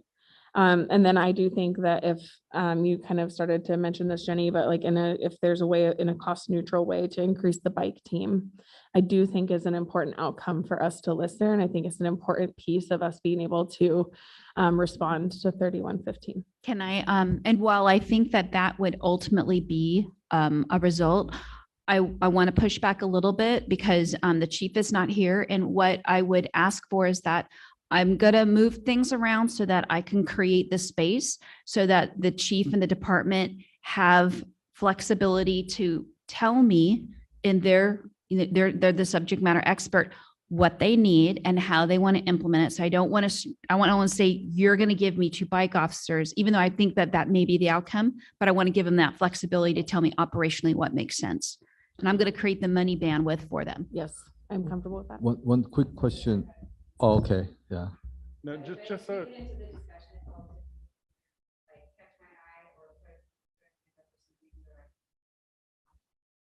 Just want to ask other councilors and mayor, like, since this is going to be kind of a 2-year horizon we're looking at, I wonder if there's any work we can do on like people that are on the border that aren't houseless yet, but they're on the border. Should we have a strategy to like figure out how to prevent that from happening, you know, or at least have like a framework in place as part of this? And I know, again, I don't think we can solve that ourselves, but it's like, we're going to engage with the county and the state. Should we call that out or is that not necessary? I mean, Can we, I don't think we can own it. I think there's too many things that are beyond the city's capacity, which makes it challenging. But could we just have a point around coordinating with the governor and state's priorities? Because the state and the governor are calling this a priority and we're going to have a piece of it. So how are we ready to respond to as it's starting to flow? We're starting to see it in the legislative session. We'll have a lot of rules coming out of it. And so it's how are we preparing ourselves to be a part of the conversation around this issue, knowing that we have very limited influence because of what cities naturally do? Okay, yeah, I'm good with that.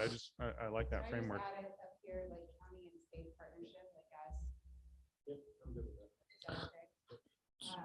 And then I saw Counselor Teeter and Counselor, can you guys both kind of start talking? Okay. Oh yeah. So at the end of it, who or what department from the city is going to be in charge of dealing with the houseless situation? So homelessness in general is in the city manager's shop. So I'm basically responsible for kind of pulling those resources together. And then there's different departments that execute aspects of those. But if you want to know where it lives in my department. So I know I mentioned it just a minute ago, but for outcomes, I would love to see continued progress on the strategy development for the options that are out there. Either meaning we take steps closer to actually implementing some, or we actually do vote to take action on some of these policies. I just think the housing Beaverton, yeah, that was focused on housing supply a lot. And staff had created that spreadsheet that showed what impact different policies would have on how much housing supply something would bring in, and the consequences and the benefits. I just want to see that work continue. And it's a state mandate. We do this housing supply thing. So I don't Okay. know if we need to name it. It's happening. And then right now there's a bill about whether unincorporated are added. And so I don't know, Jenny, since this is a state mandate, does it need to be here or? because it's just the plan, but I think where the council comes in is when the plan is done and the execution, Okay, right? that's good to know. Yeah. I'd agree with that. Okay, that's great. Okay, are you guys okay with not putting it on the list? Because it is, you absolutely have to do it. Cool. I'm good. Yeah. If Okay. it's state required, we're So gonna do then it. the other one that I listed up here, and Thanks, Liz. we can play with the wording later, but it's around like securing that state funding. Advocating feels kind of squishy. You guys do that, but like whatever staff support you would need to help you secure the state funding, I think is that okay?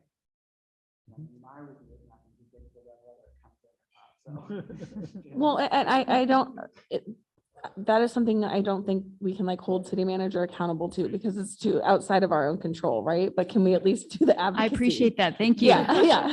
But like we can say the advocacy, yeah, the ask, right? That we'll do everything in our power to provide whatever's needed to secure it, right? Totally fair. I understand that nuance. I just, can you clarify the strategies document that you're talking about so I can think about it? The housing needs analysis. Yeah. Yeah. Every And it city had has to do one. listed out a whole bunch of different strategies with regards to like development code updates that could make it easier to build more housing, or incentives or grants or programs like that we can do that can incentivize more housing. There are a lot of different pieces there. Okay. I mean, this is maybe a question for Jenny, like what I see on here is what I would imagine would continue, right? Like I think of this, the H tag, right? And the inclusive housing cohort, and I would want the work that they're doing to be recognized. And so I don't know that that needs to be an outcome. I don't know what your thoughts are. Doesn't need to be an outcome, and that their role will continue regardless of what your goals are here today. Okay.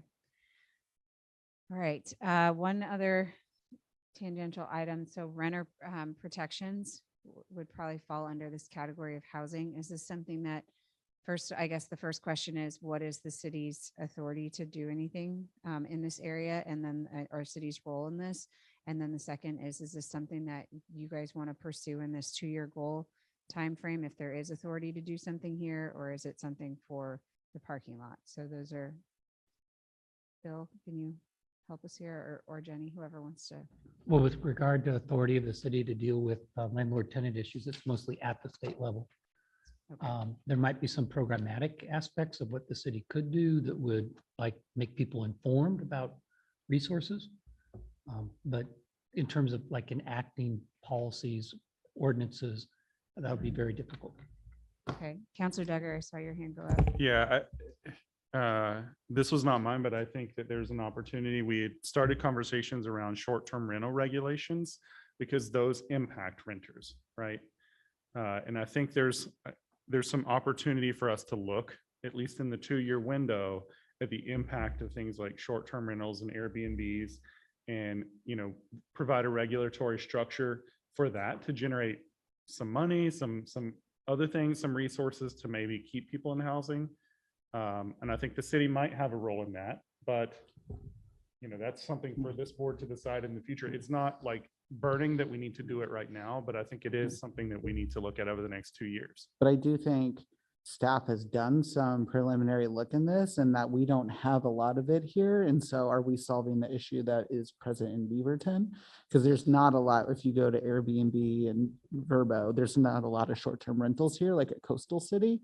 And so maybe it's part of the housing needs analysis to tell us kind of like, because that to me would be like a strategy out of the housing needs plan if it's a big deal. But I don't think it's the same problem here because we don't have ADUs.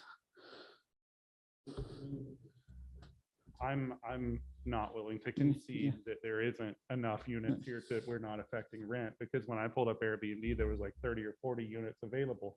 Does that affect rent? I don't know, but that's on one platform. And like, I think it's a conversation worth having over the next 2 years. Again, not the highest priority, but when we look at our rental and our vulnerable populations, they are being harmed by short-term rentals. And if we can mitigate some of that harm, I'm not saying I have the policy for it. I'm saying I'm open to the discussion though. And it would be a priority for me. I saw Councilor Hartmeyer Briggs and then Councilor Kimmy.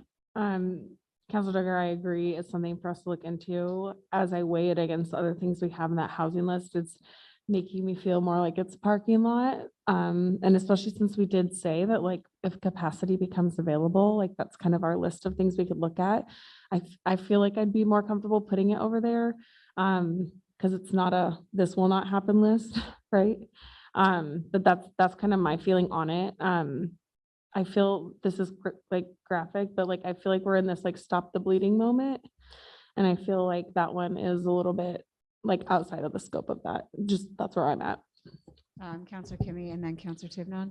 Yeah, this could be not quite related, but can we promote shared housing in a sense that, like, and I know Seattle is doing a lot of that for young people.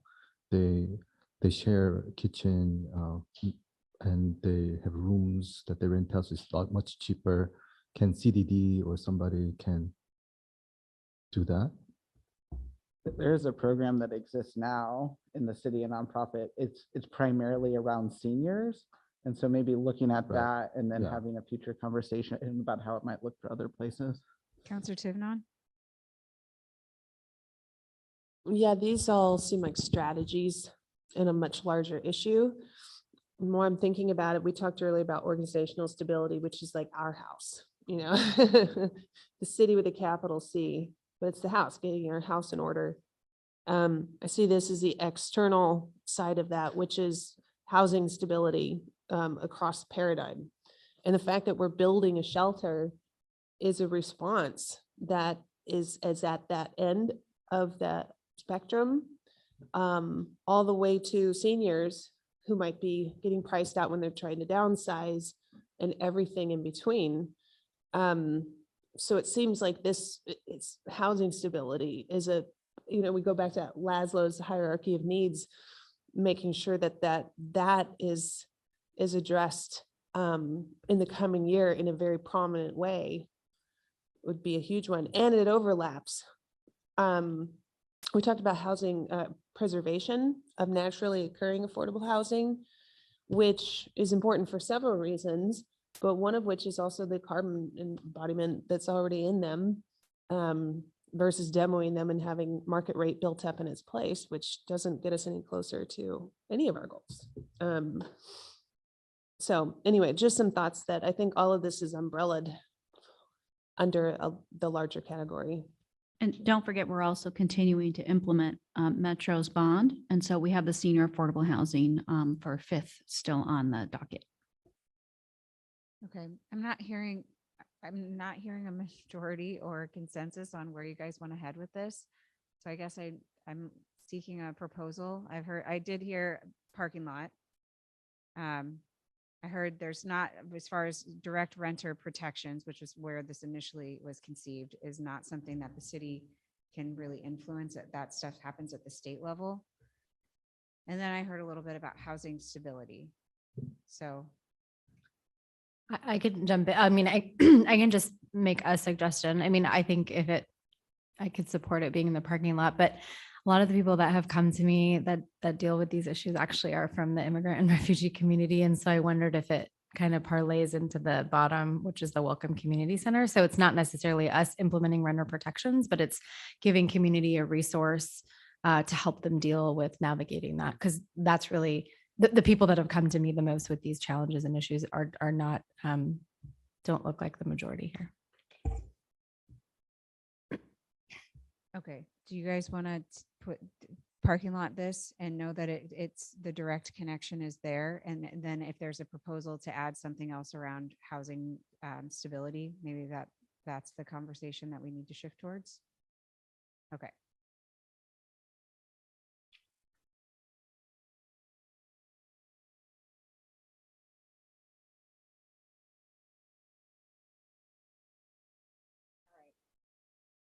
A proposal for an outcome on the housing stability piece. You heard there's already some senior affordable housing going in. Jenny, I don't know if there's anything else that you want to inform on the housing stability piece. Only if Cheryl has something that's more significant that's on the docket that you think we should mention. Thank you. I was debating jumping in. And I just want to remind you, Jenny did this earlier, that on the 21st of February, your work session topic will be planning and transportation planning work program. So you're going to get a chance to see all of the different ideas that have been suggested over the years that we haven't quite gotten to yet, and I think help inform going forward how we use our staff resources. The other idea I wanted to mention is one that's bounced around the city for several years, and Bill has touched it too, and that's the idea of a rental inspection program. Yeah, and we have no resources to do it. It has a lot of merit. I just wanted to throw that out there because you talked about renter protections. That's another way of helping. This is an OG Beatty goal that was on the list for 5 years. So I would wholeheartedly support that, but I do think it's a resource. Oh, like city manager. Cheryl, you chiming did in. not read my mind. It was existing things that we are already doing. Wait, but now I want to hear what that is, Cheryl. I will tell you that a lot of it is rooted in historically marginalized or currently marginalized communities that are often stuck in housing because they're afraid of deportation or getting, there's a lot of like, will I get in trouble? And so having an inspection team that kind of prevents and goes and focused on health and safety and keeping people in their house. I don't know what, of course, I don't know what Counselor Hassan, what they're dealing with, but this has been, when I worked at Virginia Garcia, one of the largest issues was like our clientele not knowing, like getting asthma because of mold or, water not running, and they were too afraid to generate complaints. And so we had talked about, and we have lots of work sessions, we could probably bring them back about what that would look like. But every year it fell because it would require 2 or 3 FTE. Okay, so again, and just as an incentive, once we get through this conversation, there were some crumble cookies that were brought in. So I don't know if that helps to inspire your thinking.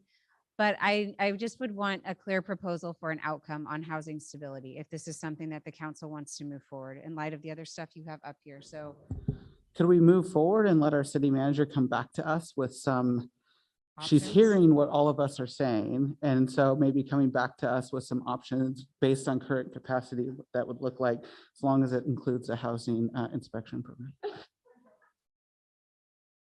Jenny? Sure. Okay, so I'm just going to put up here as an outcome then, housing stability, and we'll see what comes back.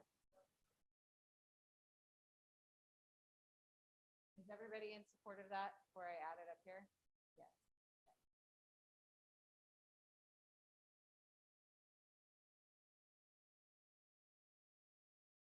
Okay. If you guys need a cookie break, please go grab it. We're going to tee up this next one about the community center. Yeah, you can like cut them into pieces. So whatever you need. Or they're already cut. They're already cut. Yeah, take a few minutes. Staff, please go.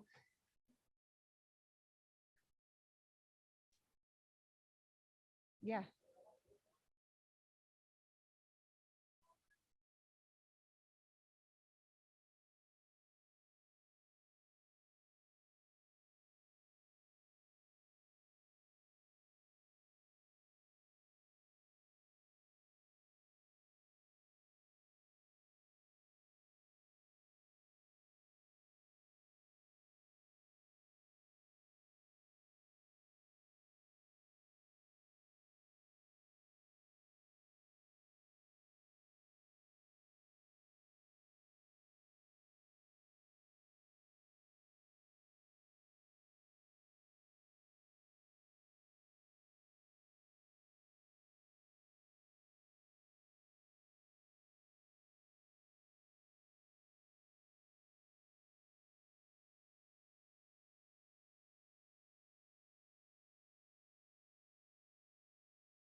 jump back in.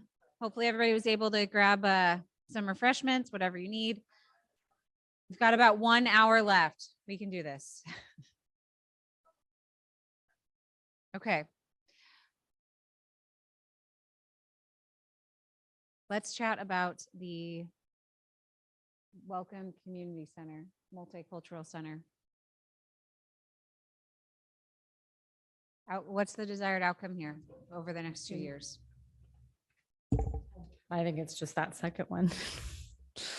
I mean, I will, if I can just provide some background for everyone at the same time. 2011, I think, is when the Diversity Advisory Board started. So there was a lot of passion around some sort of a community center, multicultural center. The Public Safety Plaza was the first. Well, sorry, let me take this back. On Allen and Hall.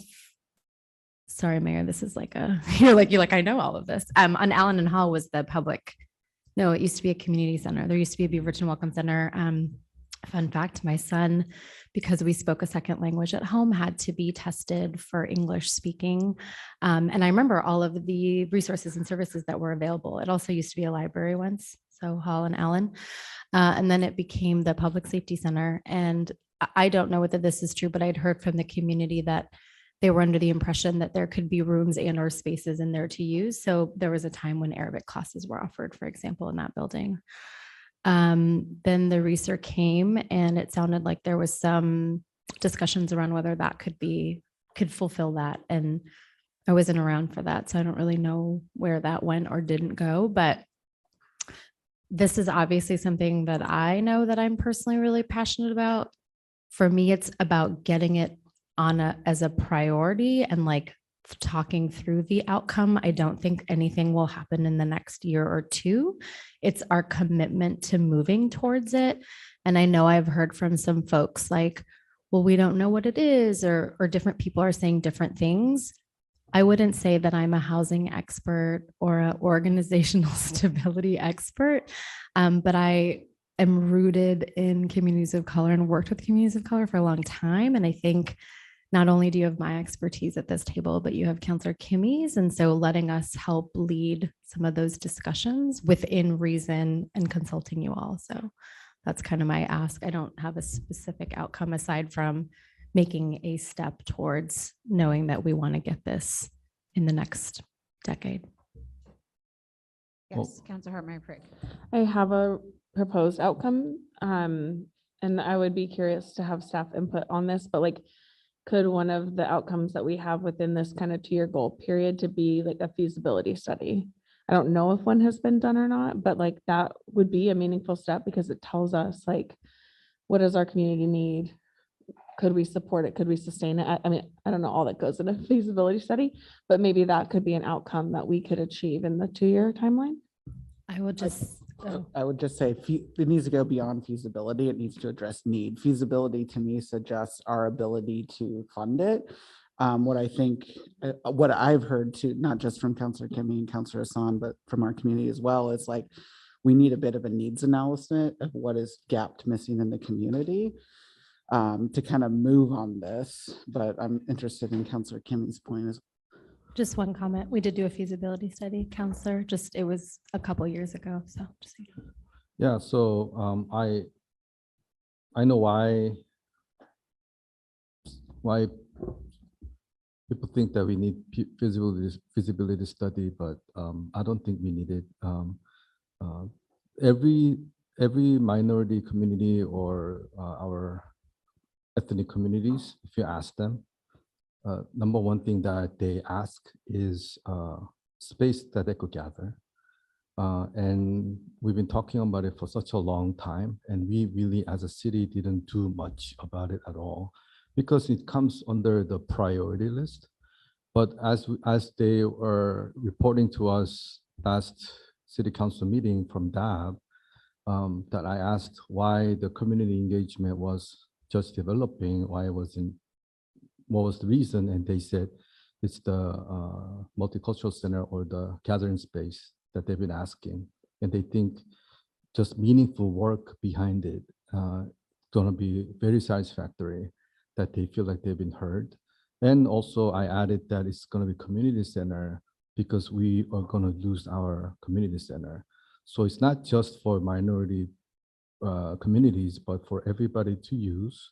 But it will be catered to minority population because I'm hoping that we don't have too much restrictions on it, so that they feel comfortable using the facility. That doesn't mean it's going to happen. We're going to have to find a way to get it done. That's how we did research. But just putting it on our priority list, it means so much to other communities here. It makes about 42% of population. So I think just giving them the sign and to putting it up on our board means so much. But we do need a feasibility aspect of it, because the research is too expensive. We've heard THPRD is too expensive. Government involvement is costly. And what I'm hearing, and I've heard multiple times, is they want it free or reduced barrier entry. So for us to meaningfully do that, we have to know what we're agreeing to do. Is that $20 million, $10 million? Is that ongoing rent? So I just don't know how we move forward without knowing what we're getting into, the type of building and how much it's going to cost. So two outcomes heard so far, and I see Councilor Tiffin wants to speak on this too. So we heard a potential feasibility study. We heard understand the needs and the gaps in the community, and how, which would probably inform how you do a feasibility study or scope it. I want to get some additional staff context on this, but I want to hear from Councilor Tivenon first. Yeah, well, assuming that we're all in agreement that we're committing to a multicultural center, gathering center, community center. From what I know about public-private partnerships or really any kind of development is the banks want to see those types of reports. So do any partners who are going to get involved financially, because it helps get the funding secured in place to have needs assessments done, feasibility studies that have been signed off on and reviewed. I don't know who conducted the last feasibility study. I don't think it was the city, but the city should be involved in it. So that could be the first tangible steps, is identifying the different reports that we should have in place that can help us think through where the funding could come from, who the potential partners could be 3 years from now or 4 years from now, after we get a couple of low-hanging fruit studies secured. Jenny, can you provide some context on this, or? Well, I actually have a couple of clarifying questions I wanted to ask. So for this, is it the understanding that the Multicultural Center is a concept at this point, and that it's not 100% clear who really owns this? And who, I mean, is your understanding that this is something the city is doing? Or, I mean, this is really important, because if you're asking us to find a building, do a brick and mortar and fund it, that's a whole different conversation versus we feel like this is something that we want to see happen in 20 years, but we don't know who's going to own it, who's going to embody it. And that's going to drive how we approach this project. So I'm kind of curious if you can help. So my outcome that I was going to have maybe right up there, because I know you wanted an outcome, was to identify a process to start moving this along. But I see it being a partnership, public-private, like I think it's potentially similar to the research, right? Like where we're doing the partnership. I think that what is complicated to explain, and maybe this will help the council, is with the Arts Commission, it was a group of people that had access to power and privilege and resources. And that is not the same for some of the communities of color here. And so being willing to doing a little bit of an extra lift in terms of even just coordination. I also, we don't have our equity officer yet. And I imagine how happy I will be when that comes. But I do see that being a really key partner in helping us understand how we go about doing this, in hopes, with really including Councilor Kimmy and I, just because of our lived experiences. Does that answer your question, Jenny? I think it helps inform it. I want to hear from the rest of the council, because if you're using kind of the RESER as a model in a public-private partnership, I want you to be really clear what you're asking for. Let's And just, I this see is Councilor Duggar significant. wants to talk on this. Let's just go around and hear from everybody as far as where getting clarity on Jenny's question here. Councilor Duggar, go ahead. Yeah, I conceptually support this. I think it's very clear to the community that a version of this is needed. Jenny, the questions you ask, I think are critical to me too. And here's another reason why.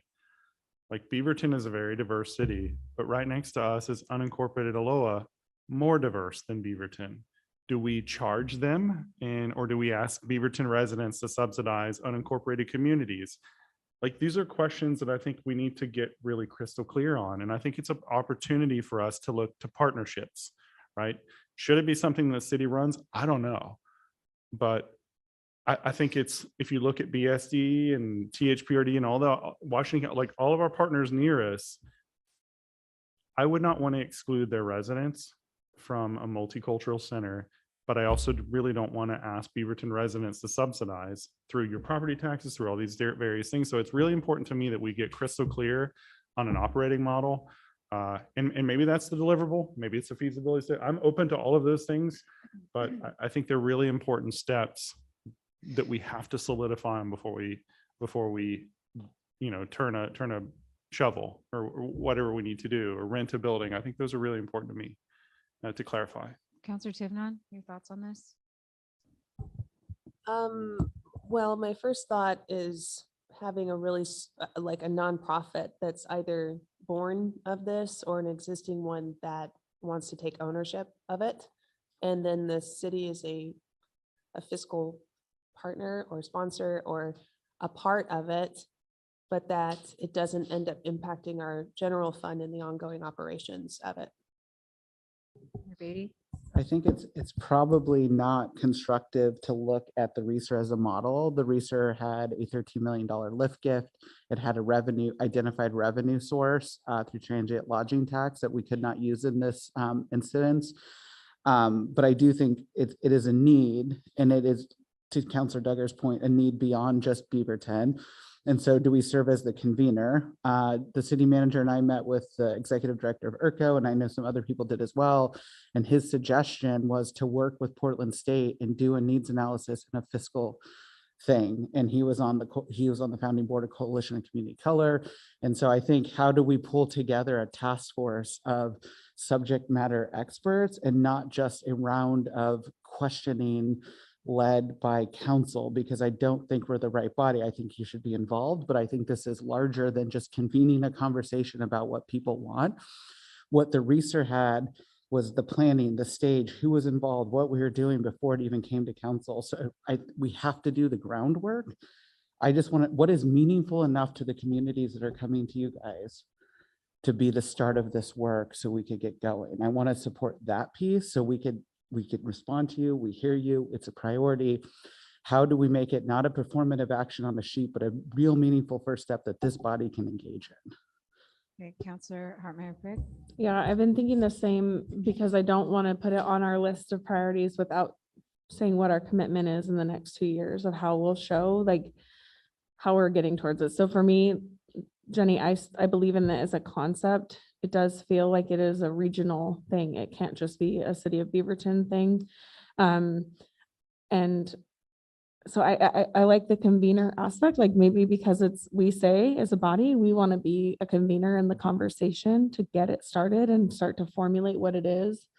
Yeah, I think it's hard. It's a hard thing because for me, when I look at all the other priorities that we have going on, and so much of it is just like, let's get the basics right.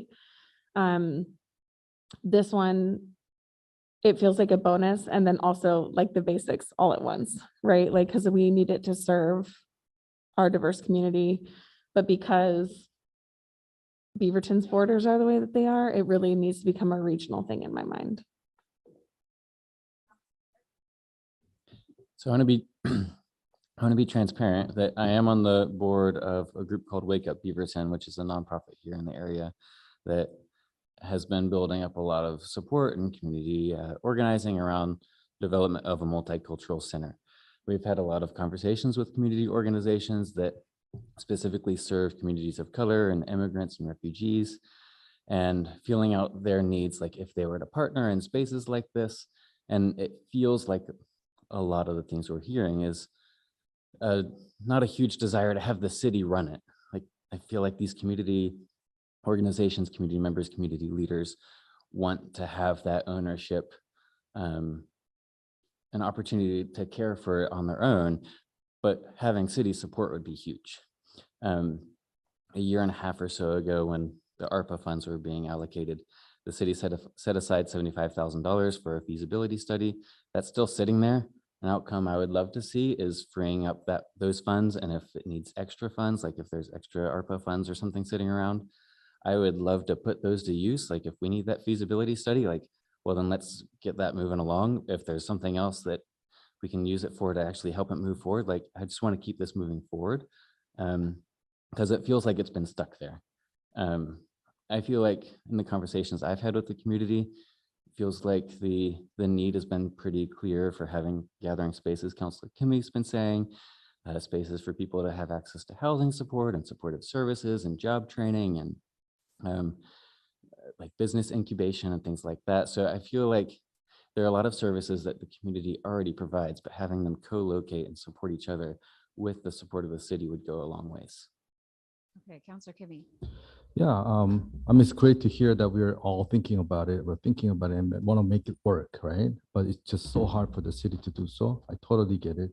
And I think it's got to be multi-government and multi-group and multi-community effort. But at least we can start something, whatever that might be, to make it work. How can we find a way to make it work? I don't know how much that the staff can do, but somehow you could do it. My mind is like, we can put incubator, start this as a project, right? Of our baby, in a sense, that we can use the funds that we got from the incubator to maybe create an organization or create something and incubate this and make it work and just be creative, not just one avenue, but then coming together, collaborate, but make sure you give the message to the community that we are working hard at this, but we cannot do it alone, but we are working on it.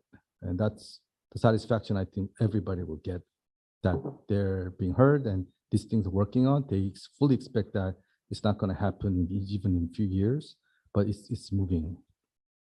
So I'm hearing at least a majority of the city's role being a convener of a regional effort to move something forward using some of the ARPA funds that you guys have. Jenny? So I just want to make sure that folks are interested in using, because we do have the 75 of ARPA. We could also potentially leverage anything that's not being used currently if we need more, to take a first step of doing, and I've heard need analysis, feasibility, those are actually two different things. Based on some of our partners with ERCO, they were suggesting exploring that. And then I guess the other question is, do you want to have some element of a task force where you have members of the council sitting on that and helping have a group inform that process? And so I would like to hear some more feedback on that. Well, I think to your nuance of needs and feasibility, in our kind of 2-year project that we're doing now, needs to come before. Correct. So like, what do we need to do to get like a task force or something going? Because we've heard loud and clear that the council doesn't desire it to be a council building. So what is our role in this process? And then how do we kind of start the conversation? I think if we're playing a convener role, then we're going to have to help develop that participatory framework, and staff can bring some ideas to you that would also include counselor representation. I think that's going to be really important in this group. And then if there's interest in wanting to put together like a needs analysis or a partnership with PSU, then we can certainly put that together, what the cost would be and what kind of key elements. I would like to continue scheduling meetings with ERCO with the rest of the council, so everyone has that opportunity to hear some of the insight, because that may add to this conversation.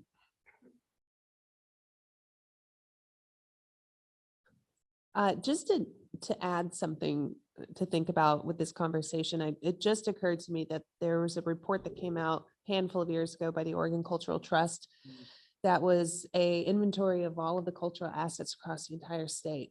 And the Cultural Trust gives money for all sorts of things. They might end up being someone that could be an ally in helping us realize this vision. But historically, if anyone's heard the term a Grange Hall, we still have them. They're now considered historic properties. They popped up all over the place because there was this desire in the community and this need for people to have gathering places. And Masonic temples predate those. And so it's like how they say, there's no real original idea. If you have a spark, someone else in the world somewhere has had it too. I bet we're not the only community that is craving something like this. So, and also the Children's Museum and the Five Oaks Museum, this is all just starting to feel like we're becoming a place in a new way. The art center, it's like our center of gravity is getting stronger. People are coming to visit, and they're coming like, I want to go to Beaverton when we visit Oregon. Is probably not something a lot of people said 15 years ago. But I think that might be changing, and the more assets that we're adding to our community is going to make it a more attractive place for people to come visit and check things out. And this could be a part of that. So that's not really a solution to anything, but it's a way of framing it that's just helping me think through maybe some marketing and communications and PR we can do when we're finding partners.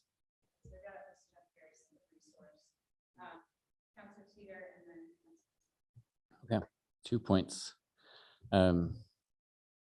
Allison, I had a response to yours, but I forgot it, so I'm going to come back to it. So for Jenny's point, she asked if we want the city to be a convener, like if that's the role that the city should play. I actually have some hesitance there, and I kind of want to ask, like, does the city need to be the convener, or can we use the funds that we have from the ARPA funds to put together an RFP for a community organization to be the convener, and then we just send a couple liaisons or something? That way we're empowering the community even more. I'm not sure which direction I like best. I don't feel like I'm not sure which direction I prefer, but I think it's worth thinking about. And Allison, I completely forgot my response that I was going to share with you, but I liked your point, so we'll come back to it. Actually, I remember it now. So Allison mentioned the Children's Museum, the Multicultural Children's Museum.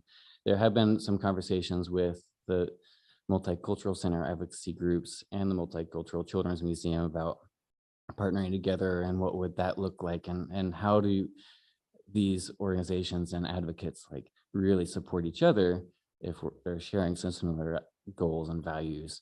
But all of this is very early on. And you threw me off because of what you said. Well, I was going to say, I would support the city being a convener, but I could also support that. So I'll let the council nibble on that. I want to be thoughtful of a feasibility study. I think that this is a need. It's not, I don't know how I feel about doing a study. I think I don't love that, but if that's the direction that everybody wants to go, that's fine. One thing that did happen that I don't know that we've ever gotten to share, because I forget how much we don't get to spend time together. When we chatted with the federal lobbyist, we talked about like the vision, right? Like how this center could build economic justice, like for communities of color, because it's not just a space that they can go, but they can get resources and support. Because when you feel seen in a community, you contribute to that community, you want to be a part of that community. I was really impressed with some of what we were talking about. This is, again, visionary, right? Like once we actually get there, but there is no shortage of funds for those kinds of programs, to the point that you brought up with the, what's it called? Cultural Trust. Yeah. So there is money out there. And I just think that whether we're convening or working with an organization, we can help bring this closer. And I realize, and thanks, Mayor, I didn't realize how much we had put into the RESER. I kind of came at the tail end. So when I said the RESER, I didn't mean as much involvement as what I heard today. But I do think that, again, like communities of color trying to navigate really advocating for this is they need our support in that, and making that meaningful step of saying yes and convening and or finding an organization. Well, Okay. I will just tell you, as the chief money getter and someone that has to work on all the federal agenda, we absolutely have to have it written down and be a needs analysis, because what we've heard here is 5 different ideas. You just pivoted to justice, and then we had children's museum, and then we had other services. So I think there is so many ideas about what this building can be, and I want to support all of them. But if we don't have it centrally located in a place that is easy to articulate, and for the trust, like we worked with him at the research, you have to have a plan. It has to be annotated. It has to say what the need is. And if we eclipse that step, we're going to continue to spiral.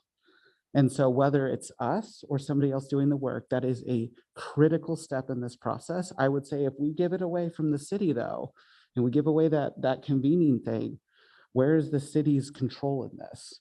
Because if we give away $70,000 to a group that does it, and we're saying it's not a building we own, what is our role in this? Now, I'm not saying we have to, it's just something to think about. If you want our council, our lobbyists, the mayor to start going and getting this money, the city kind of has to be in the middle of it. So what we also are getting towards like the end, we still have a few things to deal with. So we need to, this is really good discussion, but we need to start to bring it home as to what the direction is going to be on this one. And then we can reevaluate tomorrow. I saw Councilor Kimmy's hand pop up. I saw Councilor Teeter's hand pop up. You guys have some proposal on the table as far as being a regional convener as the city. And so I kind of just want to poll on where you guys are with that. And then we can decide if we need to have more discussion on the, I'm seeing heads shake. Is there support? Can I just add one thing? I do know about Councilor Hassan is that she likes to think about things, and this is a very important topic to her. So I want to make sure that, like, do you need us to come back and think on what we're doing? I mean, I know you've been thinking a long time. I just know that's a value of yours, and I don't want to put you on the spot to make a decision about something so important to you. I'm happy to hear from Kimmy. I mean, I think being a convener is a big piece of it. I mean, I think the only thing I'd say, Mayor, is like, maybe you heard different things, but in the meat of what we're talking about is very much the same. And the vision, when I say economic justice, like that is what happens when like over time, it's not because we did something in it to build economic justice. It's because people felt seen and could get that. So no, I'm very supportive So of I'm us hearing being a the convener. regional convener and the needs analysis, because you guys would need that data to be able to secure funding, no matter where it's coming from. And the needs analysis could be the city, it could be another entity. But you, first you would need to convene the partners to even probably figure that out. So I would you guys, just- we could pick this back up tomorrow if you want to think on this, because you've got several options here, unless we feel like we have some clarity on what you want to do. Councilor Teeter and then Councilor Kimmy. Okay, one point of clarification, the Children's Museum and the Multicultural Center are different concepts. They're just trying to partner together. I am open to the city convening it. Jenny, I would love to know, as far as staff capacity, that's one of the reasons why I was wondering, like. You can we were do- reading my mind. I'm just, like, I want to get the money. If we need to do a feasibility study or needs analysis to do that, like that, I'll go with that too. But also, like, I want to make sure we can do it with staff if we need to. I think when the dust settles and we map this and figure this all out, I'm going to have to tell you what I would recommend the trade-offs are, depending on what this body of work ends up being. But I think we still have a little bit of clarification that we need to do tomorrow around this topic. Okay. This that'll is, help but me it's make a significant body of work, particularly when you start getting into having your chief money getter go get money. Yeah. Because once you let her loose, you know, Yeah. there's no turning back in terms of we're married, right, to this project. So so I really appreciate you bringing that up. Okay, that'll help me make my decision once we think through that some more too. Councilor Kimmy. No, it's about second what Councilor Peter was saying, that I want the staff to work on this in our capacity. So you can come back to us with whatever action that you think we should take and what recommendations that you have. So, and then I can review it and then give my feedback, but I just want something worked on. I mean, I'm okay. If you guys want to give the money to an outside organization and let them run with it, I'm telling you, the city's ability to get money and insert ourselves in that process is going to be limited. We have a whole bunch of work here. I would be okay supporting that. But those are two very different outcomes. If we are the convener in the path we go versus outsourcing it, this is your guys' biggest goal. I will support whatever direction you want to go. I need you to think through though, because what we decide today is going to be 2 years of work and we're not going to be able to untangle it. Why don't we table this one till tomorrow? It just feels like a big direction push. And so just, we'll pick it back up. You guys have some options for consideration. Really good discussion. Let's deal with some of this other stuff. Right now, I'm going to title it Multicultural Center. So if you guys take pictures of the notes, you've got clear direction on what we're talking about.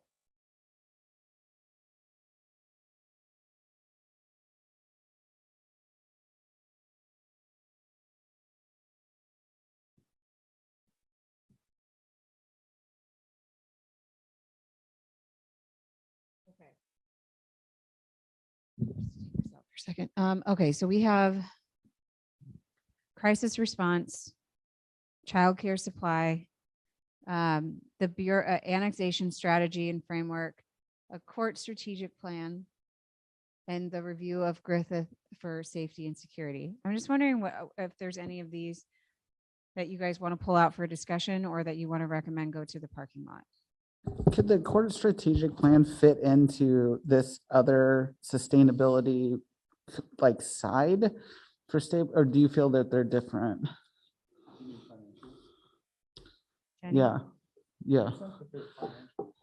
That's really one, an operational thing, and two, we will be discussing that, I think, in the bigger context of kind of the budget strategies. So a little bit cart before the horse on this Yeah, one. it feels really department specific when you Mhm. guys didn't get really department specific about the other areas. So are we okay putting this to the parking lot and knowing that it's fits somewhere in there? Yeah, I can tell you, and then the things related to safety, that's already something that's operational, that's in play. Which one? I think there's another one that was, yeah, that's in play. Oh, this one. Yeah. All right, so we can park it somewhere. It's already happening. The group to discuss that, but is part of it like also, or does it fit into the space needs, like what the rest of the building is doing? Yes.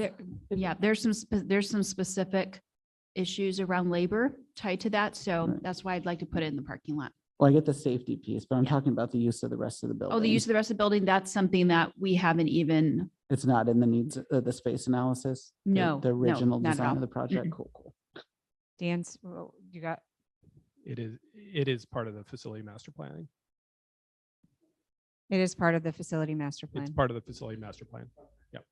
but the policy around the usage of that, we No. haven't tackled yet. Yeah. Okay. We're okay with that? It's in the parking lot? Okay. And it's happening in some capacity, part of it, future discussion. Okay. Childcare's increasing supply, decreasing the costs. There were some questions around facilitating partnerships, changing policy or rules. Is this one that you guys want to make a proposal on?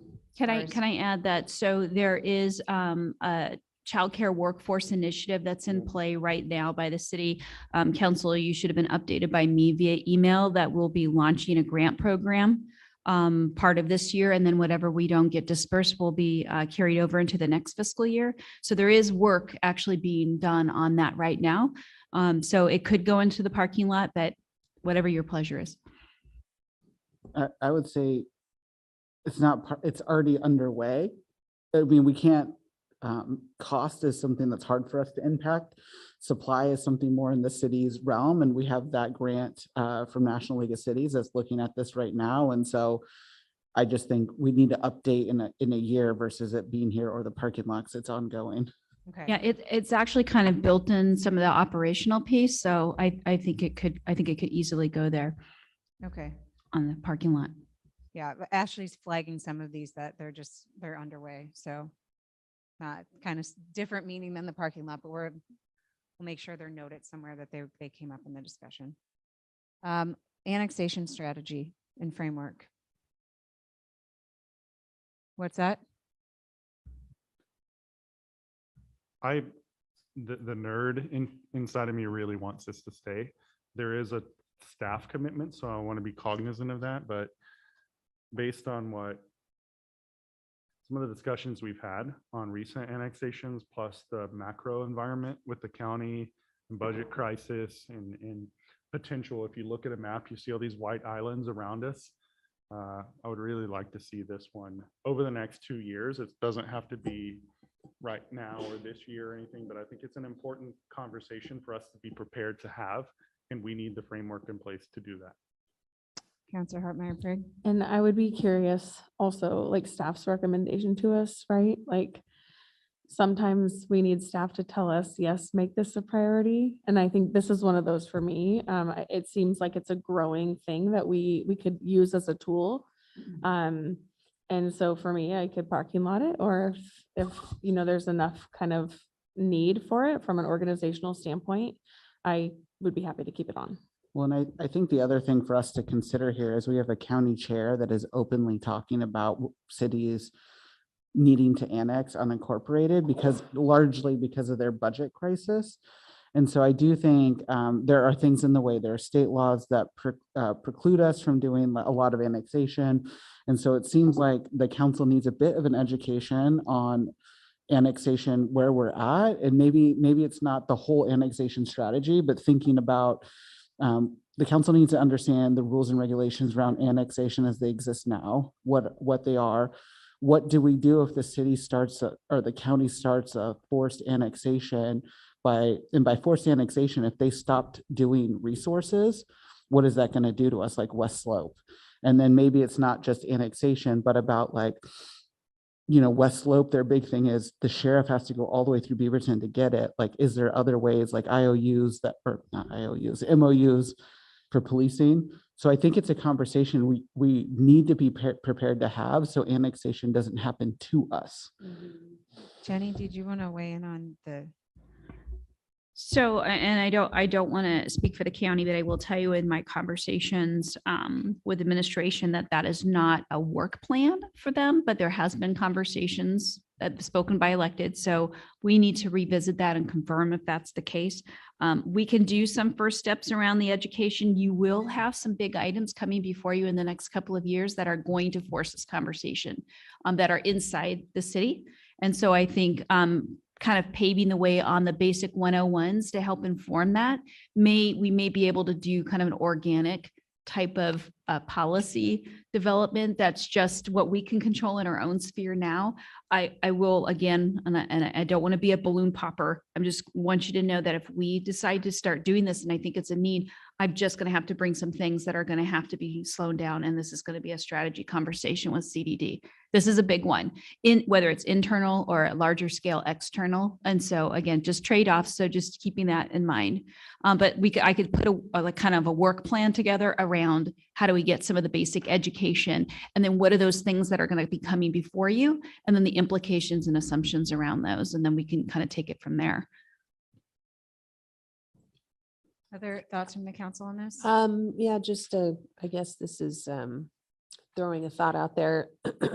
You'd mentioned that there's some state level things that are keeping us from being able to move forward in certain ways around annexation. And I'm assuming that means other cities are also coming up against that as well.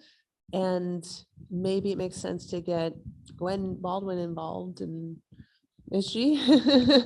There are work groups with LOC and a lot around annexation. I do think the important first step for us is education. Yeah. Through the lobbyist lens, through what we're doing and where we're at. And I'm not saying it needs to be this year. We're in the year of stabilization. But I do think like if we're having stuff come to us and we're making decisions about annexation, it's important for council to know what they're deciding on and the rules. And so before we start trending down towards, do we want to annex? Do we not want to annex? Let's get all of us on the level playing field. Okay, Councilor Duggar. Just one real quick thing. I think there's at least 2 work streams here. And one is like our policy internal to the city of Beaverton when a homeowner requests us, like we had a discussion the other day around whether we annex the road. And that doesn't seem to me there's a clear policy. And I think we could probably accomplish that in the next couple of years for sure. While we look at the macro climate or, you know, the bigger picture of the potential annexations or MOUs around the islands, those are 2 separate work streams, but like, I don't I don't know if we need to treat them as one, or at least like maybe in this 2-year period, we can at least accomplish one of them. Can I get some proposed outcomes here? Jenny, what are you Well, I think the swirling first around over outcome there? is to develop an educational work plan for the council around this topic. And we'll start looking internally first. I'm sorry, go ahead, Mayor.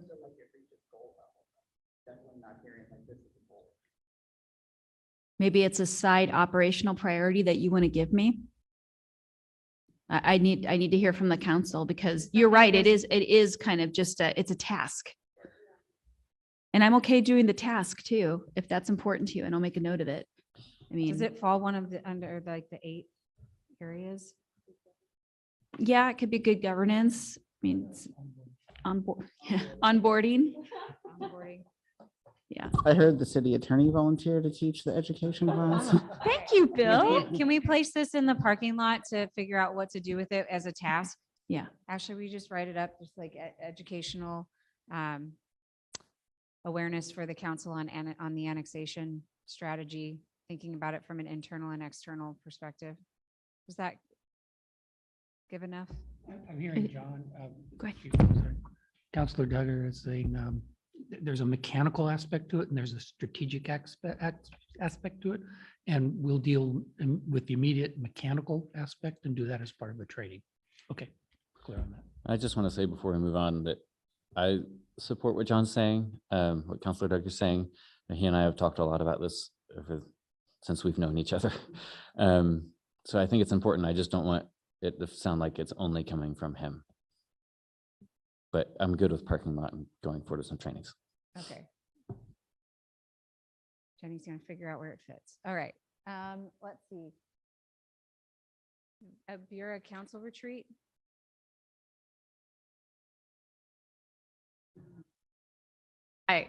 I was the chair of Bureau last year, and one of the things we had talked about was doing some sort of a joint retreat, and then I passed it off. And so this does not have to be a goal. It's more like, is this something that we want to try to do this year? Because Bureau is its own body of work. So I don't think it needs to be idea. It's just like, do y'all want to see this? And I don't know if Jenny, if you want to add anything. Yeah, I would just say it's not a high priority for me because there's so many rules and regulation around Bureau. It doesn't have the same dreaming aspect that we're doing here today. It was written by voter approved in very specific categories. And I think if we went back to the last presentation we have, my question would be, what's missing? What is missing from that? And like, where do you want to have input? Because we have such limited input because the buckets of money have to be spent very specifically. Is there support from others on the council who are interested in doing a retreat? I'm interested in a retreat, but it might be parking lot compared to everything else that I've seen. Are you guys okay with parking lot? Okay, all right. I just want to meet Pura face to face at least once. Somehow, Maybe we I can- think some of them are bots, even though they say they're not. So just wondering. Somebody make some introductions for Councilor Kimmy. Okay. One thing before we move on, just came in as chair of Bureau. Ms. Cheryl and I are going to be meeting for our first one-on-one, which I'm so excited about. And we'll also have monthly meetings to help prep for the Bureau meetings. And I believe we're going to be discussing this because with your transition, that's also something that Bureau is going to have to wrap its collective arms around. And so there has to be a meeting of the minds. So I think it's in the parking lot for now, but it's definitely going to be addressed. Well, we're Okay. always at the Bureau meetings, so we're always there. The smarts are always there. All right. This one kind of is covered under this coordinated response with homelessness, but this also went beyond. Councilor Hassan talked about, domestic violence and just other things too. So I don't know that that's part of it. Anyhow, I don't know what you guys want to do with this. Doesn't feel like it's its own goal. I don't know that if it fits clearly somewhere else, or if this is like a parking lot thing. It also kind of fit under this conversation of the multicultural center and potential services and partners that would be a part of that offering or experience, or however that all comes together. So For me, this feels like an ask of one of our boards and commissions to address and recommend. Like I think about HRAC or something like that. Like we come to them and ask them, like, what is a good non-police response look like, you know, and or something like that. I don't know. Just so like an initial line of thinking. Like I don't know that it rises to the level of council priorities, but it is something that I would like to address. My initial response to that is be mindful about what you're asking a commission to address, because that's going to involve money. And then we need to know, is that in our lane? Because there's other partners that are actually providing some of that, depending on what the definition of crisis response is. So that would be helpful to understand. Counselor Hartmeyer Brigg. I don't want to lump it into something where it shouldn't be, but when Counselor Kimmy and I and our group was kind of talking about this Welcome Community Center, we were talking about it being like kind of a resource center, right? Like it's like it could fulfill multiple things. I don't know if like, is there a place for that where like it's kind of like having access to a non-police resource as part of like a community resource like center? Like, could it fit there? Well, yes, and like Greater Good Northwest is our partner that helps with the houselessness in the city. I have a question maybe for Jenny, because I'm looking at this like lovely sheet. Number 15, like enhancement of police transparency, and like number 10, comprehensive review of police policies. Like, is there any scope of this kind of work coming in that? Is that too much? Is there opportunity for us to keep talking with the county? So we are launching the comprehensive review that's really centered more around use of force. Other things could come up, but I'm not sure it fits in that particular category. It does not fall at the highest, like it's not the one I'm gonna die on, but I do want us to just start thinking about it. Like I think of Cahoots in Eugene. I don't know that the city would be the one that would do it. We don't have to do everything, but maybe the county, like maybe we can start advocating in more county conversations around this. I actually think the county would probably be the more appropriate one despite their budget issues. But just really, again, like if I could leave you with one thought, like there are people in this community who don't feel like they can call the police. And it's not because we have bad police. It's just scary to call them. And what does it mean to have an alternative response for that? You guys okay putting this moving this to the parking lot then? I just have one clarifying question. I do believe this was part of our federal legislative priority list, like in that umbrella.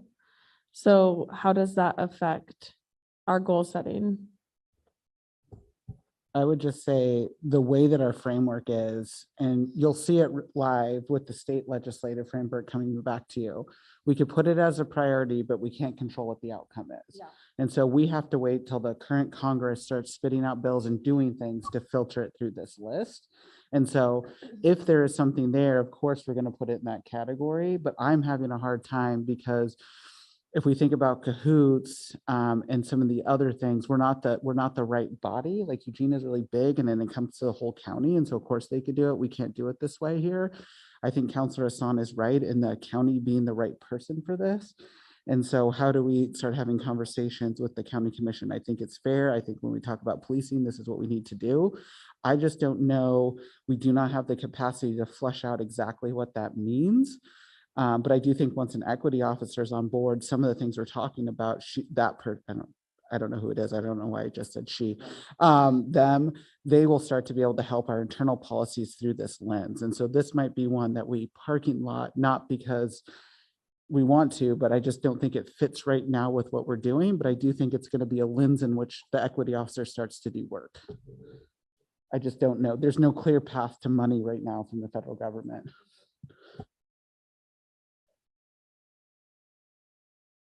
Okay, we are really in the home stretch here. All right, last one. If this turns into, it's going to be a longer conversation about this, we will hold it for tomorrow. But I want to at least have some high level understanding of, is there something above and beyond what you all are currently doing in the realm of transportation? Is there another outcome we're seeking? Councilor Duggar and then Councilor Hartmeyer Brigg. Yeah, to me, it does rise to the level of priority because, but I do think there's an operational aspect of this. I've talked to Jenny about it before. There's a lot of construction that happens, for instance, most recently. And it's a terrible pedestrian experience right over here. And that is happening because of ODOT. So I think there's an opportunity for us to, I don't think it's a massive, but I think it's like to look at our contracts or relationships with ODOT, our construction policies for the city, and just to review things through when we look at various projects. Is this going to negatively affect the pedestrian experience? Because that's clearly, at least with the ODOT stuff, is clearly not happening now in a way that is capturing at least some of these things. And I think it's a really important priority to me because but it could also go under climate too. If it makes more sense to be a part of the climate discussion, I would be good with that instead of it being a separate priority. Counselor Hartmeyer Craig.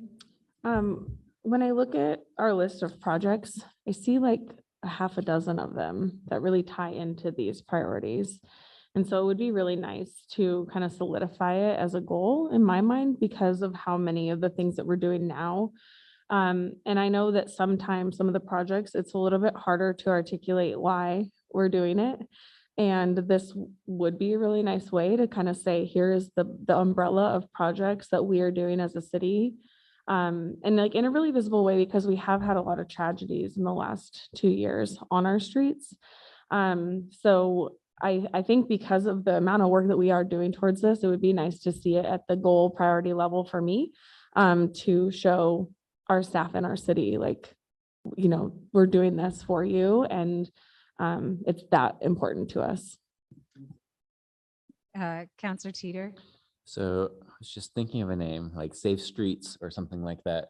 But I agree, like having it as its own goal, it feels fitting for me, especially, I mean, you said how tragic it's been recently. So yeah, I would support that. Safe streets or safe transportation or safe routes, or I don't know. We can't steal other people's program names, Counselor Teeter, so. Is that Safe Streets somebody else's? Yeah. Safe Yeah, routes. Oh, yeah. I said. But I do think it's really important, but I want to also challenge us to make sure it's not just an act we're throwing up there, because do we have the resources behind doing some of the work? Unless it's already projects underway, we throw in there, but I thought we weren't throwing up easy wins. But what do you need to hear from us when you hear us say that? What does that mean to you? What it means to me is it's continuing to play out some of the existing goals that you had assigned me last year. So creating kind of an incremental plan for TSP, which we know is regulatory in nature, but we need to do the loop traffic calming program review that's underway. So I think we do have a lot of stuff that we're already doing.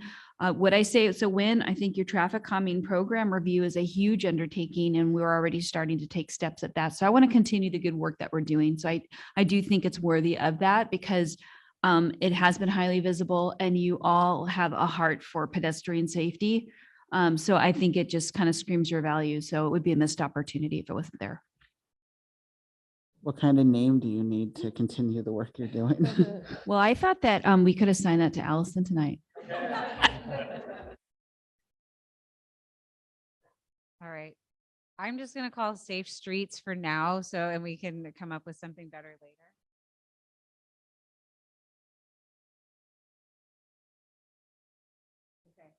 Any additional direction right now? It sounds like Jenny has, for the most part, what she needs, but.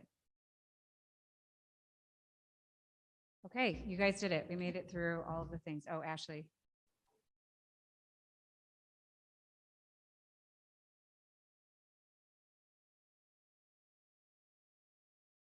Oh, it's over there. Yep. Yep, you're good. Okay. So to wrap it up for today, let's talk about tomorrow and make sure that our agenda is on track. Which is tomorrow we're starting at 9. There was a question about there's not a plan for a substantial breakfast, and what are the needs of the team here? Let me just summarize. So would you like to have something more substantive for tomorrow for breakfast, absent a lunch, or would you like to have a light breakfast and some kind of light lunch since we're going till 1? I just wanted to make sure we're gonna meet your needs here. Food for lunch or no? For those of us who will be having Super Bowl get-togethers, it's going That's to why I'm have a asking. ton of treats and appetizers and stuff. So We I- could just I do prefer to something have for a- grazing throughout a the, breakfast. Yeah. okay. Okay, so logistics, the group is okay with grazing options? I'm gonna go get some Greek yogurt for you, okay? All right, so there will be some breakfast options and grazing options throughout the day. Everybody's okay with that, logistics wise? Okay, great. We're scheduled to start tomorrow, so refreshments at 8:30, start time at 9, just like today. We'll recap all of the work that we did, and we have a really fun warm-up activity for you guys tomorrow and Super Bowl theme. It's a team challenge, so bring your competitive spirit, and I am excited about this one. I hope you are too. And then we'll get into our goal review. So we'll come back. We'll start with the Multicultural Center. So please reflect on the things we talked about tonight so we can pick right up with that and be efficient about how we want to move it forward. And then I'll work with Jenny just after this to see how far we can evolve some of these concepts to maybe get you guys to a prioritization exercise tomorrow, but it might have to come as a step 2 because it might need a little more input from staff and time to make sure that that's a meaningful exercise. There's no point in doing it if it's not going to be meaningful and provide good data to staff as they think about the budget. So TBD on that one, but we will make sure that there's alignment for the council on the outcomes you're sending forward for staff to work on. I know a lot of the staff team mentioned today that they want clear direction, and I think we're getting there with the outcomes, but there is more work to be done. So I just want to manage expectations on that. And feel free to chat afterwards or let me know or send me an email tonight of like what your hopes and dreams were for that, or if we're on the right track.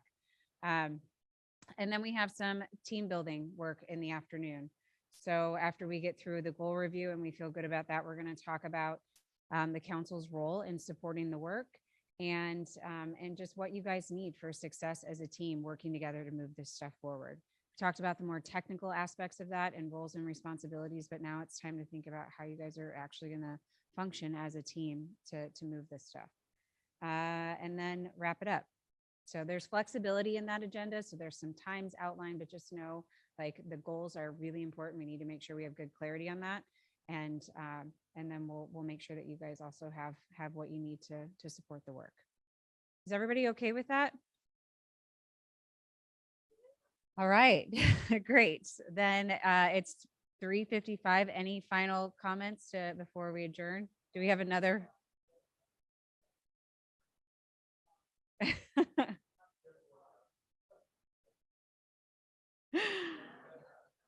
All right, do we have to do anything official to close it? We're done. Okay, great.